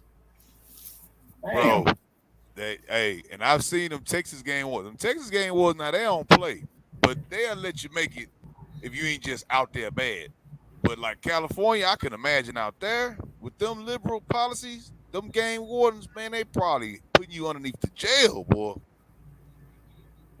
You're homeless and you need fish to eat? You're going to jail, buddy. Look at that large fish. Do you have your license for that, sir? What license? Oh, you going to jail that night. You going to jail right then. You got the cooler, the fish. You know what I'm saying? They go to evidence, right? They go book you in. They gonna say, what you in for? Man, I caught a big fish. And plus, we got a 2% property tax increase, mind you, in the city of LA. You know, that shit was like, I think 10.9%. Now that's going to be like 13%, close to, we might as well say 13%. You know what? California is going to be the first state they let out the union. You're like, you niggas are too expensive. Well, that's the first state they vote out the union. Like, you niggas are too goddamn expensive. Yeah, I know y'all might take care of like 10 different states, but god damn. Y'all ain't make a good movie since goddamn Endgame. Get the fuck out of here. Yo, you know, they're taking Chinese money to be able to fund a lot of these movies now. A lot of these American hedge funds aren't really gunning for a Hollywood movie right now. They try to survive, you know. You know, Hollywood just run through the money. You know, The Rock, he got his own shit Red set up. Dawn, right? You remember Red Dawn? Okay, now the new remake of the Red Dawn, all right, was it was North Korea that invaded us, right? Mm-hmm. But originally in the script, it was China. And to prove that the hedge funds of Chinese business and interests, worldwide communists, to prove that they have the power, how dare them make us change the movie Red Dawn? Do you see the irony here? I mean, it's thick. You make us change it to North Korea when we wrote the movie about China because it wasn't Russia anymore. We was to work about at that time. We was like, man, the Chinese is getting they damn shit right. They got the second largest navy, and they stealing all of our equipment, stealing all of our damn technology. Why do their ships look exactly like ours? They don't even look unalike. If you didn't see the damn flag on there, it damn near looked like a damn Arleigh Burke. It's eerily similar. Eerily. Like shit. God damn, fuck that. Like fuck that, man. They like, we're gonna take this Chinese money and we're gonna make it about North Korea. But sir, is it China that makes it called North Korea? It is. Like, god damn. Look, and then we take the money because then they would. And we didn't do it. Then China threatens, well, we'll embargo you and we'll sanction your movie in China. Say it cannot be played here. And China brings in the international market sometimes about 80 to 100 million. They get the bump from China and their ticket sales, which I think they're propping that up and laundering their dirty money through it. A lot of the times, that's just my allegedly idea, but because that's how they would see. Because if it don't do so good because it's so woke and so garbage. And I agree, Endgame was one of the last best movies I've seen. I agree, because some of this stuff they're coming out with now, man, I don't know if people don't want to come to work or they using too much computer graphics or some shit. But man, this shit is getting whacker by the day. It's like wokeism. Like, I'm sorry. I'm having a hard time to think that Sanaa Lathan can kick my ass. It's like we're gonna get like all these black female actresses or these white female actresses. We're gonna get them together and they're gonna face down the patriarchy. Yeah, you talk about the shit that props them up. Have you seen Raised by Wolves on HBO Max? No. Oh my God! It is the telling of what we're exactly saying. It's the most horrible thing you could ever see. They have this android who's a white woman. Karen looks like she's part of the Lebesian community, and she got all her hair cut off. She's raising human children, and they call her mother. And then there's the black guy, who they call father, right? But he's an android too. All right, shit's fucking crazy. Does he have good credit? Huh? Do they at least let him have good credit? Well, it's crazy because think about it like this: the premise of the movie is that the atheists and the Mathaic went to war and did World War III and blowed up the whole earth, right? So like the Mithraic, you could say that was like you could say that could be Christians or it could be Muslims or whatever the faith. It's the Saul. They use Saul. They followers of Saul, which is the sun, translated or whatever. And like the atheists created like the damn robots. They created a robot, the android that could destroy the whole city. One robot powered by some shit they found out at CERN or some shit. The atheists, they say the Christians or whatever, they didn't want to use the dark power. They said it was the evil was going to destroy the earth. And the atheists said, we don't believe in God. Basically, we're going to make these androids. We're going to use the dark energy, and we're going to destroy all people who believe in God. And somebody reprogrammed one of the damn world-ending androids and sent them to repopulate Earth on another planet. And the mother is white. She is the person who is the android that can kill the whole entire world is a white Karen, Lebesian version. Oh my and they got God! the black man, they call him father, but she out there cheating on him, got him looking. Then she killed him 2 times. Oh man, it's so man. I was the symbology of it all. I was like, this. I got to do a case study on this whole shit when it's Man, over they with. try to make black men look weak and sit them, but for so goddamn long. I'm like, if you really think about it, like think about it. Black men used to be the coolest motherfuckers in a damn movie. Period. Nobody was cooler than no goddamn John Shaft, or no goddamn Blade. And I'm just looking at this shit. Oh, she's so powerful. She could destroy this whole planet. Get the fuck out of here. If she don't take her Gucci booted foot the fuck away from that shit. Yeah, it was like so funny because I was like, well, why would they make the image of the world killing robot this underweight white woman, and then the brother, why do they have him like that? Like he's a beta almost. Like Because they that's got how him they in that position. because that's how they really dream of men. They want it's basically dick envy. It's basically dick envy. It's just like I said earlier. Imagine if the same shit going through Ukraine would have happened to your state. How many women are going to stay and fight? And they're going to be like, if you can fight or you can leave. What do you think 99% of women are going to do? They're gonna be on the freeway clogging the hell out of that bitch. And probably hitting you in the process. They're going to probably, and even, guess what? If you're a lesbian, you got to stay and fight. I bet you all the women be straight. And They'd be like, I love dick. They'd be like, I love dick. You know, dick is my friend. Matter of fact, his dick's so big, we call it Richard. You know, like they would they would actually fuck around and change their opinion of shit. Which is phony as shit because wait a minute, didn't y'all fight to get in the infantry and special forces too? But y'all can't make it? They passed Green Berets this season, I heard. With the lax requirements, allegedly.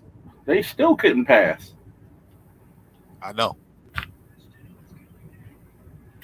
Allegedly. Like they still couldn't pass. Like, god damn. Like, the fuck, you know, I could be a general in that. The fuck we paying you lazy bitches for? Like, I'm like, tell me why we're doing this again. As we're looking at her, can't even get fucking on the ground and do a basic motherfucking push-up. We're doing it for equality. Get the fuck out of here. Get the fuck why out. are we doing this to ourselves? Like, she's gonna be a liability. We can't never let her see war. You know that, right? Because if God forbid she dies,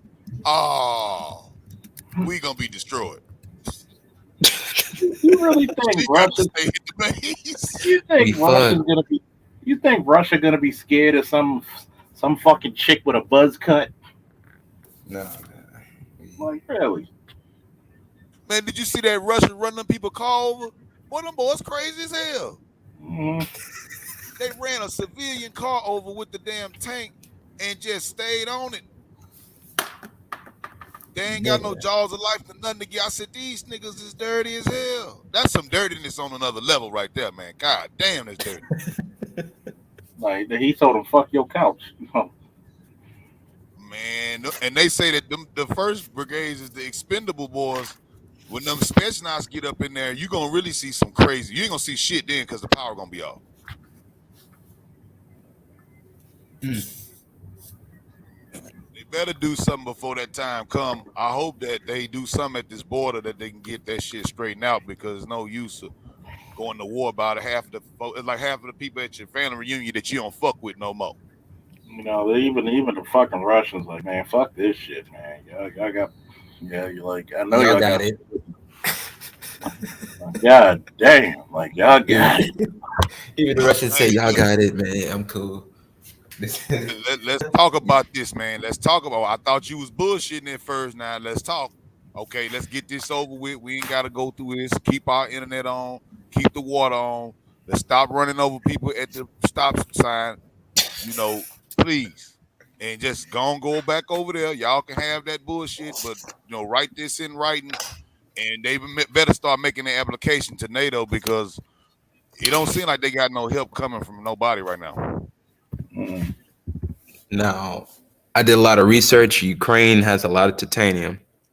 They have they're top 10 in the world when it comes to that, and that's literally prioritized when it comes to this administration. When it comes to the little green EV push and uranium, that situation there in Afghanistan, a lot of uranium deposits. Trying to make a push, get access to that, and try to open up those minerals.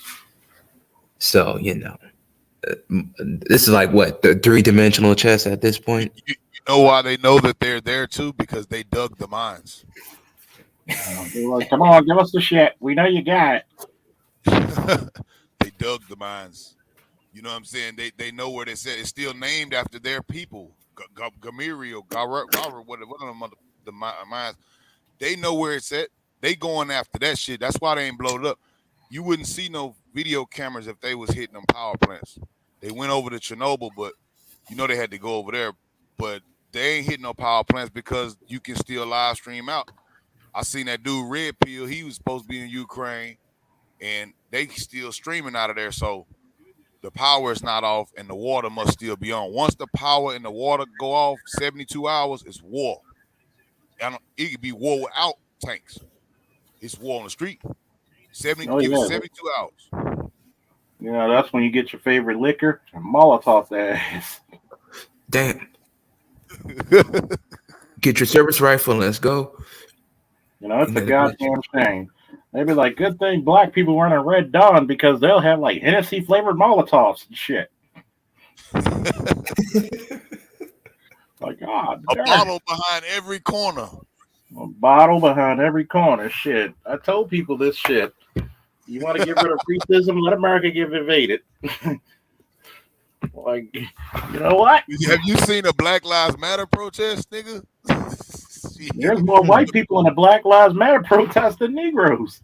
Yes. Hey, look, them motherfuckers was out there, fool, Molotov and shit. Like, them Molotovs was coming like, they had pallets. I was like, man, this is organized. This is pretty good here. Now, if we could get Ukraine to start getting on their level, maybe because they handing out, what do they say, AKs to everyone. Now, I don't want to hear nothing from no Second Amendment, nothing. I don't want to hear nothing at all.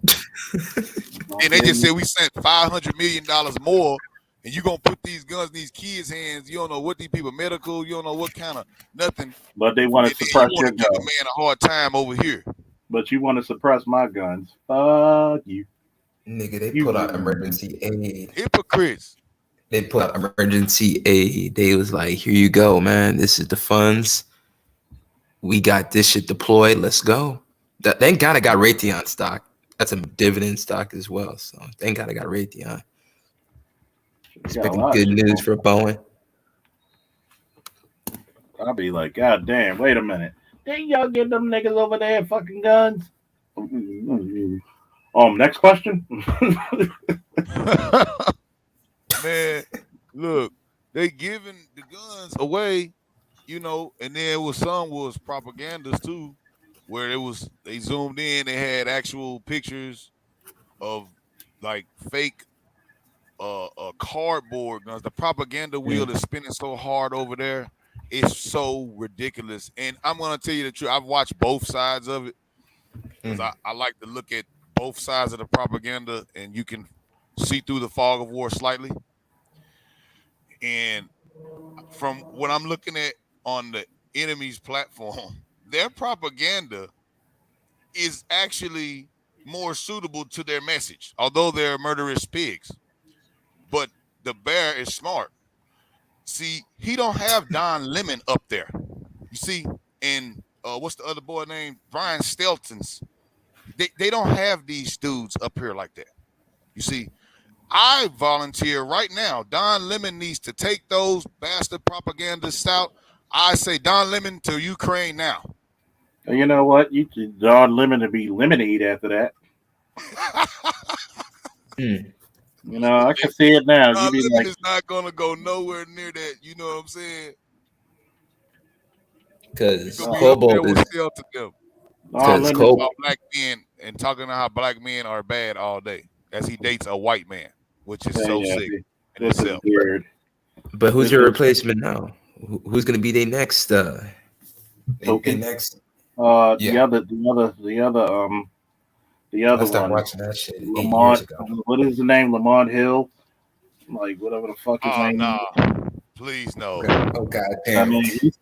I mean that motherfucker softer than Toll House cookies, man. Man, they grilled him one day so bad. He even let that show, what his dude name? Roland. Roly Poly Martin. Yeah, he let him roll him. I said, man, you can't let that dude roll you.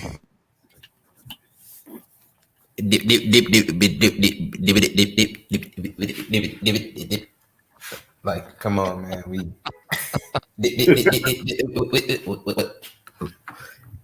Miss Hillary. Hey, they have a demographic.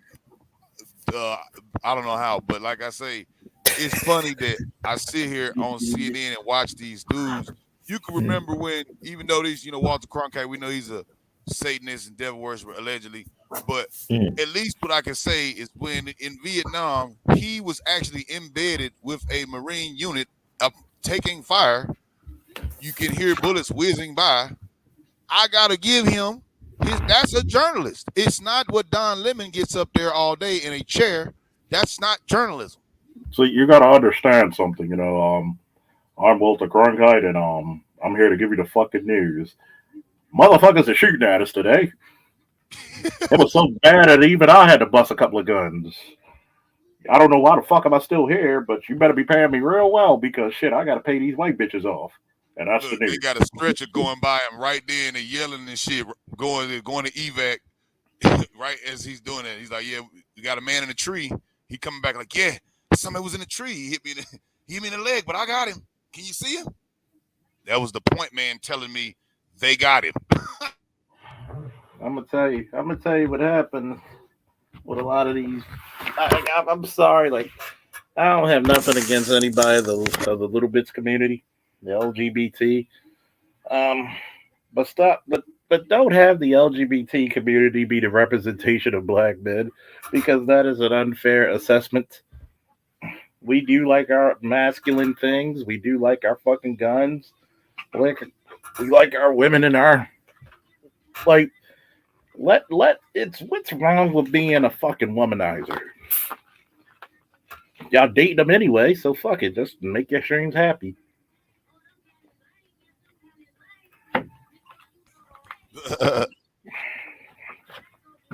Because those guys that you said, oh, he is so sensitive, that's not the nigga you looking for when shit goes bad. Man, they gonna pass him up after the first what they call that shit, the foodie call. She gonna ditch him after that foodie call. Mm-hmm. Then again, the way some of these guys act, they might beat her to give up the ass. Like, look, I heard that y'all rough over here. I heard you Russians love it here. Like, get this motherfucker out of here.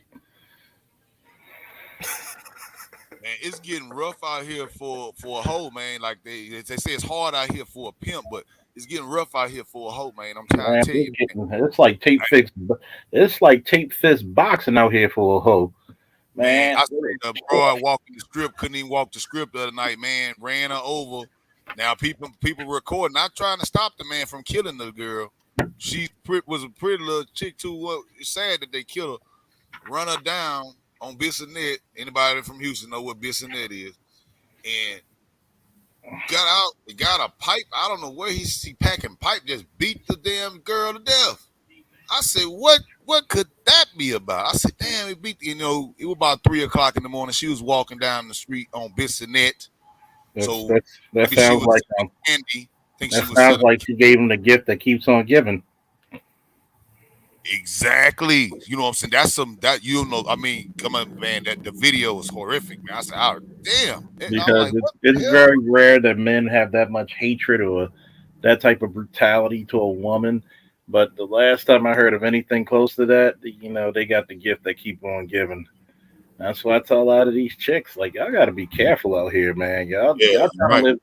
Y'all trying to live the life of men, and you got to remember, men can travel around this United States, and we can fight off 2 or 3 men for a time. Y'all just dead in the water. And then y'all think, oh, OnlyFans and prostitution is gonna be my escapism. No, you got some depraved lunatics out here. Got some depraved lunatics out here, man. Every day, I'm telling you, every day. Did you see that new super sex abuser where they abuse like 40, 50 children? This Mm. wife and her husband, I think the husband or the wife, someone was like some kind of teacher, and they had put bodily fluids in the Oh, kids' they cakes and put the fed them to husband semen in the damn batch. Yes. That batch, that I bitch, would, man. Ooh, man. Them people, man. If I, man, they wouldn't have made it to the jail, bro. that bitch fucked up the batch. Oh my god, and then you don't even know if the motherfucker had herpes or venereal disease or whatever nasty shit coming out of his. Oh, and you I'm doing this to like, man, children? death penalty. I think that should be a death penalty. If there's a death penalty state, you can prove that you intentionally did this to 60 children. You should that should qualify for death, man. Like, You don't know what that's attempted murder. You could give kids. You could have gave them kids an STD.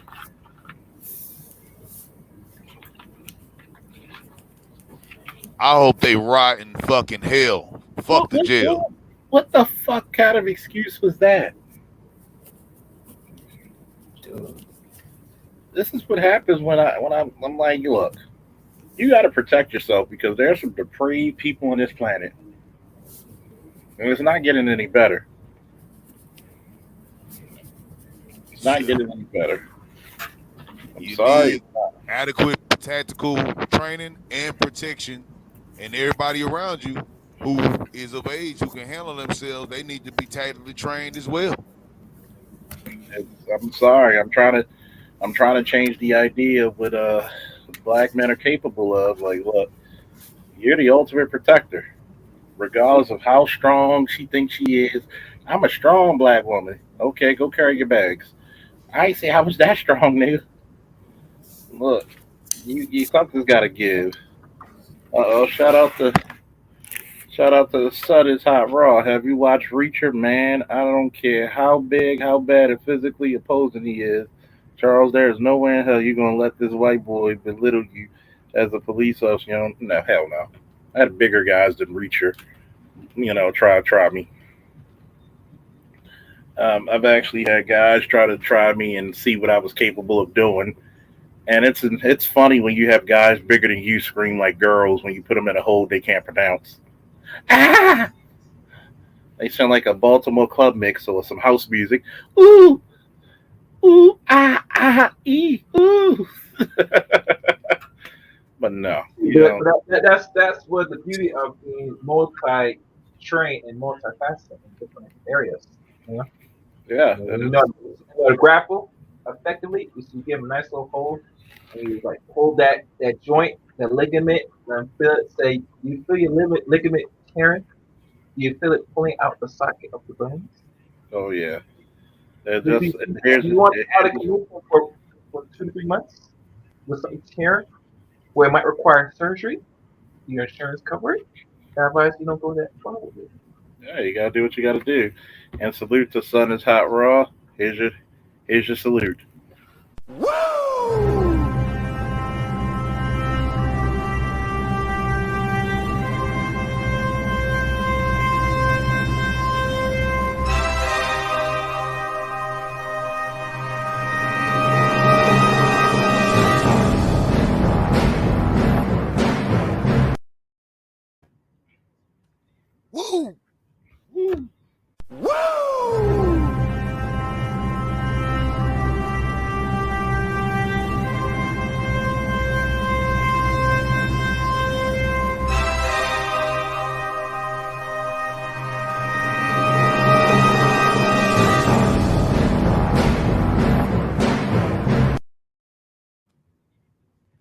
I know you're not complaining Man, about some that, Bria that Miles. video, man, you can't get enough of it. I don't know why. It just Bria I'm Miles, wondering myself, so you know. fucking fine right there, man. I don't Yeah, know, man. That's a great Man, video.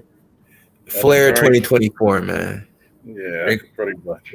He just turned 73, I think, yesterday. Or the day before yesterday. 73. Okay. Sure. I noticed nobody ever complains about that video. Nah, Gee, ain't gonna be no complaint. I wonder why. Oh my goodness. I'm sorry.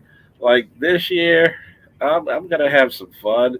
Yes, I had to deal with some early tragedies, but yeah, I'm gonna have some fun. I'm gonna grow, educationally. I'm gonna grow monetarily and financially, and I'm gonna do some business ventures. Like I'm sorry. I'm just tired of black men being on the bottom of shit, and people want to fucking look at us like we're not building. Like, well, bitch, you're not helping. Yeah, he's got a 28-year-old chick now too. Hey,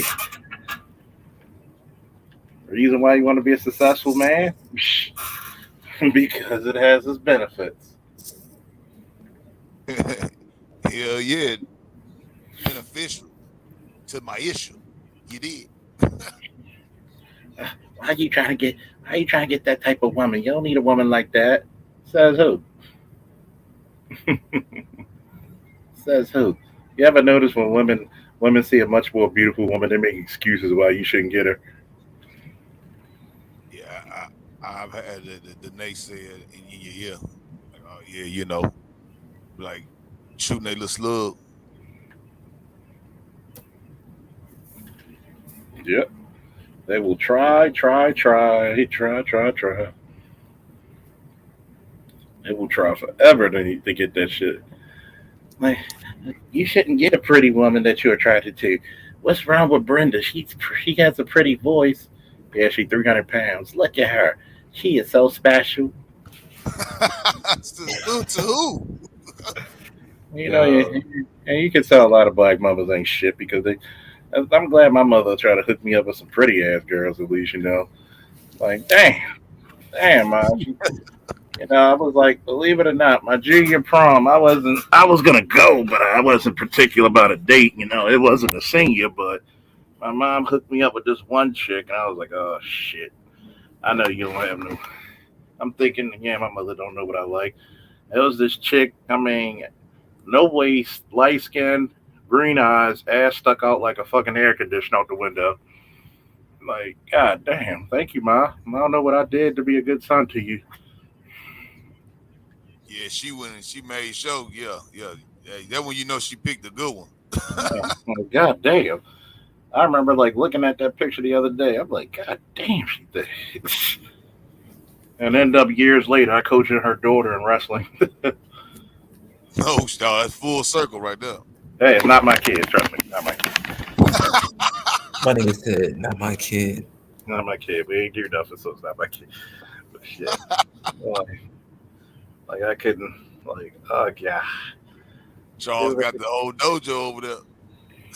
Like shit. Like I'm thinking, like there's some women I had to look at their kids and be like, You sure you weren't pregnant? Yeah. Oh, okay, God. Don't come back over here saying that you broke, saying, "Oh, I can't afford these kids." I ain't taking no blood tests.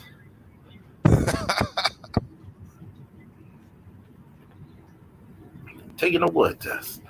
I'll be like, man, I'm just looking at it like shit. We gotta have to teach. Like, see, this is my thing. I wish I could do a fucking mixed martial arts, federation for all these niggas with beef.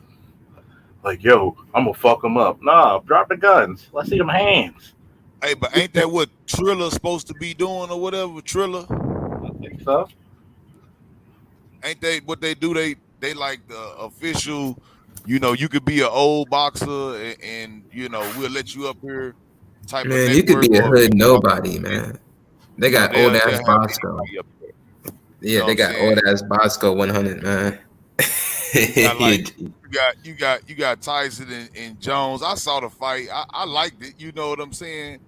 To me, it was cool. Like just to see. I know they wasn't going hard at each other. Like no, they older, but like you talking about beefs, that should be expanded. It could be branded and done properly. You know Yeah. what I'm saying? That would be something nice because now you in a legitimate bout, hand to hand combat. You and the person, they the best man win, and then eliminate some of this beef talking and shooting by letting niggas Yeah. Kill the go beast. at it and make money while they doing it. Kill the Well, beast. how Kill the beast and have hell of an after party. how would you integrate it? Barbershop to barbershop? You go to the barber shops. You go to the Oh, parks. You put up some publicity. Some like, yeah, we feel as though you tough enough to handle it. Get your beef. Get whoever you want to square it up. We're gonna treat you like grown men. We're gonna shake hands. We're gonna shake hands after the thing. That's shit. That's how we used to make your friends. You got to And y'all fight with can them. and y'all can make y'all money due to the fact that it's streaming, Facebook You ads, Google ads when it comes to situation of raising. You know, we're gonna do it with the semi-annual dice game and shit. They'd be like, put your yeah, time no, out there. We're gonna got have the got buckets out niggas from there. Kansas City. Got niggas You from know, Kansas City coming. you got from Baltimore. You got the Baltimore Butcher. You got the Kansas City Killer. You got the goddamn. You got all kinds of the Memphis Marauders. You got all the.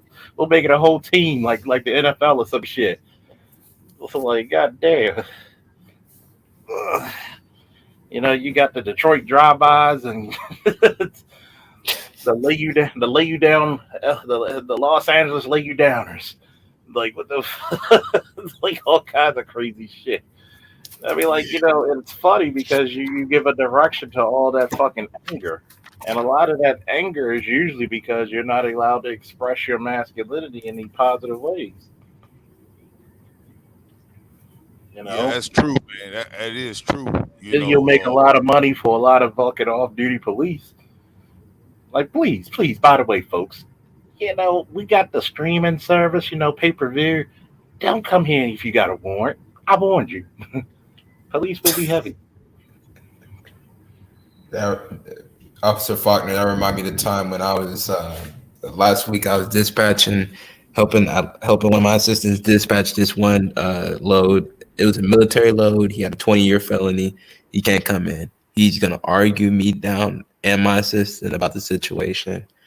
I told him on the scenarios of that, you can't go to this military base because if we can pull up your shit, you as a driver, you can't go.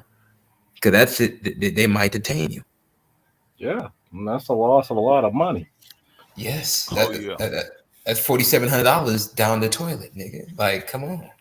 But we got to be realistic. I like you, but I don't yeah. love you. Like, You god know, damn, that's a lot of money being wasted.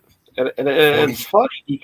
It's funny because a lot of times in business, you got to do a lot of negotiation, and that's why I always say one of the biggest movies for military science going to have to be The Godfather rewatched.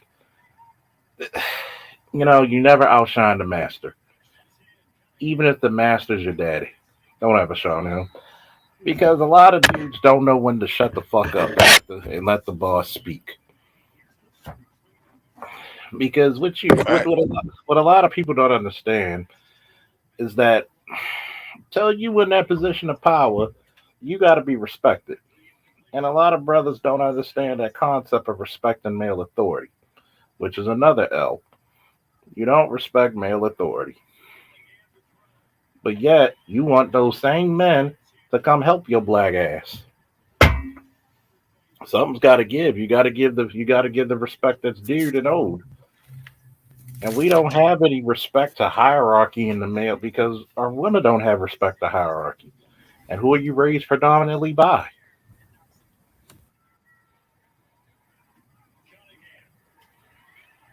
Because 75% unwed children. Mm-hmm. Mm-hmm. But then they be like, why do you always talking about illegitimate children? Illegitimate children. Because y'all normalize like I do agree with Ryder Report. We need to start calling chicks losers.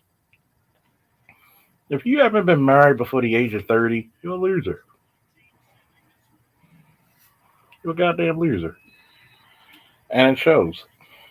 No man, you're in the height of your beauty from 15 to 29, and no man ever picked you. That's right. You know, that's like you approaching that wall. You know, it ain't always the man. It might just be you. Yes, You know what I'm saying? definitely. So she'll just be, kind of twisted. You know how women be. You feel me nowadays? Like twisted. You know what I'm saying? It could be cool. All of a sudden, you could go left. I would say, for us having children, even if you ain't physically married, at the courthouse, you just gonna have a religious ceremony. You know what I'm saying? And have your vows written in your family Bible how they used to do it, and then that's ordained by the priest. You know what I'm saying? But you separating the government from it, and you can will your children whatever that you want to will them and have them done. And have your preumps the same way you have anything. But it takes that.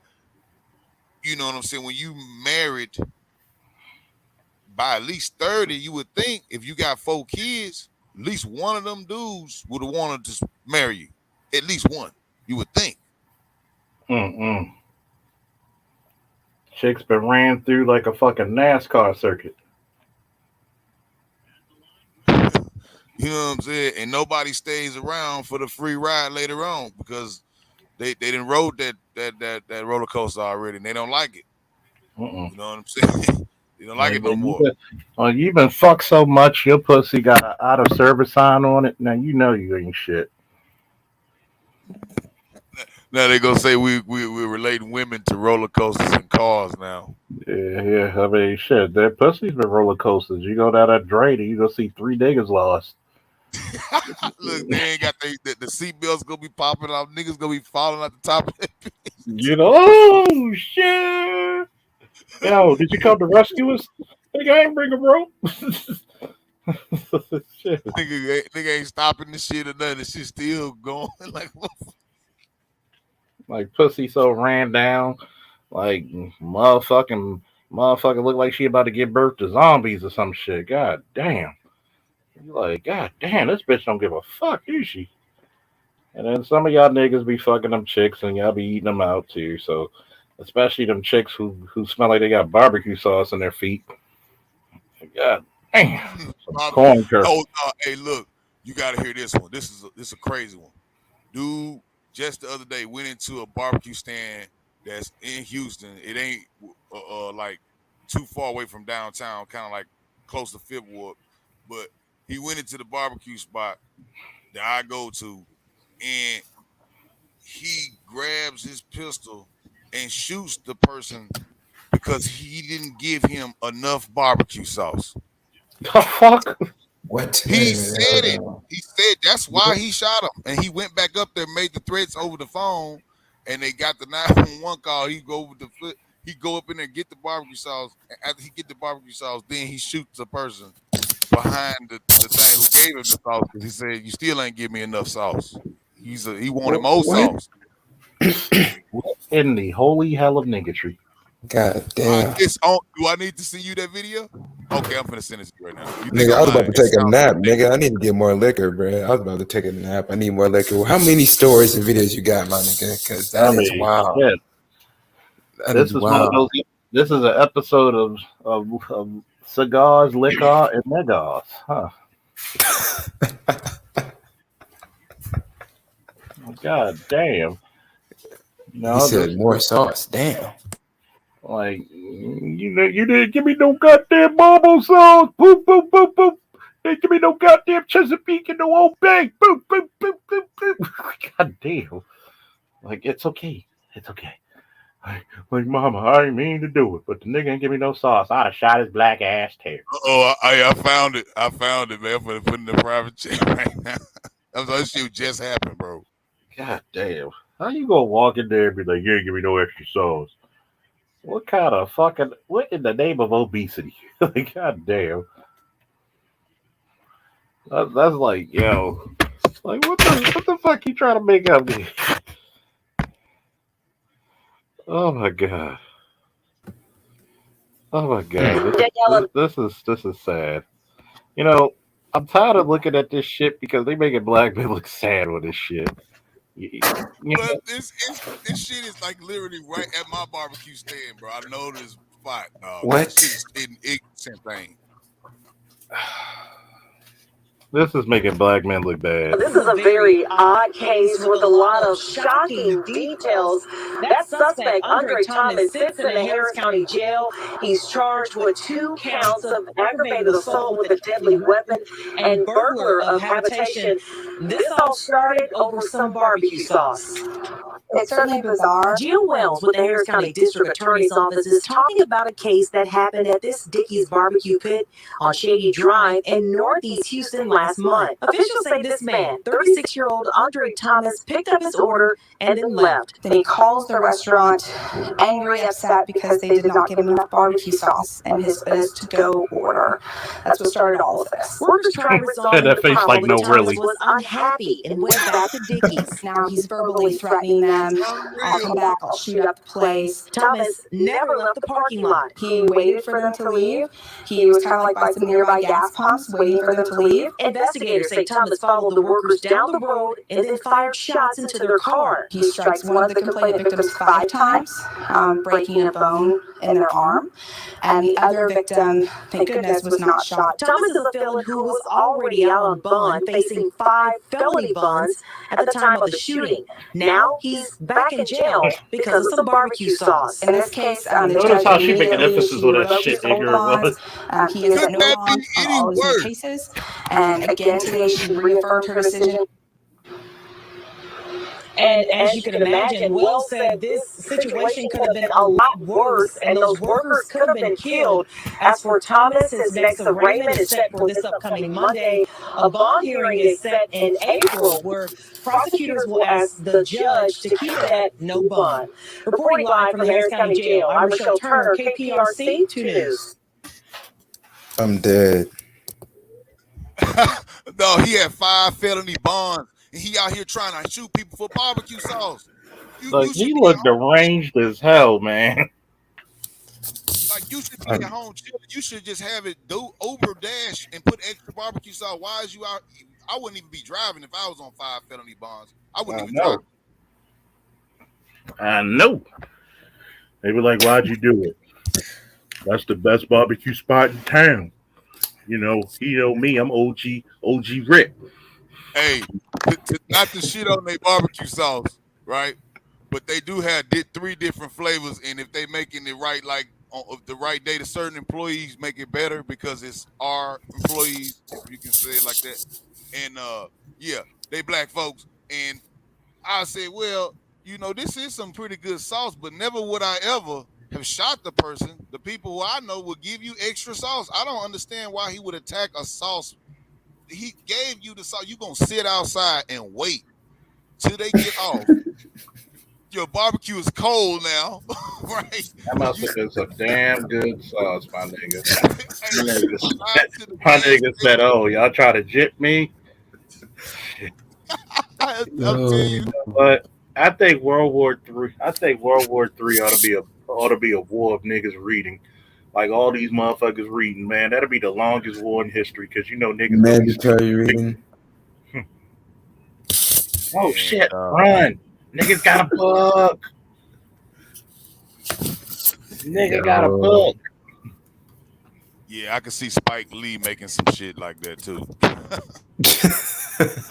Movie, I see his movie already. Like, yo, they gonna do a drive by with a fucking library card. Oh shit! Like, who's this? What's the new gang? It's called Barnes and Nobles. like, can you arm the people at the barbecue spot? Message. Yeah, you can. Message. It's in Texas. Message. Yeah. Like, how the fuck do you get shot at a barbecue store? Like, man, you at your job. You gave the nigga the damn sauce. I gave it to you. You complain. I put more sauce in your bag. But by your own testimony, it still wasn't enough. You stayed. You followed me and shot me 5 times. So wait, you can't make this shit up. On 5 felony bonds? Who is this person? They're fucking insane. Who is the DA? Who is the DA? Matter of fact, let me research. Who is the DA? You know what? I could be the judge. If y'all let this nigga go free, I'm gonna kill all you guys. They talking about no bond. They should have no bond them 5 felony bonds ago. How you get 5 felonies? This nigga playing spades with fucking criminal charges. Man, I know niggas be getting arrested for child support and be doing 90 days and shit. And how in the hell 5 felony bonds? And they still didn't take you until you shot the person for barbecue sauce. Then they decided it was good. Oh shit, we got a barbecue related aggravated assault. Get the fuck out of here. The sauce got caught, man. That's some slippery ass sauce. Dude, Kim Hogg is so horrible that she let burglaries get dismissed. Burglaries, mind you. Yeah, but I did like one thing. I voted for, but I like one thing she was doing, and she did decriminalize up to a quarter pound in the city. As long as you don't got no open warrants, they'll throw the ticket out. So they're not gonna do the weed thing no more, and that was good. But this no bond stuff, oh man, I really blamed Hidalgo more so because they're running the. I don't know what's going on downtown anymore. I really don't. I swear to God, Sheila Jackson Lee is in charge of the world now. She's talking to Ukraine. Why? Oh my God, no. That don't make sense. I love the elder. I love it, but man, we need to have State Department people. What are we doing? Who's in charge? That don't make sense. But I digress. That don't make no fucking sense. Shall we pray, Officer Faulkner? Yeah, shall we pray to the God of we gotta pray to the God of the Negroes. God. He's like, God, like, don't put that shit on me. I ain't make that motherfucker. We got this black woman here that is, like he said, in charge of the world. Shatter is like on point. And this motherfucker is in charge of the world right now. This nigga just shot people over barbecue sauce. This nigga is a walking Boondocks episode. What the fuck? Nigga. See, it was crazy enough for barbecue sauce, but when they said 5 felony warrants, 5 felonies. That's dereliction of duty, dare I say. Like, this nigga is just, all you gotta do is hang around the fucking carryout joint. You'll catch anybody. I mean, shit, you know, when you wait, you want to stalk the person, you would think, you know, you was going for some serious retribution, personal or money. He did it specifically for sauce. Yo, this nigga went John Wick over barbecue sauce. Well, your barbecue was cold as you got a microwave in your car. Man, the whole fact of getting a barbecue is so you could eat it, you know what I'm saying, to go at your house comfortably. Now you in the car, your shit is cold. You're making yourself mad with the sauce. You're drinking it, obviously. You must be drinking the sauce. I don't know why he can eat that much sauce. Like, God damn, what the fuck? He gave him 10. Gave nigga 10 sauces. It's not Gave him enough. 10. You know what? He had 40 pieces. What's up, my nigga? Like, come on. Now, if it was Wingstop, I No, he's can like get it. Big Cause Smoke in Wingstop, Grand Theft Auto. That Big Smoke when he ordered like the whole damn store, like just kept doing the same shit. Like I want 3 number 2s, 5 number 17s with extra bacon. CJ, you want some? Yeah, give 5 number 2s. CJ, yeah. And like ordering the whole store like some craziness. you hit him with the CJ line, dude. Yo, but can we at least have it where he can get at least 15? He needs to serve at least 15. 10 to 15 in the slammer. If you spend $50, you can get 10 sauces, man. If you getting a brisket sandwich, I'm not finna give you 10 sauces, man. No. Man, you need some guns up there. Like Charles, yeah, you would definitely get some work up there, bro. You can send a unit up there immediately. They got a whole bunch of good units that be up at the liquor store. You got to have one like that up Friday nights because he's armored and he's ready to go. But he's about it. But I seen him fall back when some of them big dudes come through there because he be having some problems in there too. He needs a double unit really, but they've been getting away with one man. But I see a lot of them residential style, and what you talking about for is like apartments. They used to have some Nigerian brothers who was doing the tactical security, and they packed everything. They still do. Some of them they pack everything. They got dogs, they got shotguns, on patrol, double vested it.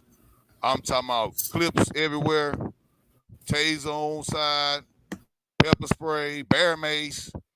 It like, and they patrolling where you at, in apartments, and that scared off a lot of residents because they was like, it's too armored people, over here. Why is this man constantly walking up and down with this gun? The residents kind of got, a lot more scared of To curb crime. security. To curb crime. They eventually cornered him down and got him, but he had that dog, and he had problems over there. There is a reason why he was there, but to the level of what they was, I think threat continuum, man. Until you do the intelligence threat, until you don't come up in there looking like Rambo, man, somebody might put a target on you. I always tell my people when I do security, I want to be no clothes, no insignia, no nothing. I work better like that. You see what I'm saying? Stealth. Sometimes it's a use for uniform security, and sometimes a use for you don't know I'm security until you do. Okay. Because when it comes to a situation like that, we talking about 80 to 50 homes. So they're gathering their financing, and they need situations of people that can at least be licensed, bond, all that other good stuff, post up on the block, responsible, very strategic, no stupid hangups like Rick Ross's security or TI security a couple of years back.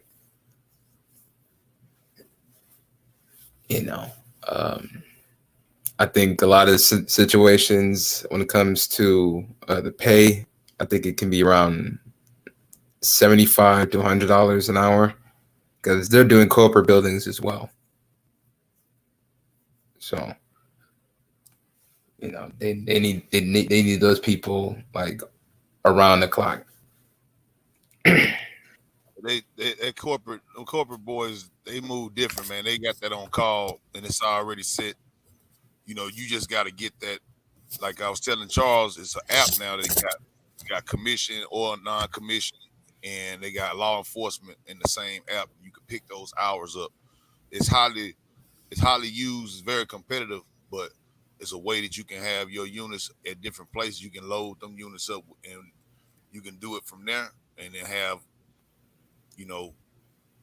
contracts like that in that manner, if you know what I mean. And then you can receive those contracts, and then for those 50 houses, I imagine they in the same spot, or they like in different places. Or they bought the whole neighborhood. Bought up the whole neighborhood. So they repositioned the whole neighborhood. So they done literally gutted everything out, and they're gonna continue to find more properties. So that's why I'm in this situation. I'm the person that gotta find more properties. So I'm looking at all the zip codes that they need me to look at. So they're doing suburbs. They're doing the areas in like Stockyard, Houston, Texas. They mentioned the third ward when it comes to certain developments. A lot of Hispanic buyers is in the third ward. They're taking those properties that are 50, 60,000, putting probably like 40, 50 in them and getting them sold for like 220. Looking at the MLS on my side when it comes to the property sales. Okay, so, yeah, you can see the number, the real number. Yeah. Because I gotta see the real number. I gotta look at all the county tax assessor websites. I gotta figure out who is who. I can look at the cash buyers. Yeah, I looked at I had a house I was looking at in the Heights, and it's being surrounded by all those damn condos they building over there, but they building it on the other side. Now this like the rest of the people own the houses, like black people mostly, right?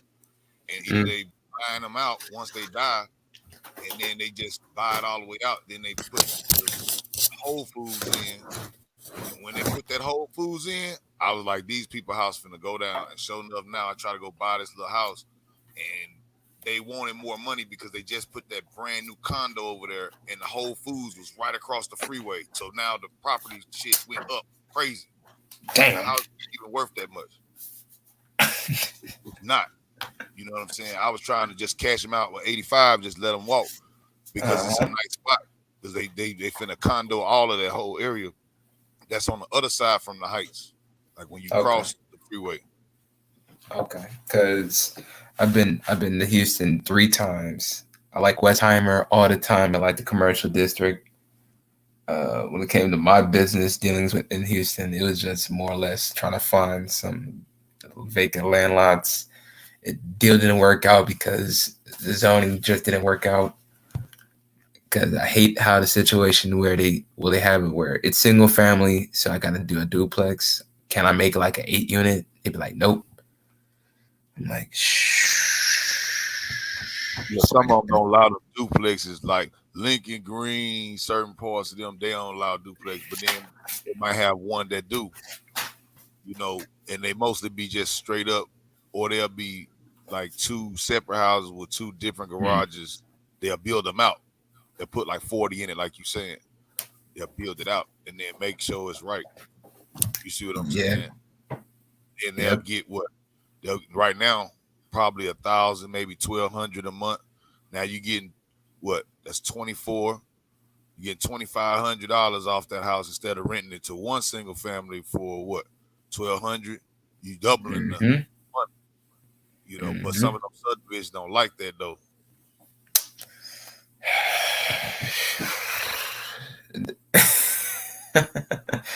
Cause dude, I'm just to the point where I'm just trying to do the number crunching because they're trying to service that debt, mind you. Because you know this is all based on a fat loan. You know, you got this hedge fund dude that's 32 years old and got their funding of up there big numbers, and he's just trying to be able to deploy the funds. His shit is on a like 60-month program, so that's literally 60 months to be able to acquire and build like 500 apartment units and like 1,500 single families. So that means he's using metazine debt. He's using hard money loans.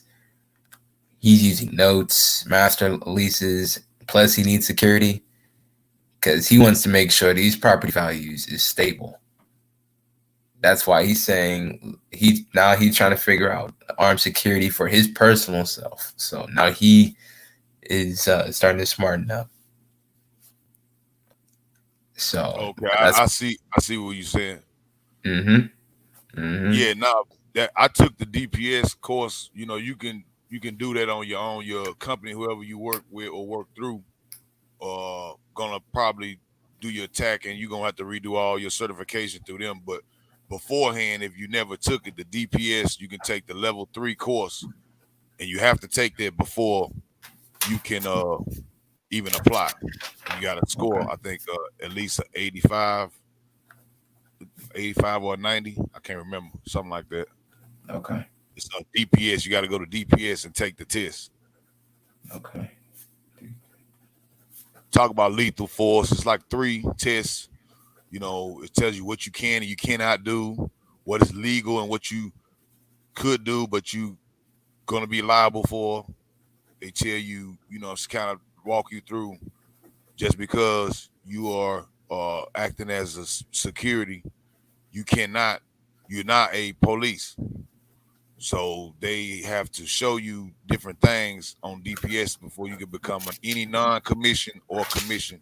You have to take the test. You can take it yourself, but your organization may make you take it again, even after you've already taken it, just for their records. But you can take it yourself and pass it with the state yourself. Okay. Because pretty much I just need to be able to figure out how to be able to organize it. Because he can't be everywhere at once. So he's just having teams, labor, staff, bird doggers, wholesalers. Because that's really what I am. Legally, LC'd up wholesaler. He's just trying to be able to figure out who is who when it comes to scenarios of legal standards. How much do we got to pay when it comes to permits? When it comes to security, if we got to do that, licensing fees. So he pretty much need the whole rundown when it comes to those type of numbers. If any type of fee is required, because he's gonna do that situation all up and down Houston. Then he's gonna do that in Atlanta, Georgia. So with the Atlanta, Georgia one, I gotta figure out a plan on that one. So okay, pretty much these hedge funds, man. If you notice, these hedge funds is in Salt Lake City, they're in Phoenix, Arizona, they're in Houston, Dallas, Texas, San Antonio, Texas, they're in Atlanta, Georgia, they're in Jacksonville, Raleigh, North Carolina, and Memphis, Tennessee, and Nashville. So a lot of these hedge fund buyers, they're going to stock up on security as well when it comes to the real estate in a macro sense. So they need a lot of ready to go type of officers. And that's where y'all get y'all payday. That's where y'all get y'all reparations, man. Yeah, get y'all reparations, man. Because they're going to buy these and they're going to buy and hold these properties for 30 years too. So. Yeah, when you talking about they buy hold them for 30, that's just like just playing the long game on them, just maximize the return.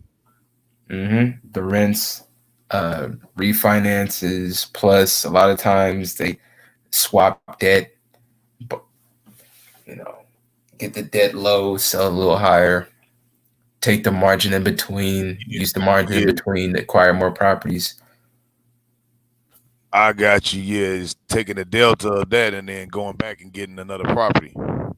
Bing, bing, bing, bing, bing, bing, bing, bing, bing, bing. See, I like smart black men. See, I talked to some real estate. I don't have MLS, man.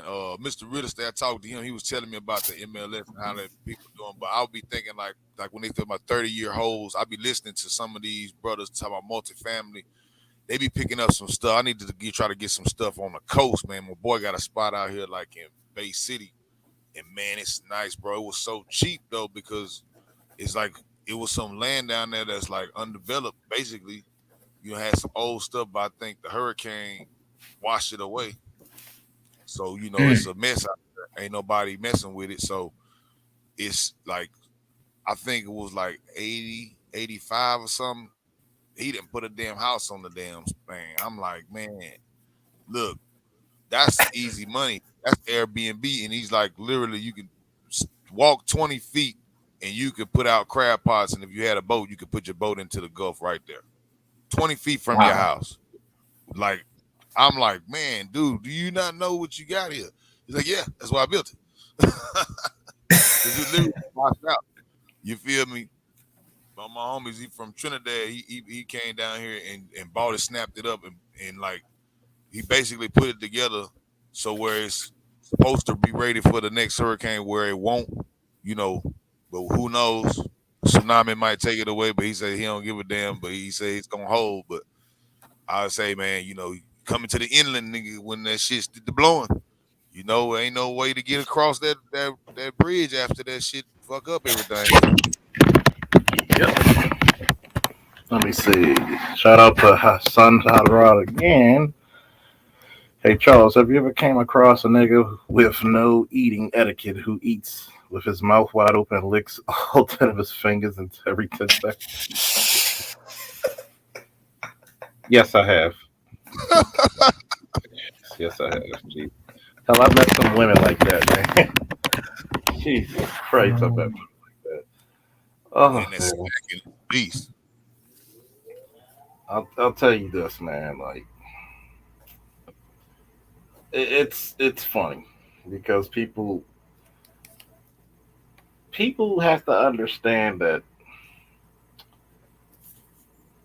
culturally we can be different as hell from each other, man. And it's one of those things. Like, some people are not taught certain things. Like, there are some men out there who can't tie a tie. There's some men who can't pick a suit. There's some men who are not that culture. Just like you have some women. I don't like wearing a dress. Like, you can't be a goddamn boy all your life. So it's one of those things where you have these uncouth fucking actions by people. So yeah, I've seen that shit a lot. Like, no. You want some? No. No, I hate the person who just like constantly just does that. And it's a person in my family. I cannot sit beside them if they eat. You know what I'm saying? And I'm like, why do you smack like that? Like, why do you have to make a noise every time you take a bite of food? Do you have to do? I gotta let you know how good it is. Like, it sounds like you got a whole gang of bucker like dicks in his mouth. God damn, hot sauce, just started smacking, like for no reason, man. Like, I can't even enjoy my food over here, man. You making all this noise. God damn, like, oh shit, I can't get it. I've noticed this. They really trying to like make female badasses like SAS Rise of the Black Swan. Like, I'm supposed to believe this fucking supermodel is gonna kick my ass. Fuck they do this shit for? Oh my goodness. It's worse than a motherfucker smacking their lips when they eat. Is a motherfucker cooking and they scratching their ass. Yo, you hungry? Nah, I didn't want any ass crumbs on the side. No. Oh man, this is nothing. It's just my hemorrhoids flaring up. Oh god. Like, nasty ass niggas, man. Even when you do it the sub shops or the carryouts, man. Shit, you hungry, man? Shit, I make this good ass cheesesteak. I don't think that's cheese, nigga. Hold up, like, did you get that from Philadelphia? Yeah. I shit, probably. Well, you know that ain't no cheesesteak, right? Yeah, probably from the crack of his ass. That's weird. Shit. Hey, I met like one chef down here that cook a actual authentic Philly. One. But he was from out east. You know what I'm saying?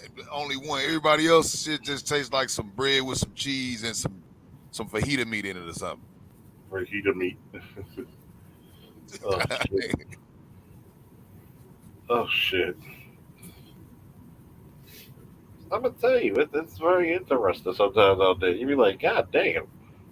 Like, you motherfucker cook with clean hands?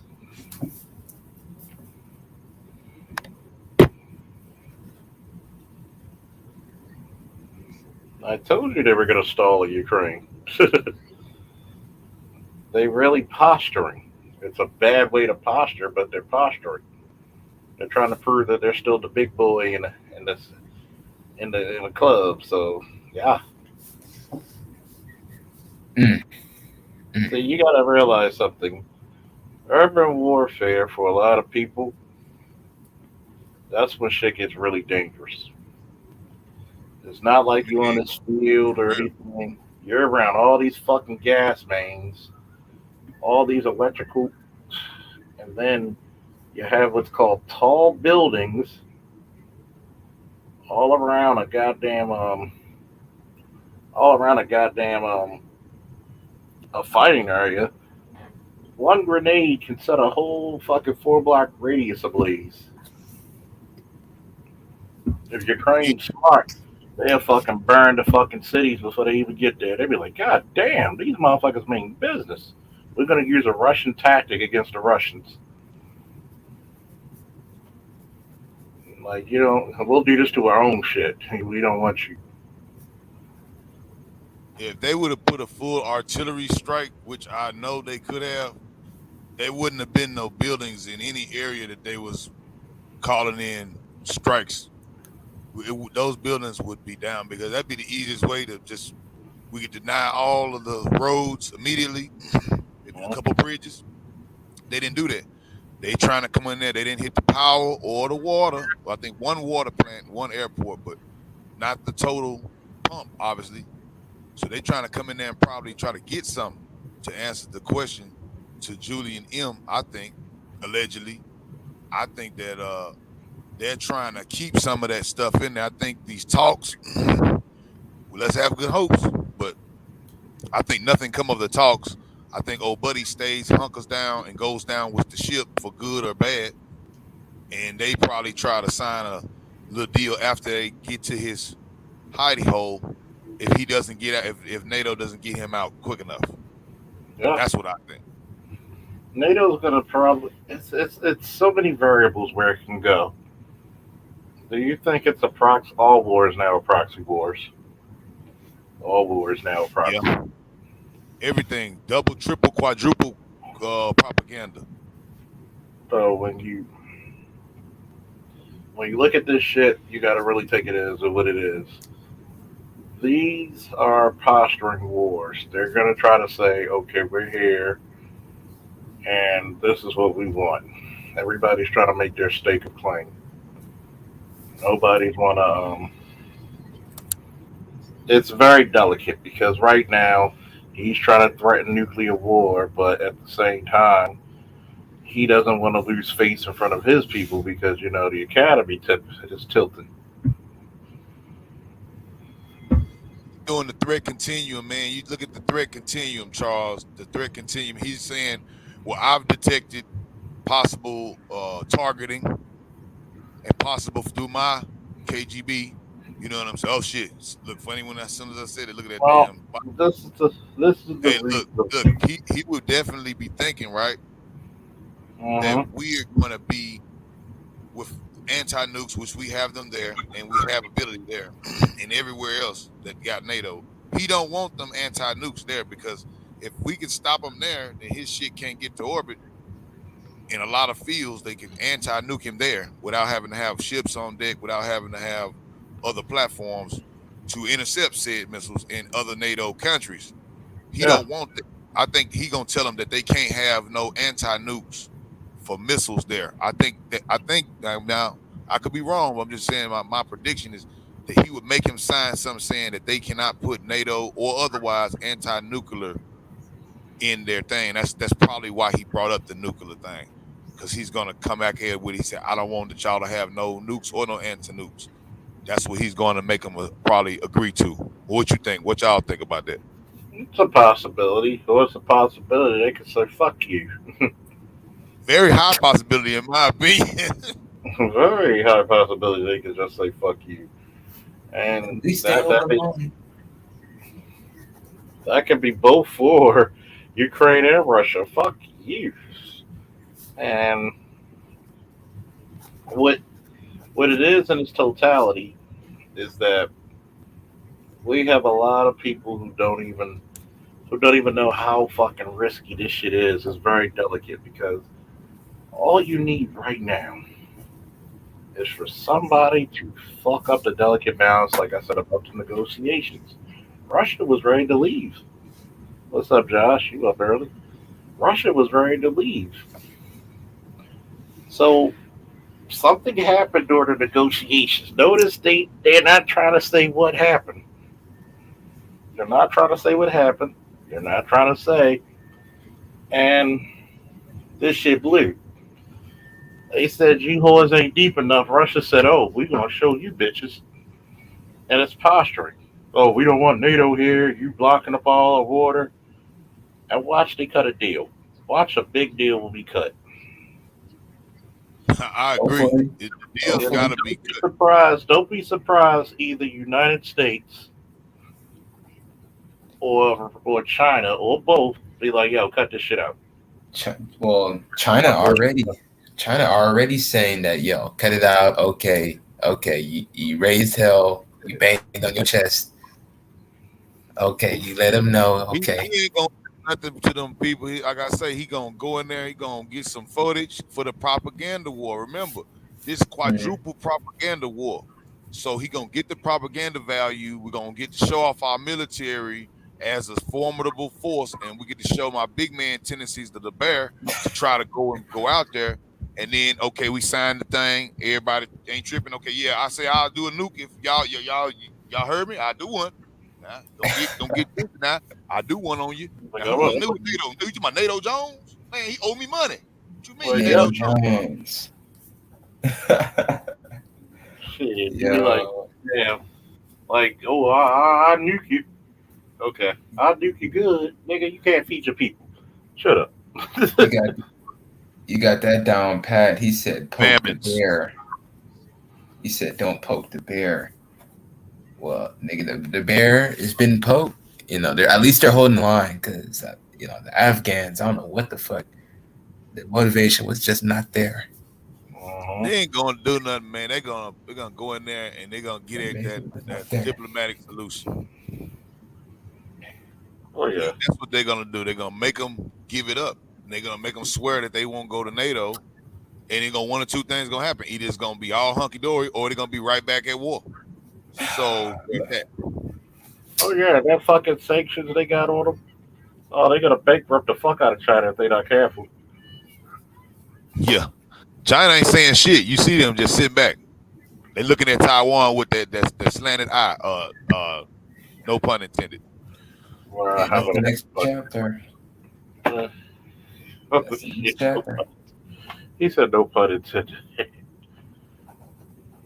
Oh my god. Shit, do we gotta do a Lil Kim that try to threaten to bomb the shit out of South Korea or Guam again? I think people treat Kim like, yo, shut the fuck up. Nobody give a fuck about. We got a nuke, nigga. I see firecrackers that can travel further. Oh, fuck up. Shut the fuck up. You lucky. You fucking lucky. We don't send none of them South Korean Marines and SEALs to come fuck your little chubby ass up.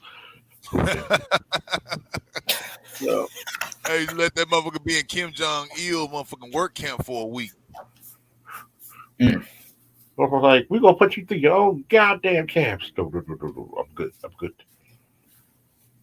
Shit, they be there. You talking about starving, boy? That's why I say they how they be marching. Some of them conscripts, I bet you they get better food in the military than they do at home. They join the military to get fed. Shit, that's how bad it was. Hell, the soldiers was back then too at war. They stealing from the people that's there.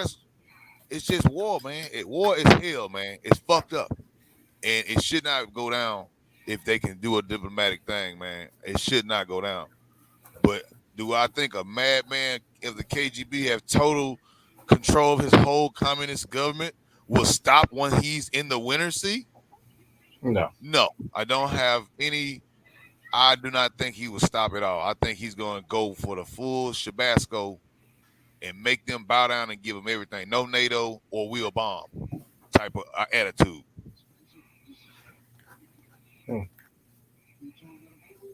Nigga, they gotta got oil stocks, nigga, because crude oil about to be $120 a barrel.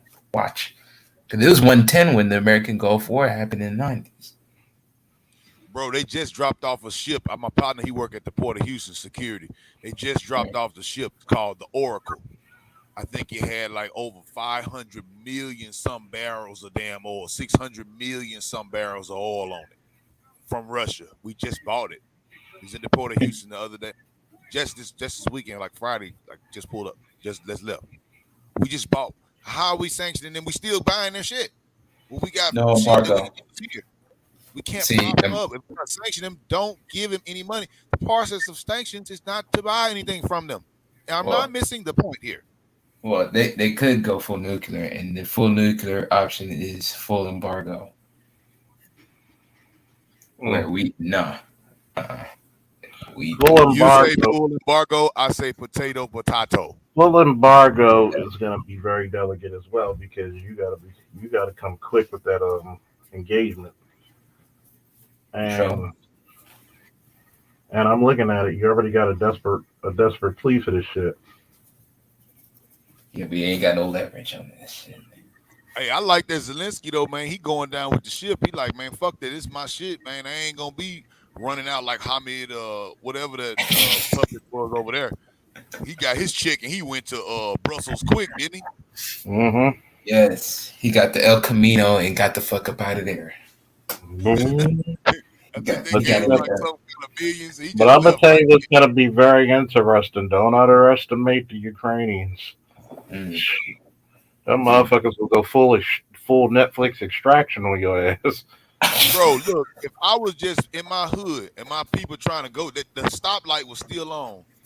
Watch a tank just get on top of an innocent woman car and smash her. I might have been indifferent with the one, say, fuck it, just let my damn gas go back down. But now I have to kill this person. I want to blow up every single damn tank in the world that just did that. Now, motherfucker, that's a hardened enemy that you cannot predict. Because everyone is a target at all times. Because they want you to die. Blood in the street. That's how you make blood. When people see that, you creating the enemy. And we did some stupid shit in Iraq and Afghanistan. We did dumb shit. And it's war. It's hell. It's fucking hell. What the fuck? That's why it's bad. You should stop. We globally gangbanging, man. Basically, what did you think they called the Russians before? They called them the what? The Reds.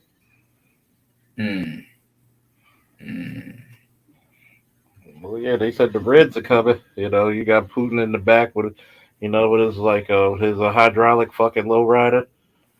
Got his fucking bandana hanging out his back pocket with some khakis on. Sagging them.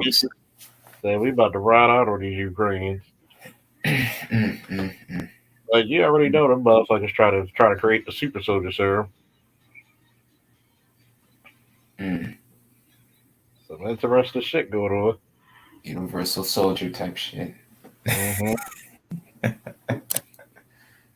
Yo, Now, that one right there was taken from a 3-story, 4-story flat right there. I sent you the video in the private chat. And basically, the maliciousness of the way that he did it, it was just like the person wasn't even bothered. Not a civilian target. Obviously, it's not a car bomb or no type of threat to them at all. And just run these folks over. I said, man, now that's some dirtiness. I mean, I would have to literally every day, you know what I'm saying? That turn your citizen into partisans. And partisans is very dangerous. You can't just take a city like that. That's what most people don't understand. You could have a superior military, but everything goes to shit when it comes to action. Everything can go to shit when it goes to action. And what happens is going through an urban environment is a lot different than going through a flatland battle. You got to take terrain. You giving up. And here's the bad part about an invasion. You're fighting on their turf. Number one lesson, they know the land better than you. They could just set up shit to make your life a living hell. And you already look at the Russian army; they don't even want to be there. They're probably most of them are probably under the threat that if they don't go, they're going to get their families killed. So, how about that? Yo, I share my screen. Yeah, communism at its best. Okay, can y'all screen? Yeah. Then he like hook slided it. It was making it so horrible. I said he actually is having fun doing this. He like hook slided, did like some of that Tokyo drifted into these people's car.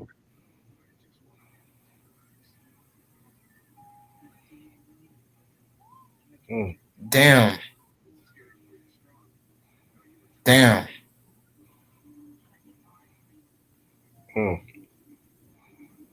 There you go.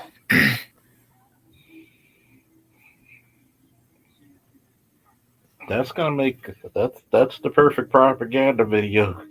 You gonna That's what I get was saying. That's I mean, bam. I mean the people went that is actually real. The people went outside, try to help the person. You see how he stayed on top of it to try to make sure he killed them.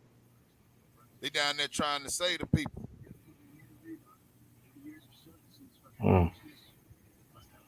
They're all fucking mangled and shit. You need the jaws of life for that shit there. Them boys had to get out there and pull that shit apart. But that's some dirtiness on a level, man, that's ridiculous. That's why you gotta look at the mentality of them. They don't look at them as human. And this is the reason why you kinda gotta be a little, you gotta be ever vigilant against shit like this because you don't know what these fucking people are told that you're not human. And I don't, and a lot of people don't understand. You gotta be kind of brutal. Gotta be brutal. A lot of these motherfuckers don't even understand the fucking type of enemy you're facing. And when the Ukrainian people see that video, oh, they're gonna bomb. They're gonna fucking Molotov cocktail. They're gonna take vengeance. Oh, they're gonna get their blood back. Trust me, they are not gonna take that line down. They looking for blood. And do I blame them? I say no. I say absolutely not. I'm one of those people who I've been particulars like, yo, they're gonna get their blood back. And it's gonna be videos like that that's gonna be like, yo, Putin, we're gonna fucking put a full fucking sanction on your ass. And we'll if he doesn't stop where he is because he can talk about nuclear shit, the whole world will converge on his ass. That's how delicate it is right now. You know what I'm saying? And then Japan already talking because they know what's up with China. They like, well, look, we're gonna have to jump on this. They already letting us know they with the full shits because they know what's up, and they're a little bit closer than us. Yeah. Japan knows like, we gotta stop this at some point. At some point, we gotta stop it because now he's becoming a fucking maniac about it. A fucking maniac. So yeah, he's pushing China's timetable back on Taiwan. They really was working on that. Now it's like blowing their cover. Mm-hmm. They don't like that. They're gonna be told, like, wait a minute, you fucking up the game. You're fucking up the money. Church's money. You're fucking up the money, man.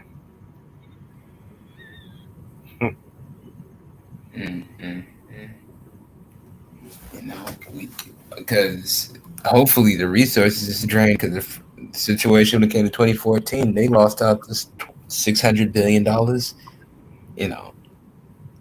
That's missed out income.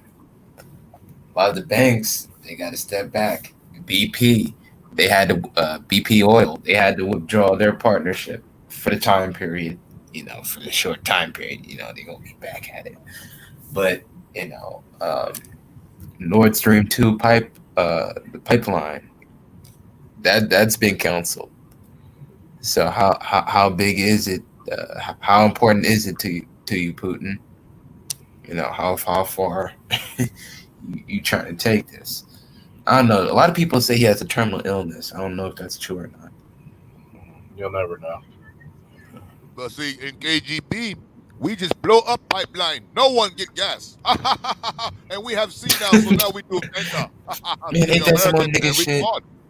Ain't that some more nigga shit? Shadow, ain't that some more nigga shit? We just blow this shit up. You know what I'm saying? Fuck it. Like, ha ha ha, we out nigga. I'm telling you, Russians crazy in the motherfucker, man. I done met a couple.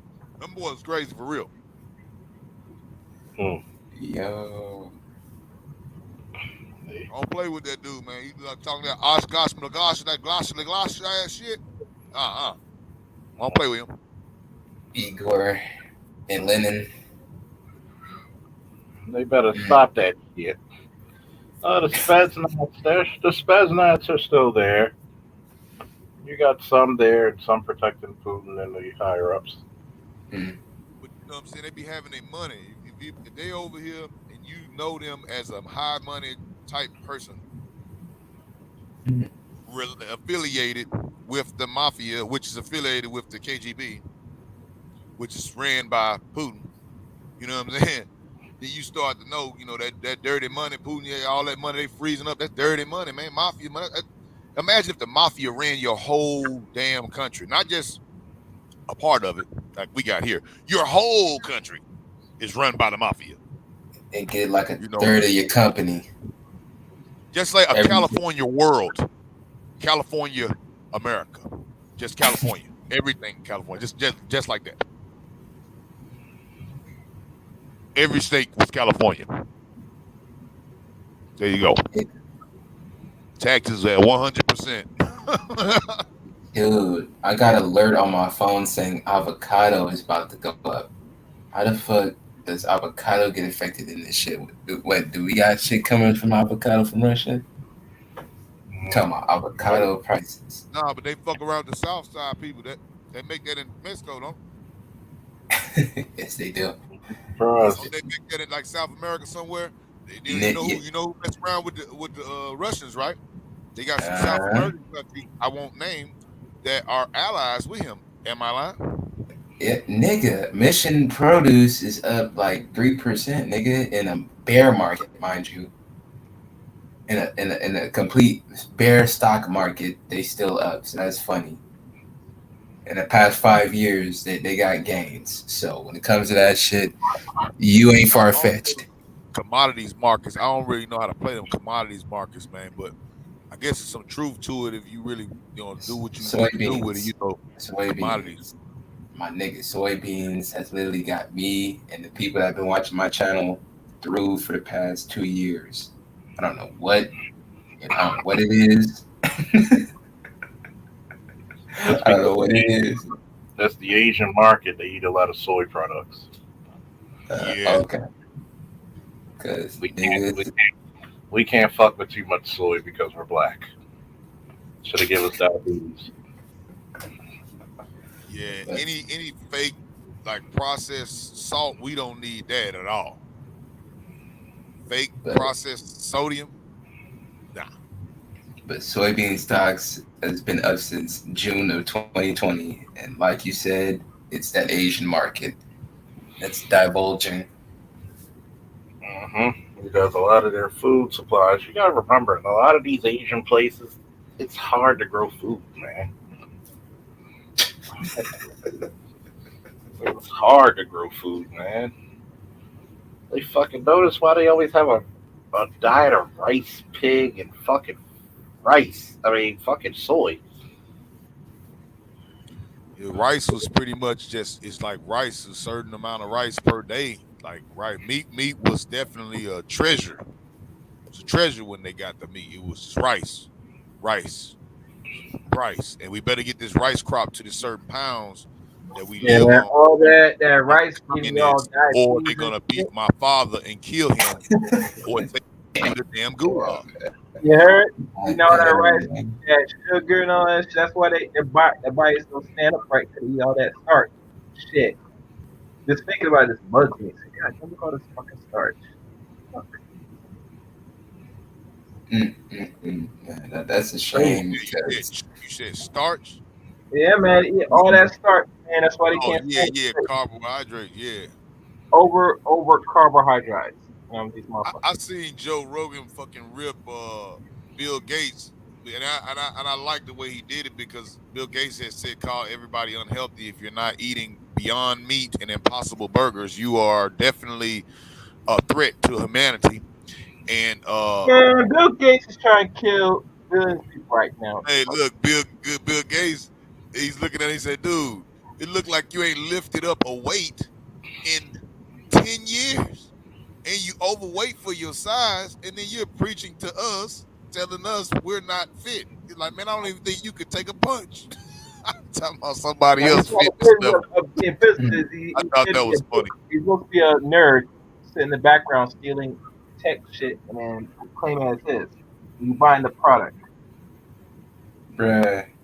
The funny part about it is Beyond Meat is not working when it comes to sales nor on the stock market. A lot of people shorted the stock that is Beyond Meat Inc. The stock went up to $250 a share in 2019, and now it's only $44. So that means people done lost 150% of their gain. Everybody was buying them Impossible Whoppers and the Impossible Chicken and all this stupid shit. They had got the deals. The evaluation was better because But they learned the first rule of business: ain't nothing like the real thing, baby.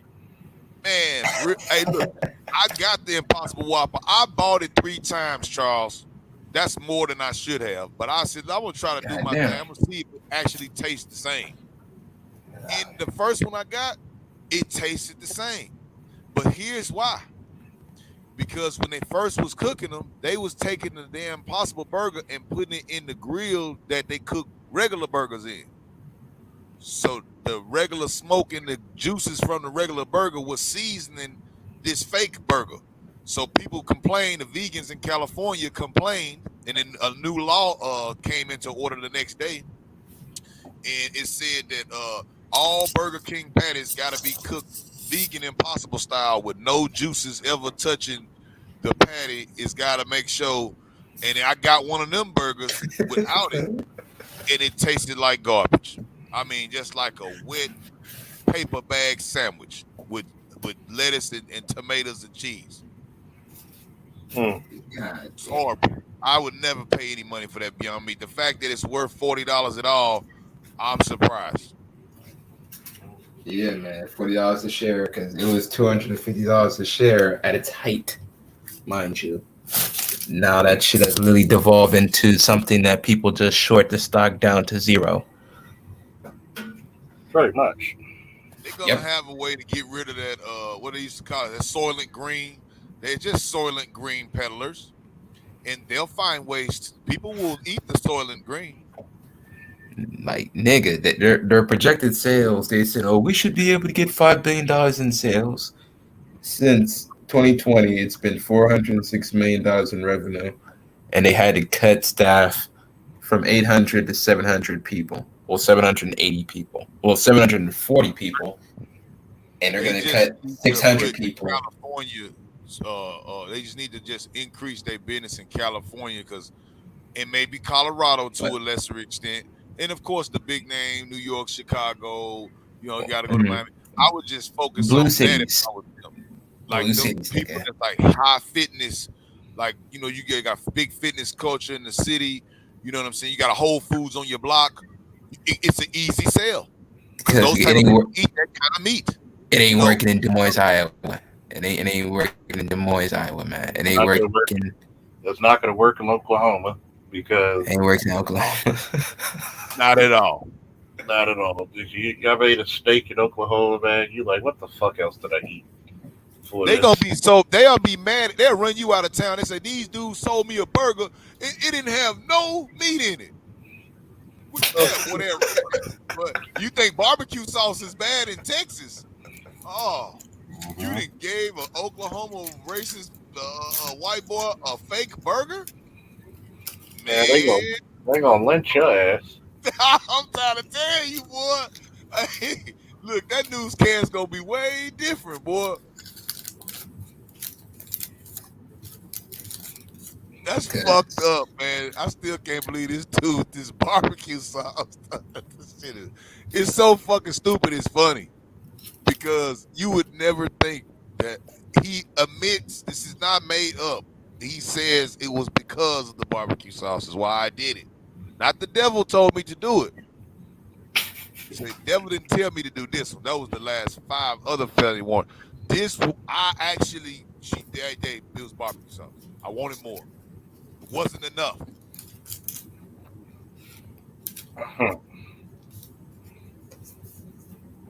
Yeah. It's a fucking trip, I tell you.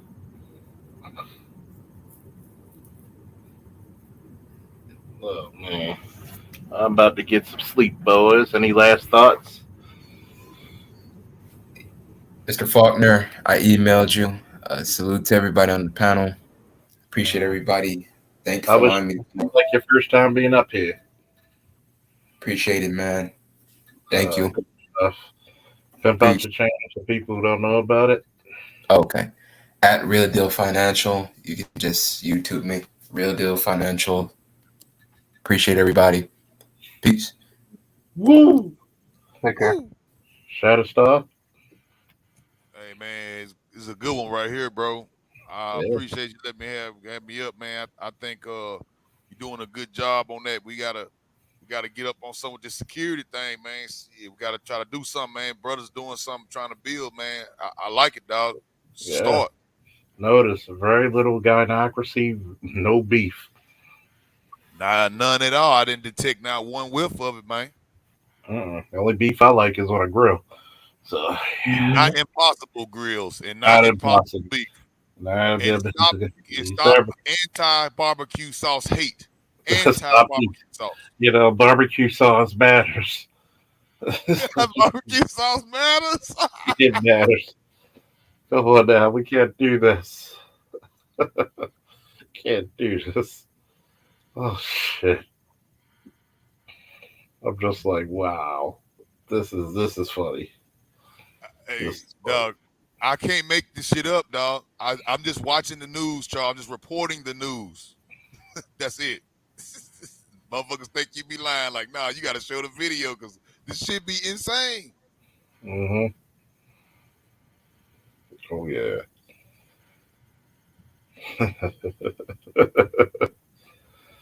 Oh my goodness.